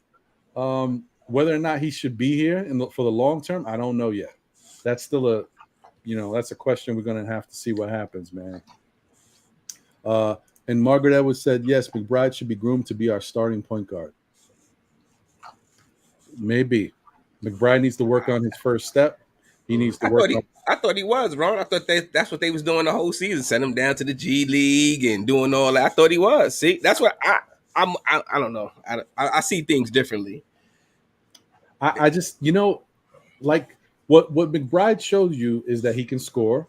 I think he's a better shooter than I thought he was.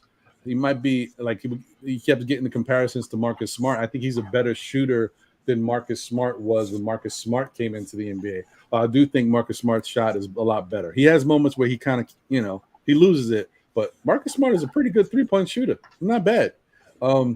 So I think he's better in that term. But if you look at his game and look at how he plays the point guard position, he hangs out on the perimeter.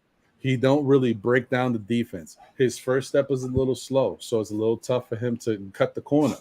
That's something that he's got to work on. But that was his draft knock. That's what they said as far as why he got drafted where he got drafted. That was his big negative.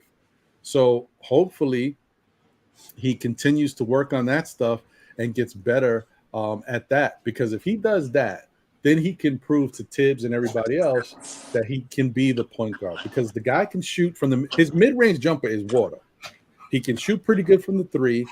And, when he gets to the rim, his layup package is fine. He can score down there. He just has to be able to get there consistently. And we already saw one of the big pluses for Miles is that his turnover to assist ratio, he don't turn over the ball like that. He's pretty good at it. So I'm just saying, like, he's got to continue to work on that stuff. And then he can look, there's nothing wrong with being the backup and then turning into a starter later down the line if the opportunity presents itself. We'll see. Cully, what's going on, brother? Yeah, how you salute, doing? brother. Salute, man. What's good, Cully? What's good, L? What up, y'all? Chilling, man. What's happening with you today? Ain't nothing, man. Just chilling on this Saturday, man. That's all. Is it still nice weather out here? They said it was gonna rain. I hope it doesn't. I don't know if it rains. It might just be cloudy, but I don't know. Oh, okay. All right. I kind of want to go to the park, but yeah. All right. What are you thinking about what we've been talking about? What's your opinion? talking about where we drafting it. The topic is what, Carmelo. I mean, there was so many different topics, but I know. The last thing I remember. Well, I forgot. What are you saying? No, I was saying if there's anything that jumped out at you that you wanted to weigh in on, by all means, feel free. Absolutely, it's the draft. I heard El say, "Yeah, what's up with us? What's up with everybody liking on the two guards?" Like, yeah, that's what I'm thinking. I'm thinking, aren't we like kind of like clogged at the two guard position? Like, I think we have enough big guards. I mean, I don't know. I just think we need a wing, tall wing.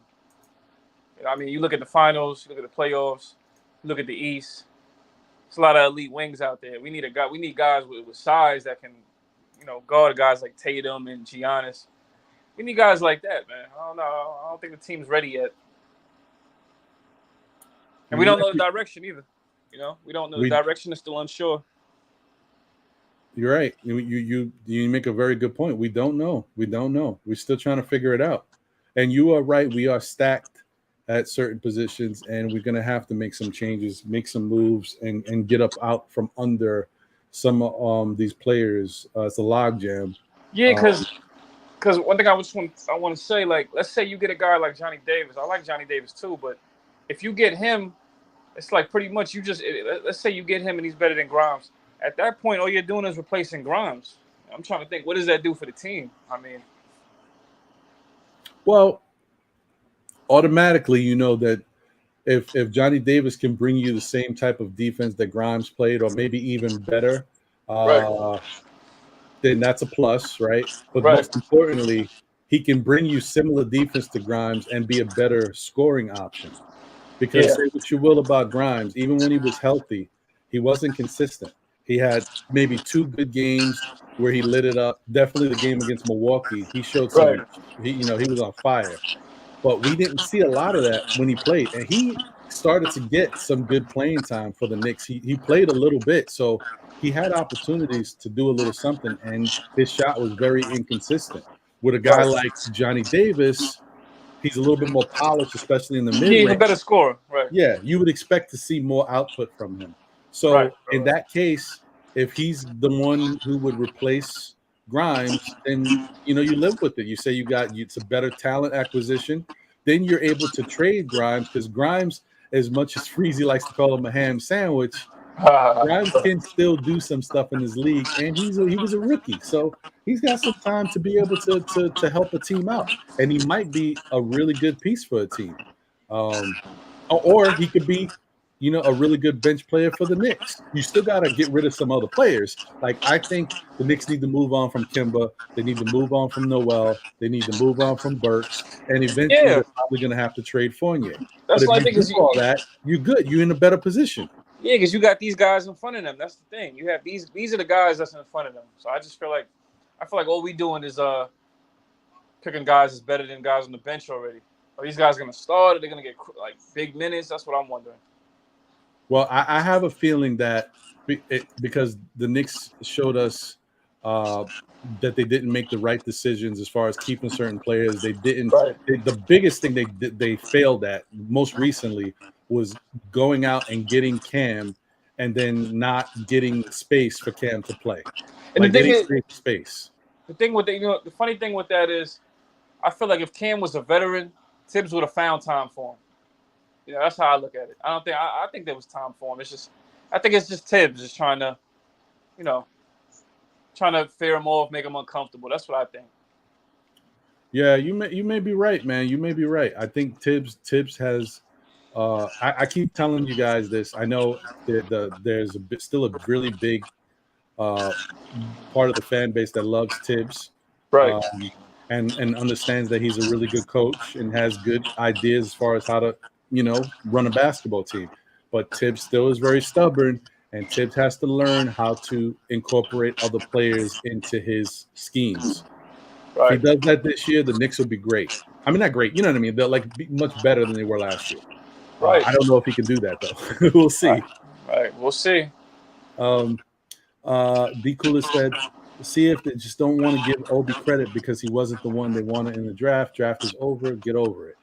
Like, yeah, I think Obi is still out there proving himself because of his age. That's important. If Obi wasn't 24 years old, if Obi was 20, you wouldn't hear the type of stuff you hear about Obi. But it's the fact that Obi's 24, You expect him to know more, expect him to be a little bit more polished. Right. You know, that stuff affects him. And is it fair? Maybe not, because, you know, regardless, he was just a college player. Now he's in the NBA. His age is what it is. Who's the guy? Duarte from Indiana. Chris Duarte. Chris Duarte came into the league. He's 23, all right? Right. 23 or 24. Right. He came into the league, and people looked at him and thought, man, this Chris Duarte, he's balling out of control. That was like 1 month and a half of the season. Where did he finish? He struggled. Okay. Well, yeah, Rick Carlisle had a pretty tight leash on him. He did. This stuff happens, man. Like, you got to rock with him. Right. Hold on Obi. a second. Anthony A, what's happening? Man, joining in. What's up, man? How you doing? Love your broadcast, man. Congrats on the 1K. Ready for 10K, man. Hey, thank you for joining in. First time on the panel. Appreciate you. Absolutely. I jumped on with Freezer a couple of times. Dropped a little knowledge. But I've been watching you every Saturday. I'm like, man, this cat is doing some work. I love it. Well, thank you. I appreciate that. Where are you at? You in New York or are you somewhere else? I'm a kid who grew up in Brooklyn, who's now in Los Angeles, man. Oh, okay. Yeah, I'm actually Freeze's nemesis. I'm a Marine. He's in the Army, I was in the Marine Corps, so we always fight, you know. So I'm always like, yo, the Corps is the way to be. But I want to jump in because, man, Obi haters are strong, man. There's some Obi haters out there. And again, you come back with the facts. Some people just need, especially because he was older, especially, he had so many years of being the star and getting his minutes. He can't do 5-10 minutes and decide to boom, turn it on. Some guys don't play like that. You walk in and go. And also with a guy like Tim's ready to pull. Oh, Anthony, I don't want to cut you off, bro. Do you have the air on or the window open? I had the air on. That's what it is.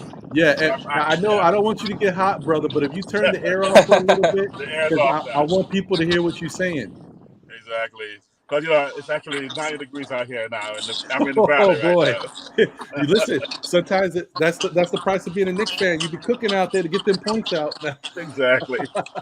But yeah, with Obi, they were actually, he was getting, first of all, he had a very short rope with Tibbs. Right. He was a guy who starred in college. You know, he played 4 years. You know, he also grew late.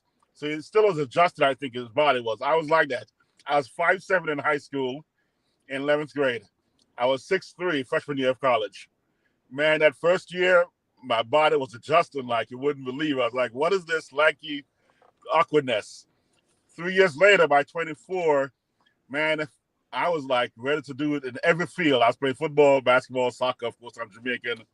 And once my body got under control, man, it was night and day. I need at least 2 or 3 years of the new height, the new weight, everything to really adjust. So, I mean, Obi had the outside shot in college. He showed outside shot when he had 30 minutes in an NBA. So that's one thing. But what I talked with the guys yesterday about was people trying to build a team the way they like it. And I was saying, build a team to be the guys we got to beat. I want to build a team to beat Milwaukee, Boston, and the Nets, kind of, sort of, and Miami. I'm not going to build a team like Ewing's team. I mean, I love Patrick, you know, fellow Yardman, but I want to build a team to be the guys we got to beat. And those are the first, right now, those are the beasts. And so what I will settle for this year, however, is give me someone who's going to make us want to go to the Garden. You know, I was dropping a line yesterday, you know, back in the day. You guys may know where you go after school, I take it there for the pool. It's just really on the wall. I got a color TV so I can see the Knicks play basketball. You know, my old, you know, Rappers Delight.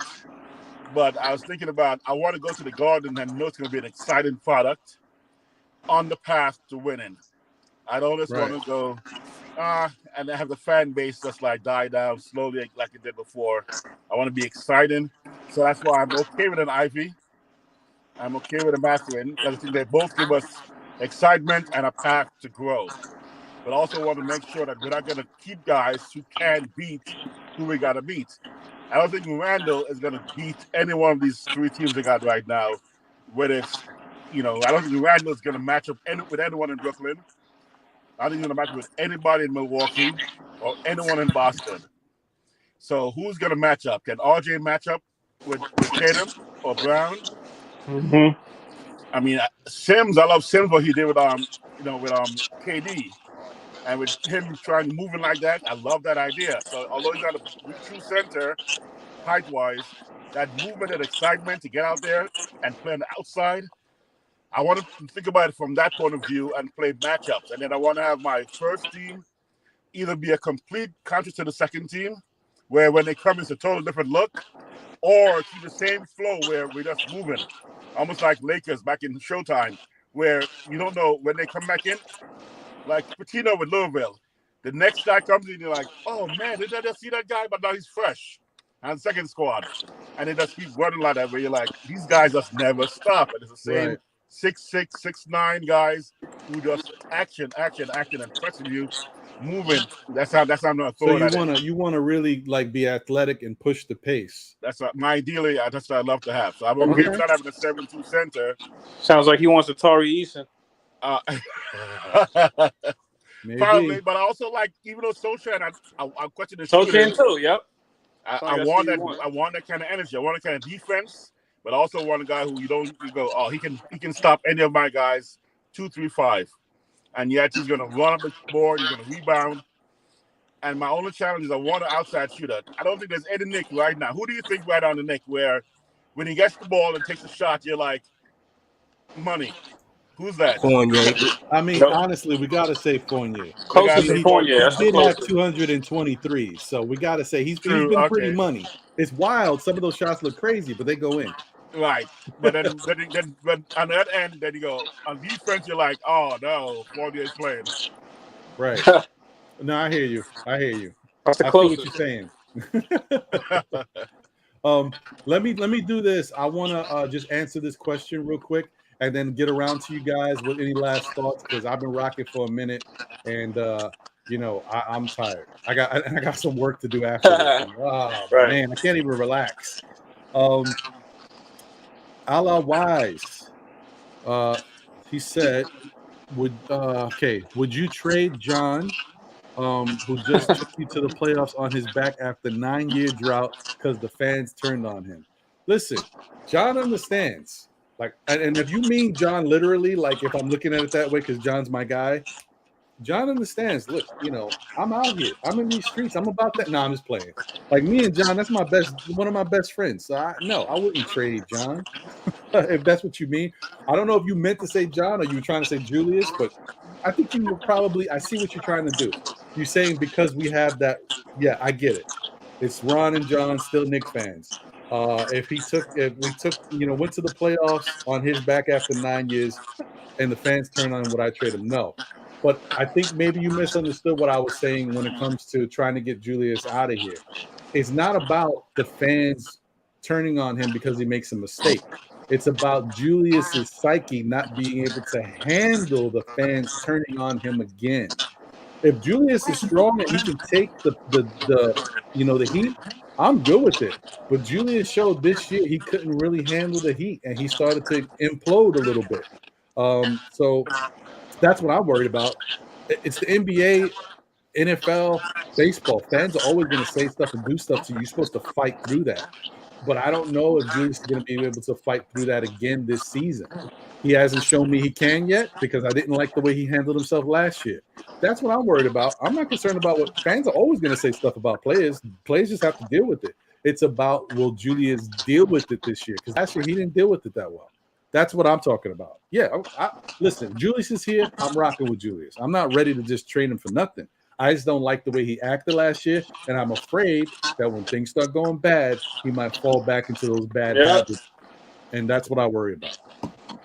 Oh, but real quick before you go, yeah, I wanted to get on earlier because of the full year of Josh. Oh man, you and me we got to be a bit of Alice someday, man. Because Stephen A, if I see him around here in LA, which he's loved it out here, I'm gonna have to go up there and just smack him back in his head for you, okay? Just gonna tap him back and say, yo, cut it, man, because you're right.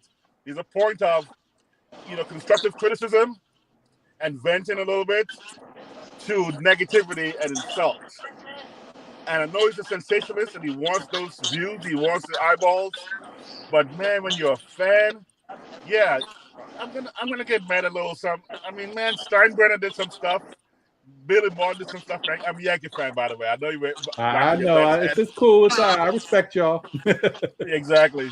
But every so often, I'm like, why did they do that? Why did they trade that cat? Why did? At the same time, you're not gonna go. I'm gonna trade everybody for Russell Westbrook.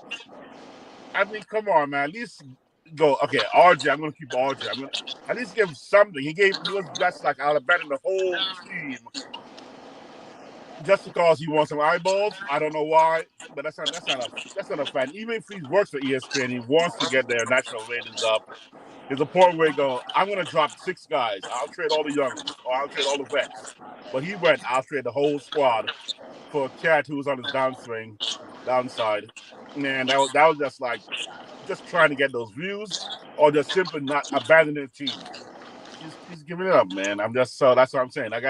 Me and Josh had it out before because I was always on the fence about giving the rookie sometime, the young one sometimes, and he plays young guys. RJ, I'm like, okay, let's experience, giving the yes experience guys. So when he wouldn't give McBride more than like 10 minutes, he wouldn't give Obi 20 minutes. He played Taj 30-something minutes once when Sims was right there. Those are where me and Josh were having some battles. Yeah, I know. I hear you, man. Well, I mean, because Josh will get you lit, and you got to go back and forth with Josh. You got to talk Josh down. He don't give up. He don't give up. Well, he's sharp though. He does have knowledge though. He's sharp. Oh no, of course, yeah, no. That's why he is who he is. People respect him. Just you understand that he's coming with a take that you may not like. That's why he's the controversy. Controversy. Yep. Facts. And that's why he's okay with Stephen A. Yeah, they live in same circles. I get it. Well, thank you, Anthony A. I appreciate you joining, brother. I'm gonna move around to Cully, my man, Worldwide L, and get up out of here. But before I do that, let me just say to Allah Wise, once again, brother, what you're pointing out is fair. I understand it, but last year, not. Forget about what you saw with Julius and how he acted towards the fans. The thumbs down, why he did it, fine. The stuff that was happening with his family, how the fans were acting, it's okay to be upset about that. He's human. But explaining why he did it to the media, bad PR. Shouldn't have did that. Almost knocking the laptop out of his coach's hand, trying to explain something to him. Why? What are you doing? Fine. What I think a lot of fans really couldn't get over was in the game where something happened. Julius got upset about something. Obi fell to the floor. Julius saw him fall to the floor, walked right past him, didn't pick him up. I think fans looked at that and also look at the huddles where Julius is off to the side by himself and the team is together in a huddle. Multiple times that's happened. I think fans look at that, and when you look like you're not a part of your team, even though the team still says they love Julius and they said that he works with them, Obi said good things, RJ said good things, it's how it looks to the fans that he's not a part of the team, that he's turning his back. He's more in his own head, worrying about what's going on with him than what's going on with the team. That turned a lot of fans off, and that you can't excuse. It's just poor optics and poor judgment on his end. He needs to kind of really get through all that stuff. Can he turn it around? Yeah, why not? I just think that, I'm not sure that he'll keep his head together for the whole year. We'll see. But I hope for the best. If he does, Ron, that'd be a good thing. But if it does, it'll be great. It was bad PR. It was just bad PR on their part from the because as a New Yorker, the thumbs down didn't bother nobody. We can take that as fans. We don't mind that because you was out there having a good game. True. You was out there having a good game. Yeah. Yeah. So, and we was playing against Boston. So it's like we didn't care. We all right with that. Like, you giving it back to us. Shame on the fans. It goes back and forth. That's what it's gonna be. But it's when you told everybody why. You could have went away. You could have went another way. You could have said, I was just giving it to the fans. I love the fans. He never once said, I love the fans. The fans is what motivate me. So I just wanted to just give it to them to show them that I'm hearing it, and moved on. He answered it, did not answer and did not want to talk to the media, and then your play was bad at the time. So that all played the part. If you would have, because we don't mind. We New Yorkers, trust me, we don't mind. You We know, don't mind Chase, that's part of Reggie being a New Yorker. Jackson. We don't mind. Right. Reggie Jackson. I mean, talking about baseball player Reggie. Reggie was a fan antagonist, and he struck out the most in the league. But man, when he came through, we were there for him. But we'd boo him. We'd boo Billy Barton. But when they produced, we are like, and none of them ever came back and give us flip us the bird or anything. They were like, yo, okay, you guys say your piece. You're paying us. You're paying your way coming here. But the part that I didn't like the most, besides the shut the F up, was the not talking after that. I mean, when RJ was messing up, RJ came out. But when Randall got, I can't even come out to the media. Even if he wants to walk out there and just say, no questions, I just want to make some statements. Tonight's game was rough. I'm going to try to get better. I'm doing my thing, but I'm working. Boom, 5 seconds, a one-line statement. But when you hit, that's when New Yorkers lost respect. You can't hide from New Yorkers. But you know what? I'll tell you this, Anthony. I'm not going to blame Randall for that. That's not his fault. That's the organization's fault. I Okay, know. because if the organization wants Randall to do what he needs to do and go out there and speak for a minute or two about what's happening, they're the ones who need to tell Randall, look, we need you to go out there and talk for a couple minutes. You don't talk for a couple minutes, we're going to fine you. That's how it is. That's how teams work. And they dropped the ball on that one too. You can't do that. When the going gets tough, your star players or your big market guys have to step up and take the Right. hit. That's what true players do. That comes with being the guy. True. Or one of the guys. Got to do And they that. paid his fine. Right. So, Cully, any final words, brother? I mean, I just hope we draft well. I hope that the front office is looking at the finals. If we want to win now, quote unquote, then we got to look at this Boston team. I mean, yeah, we got to look at the Warriors too, but we have to look at we got to look at the top teams of the East and try to match them. And I just hope they're watching. I hope they're doing a lot of homework, a lot of due diligence, and I could just say as Knicks fans, just stay positive and hope for the best. Yeah, I hear you, brother. What about you, Worldwide L? What's going on, man? Any final words, brother? Sacrifice. That's my word. Sacrifice. You got to be willing to sacrifice as a franchise, as a fan base. We got to sacrifice in order for us to get better and be headed in the right direction. Whatever direction that is, I don't know.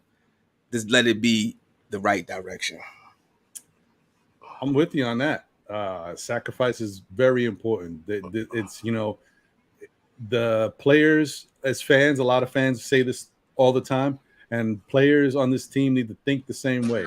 It's about the name on the front, not the name on the back. So do what you got to do to make the Knicks succeed as a team. Let's build and grow together.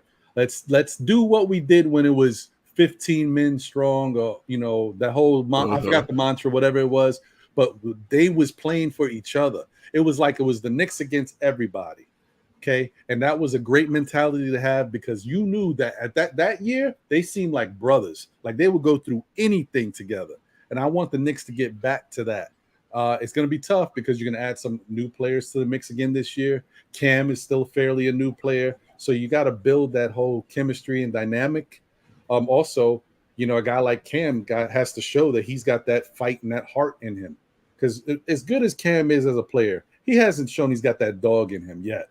We haven't seen it, and we need to see that. And I think he needs to get that out of him so he can take his game to the next level.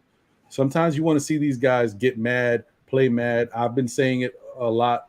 I know Sim said it recently. We want to see the dog in Obi. It'd be nice to see, Obi go up for a shot, get a shot blocked, come down the court the next time and dunk on the dude. Like, get mad. Like, show me something.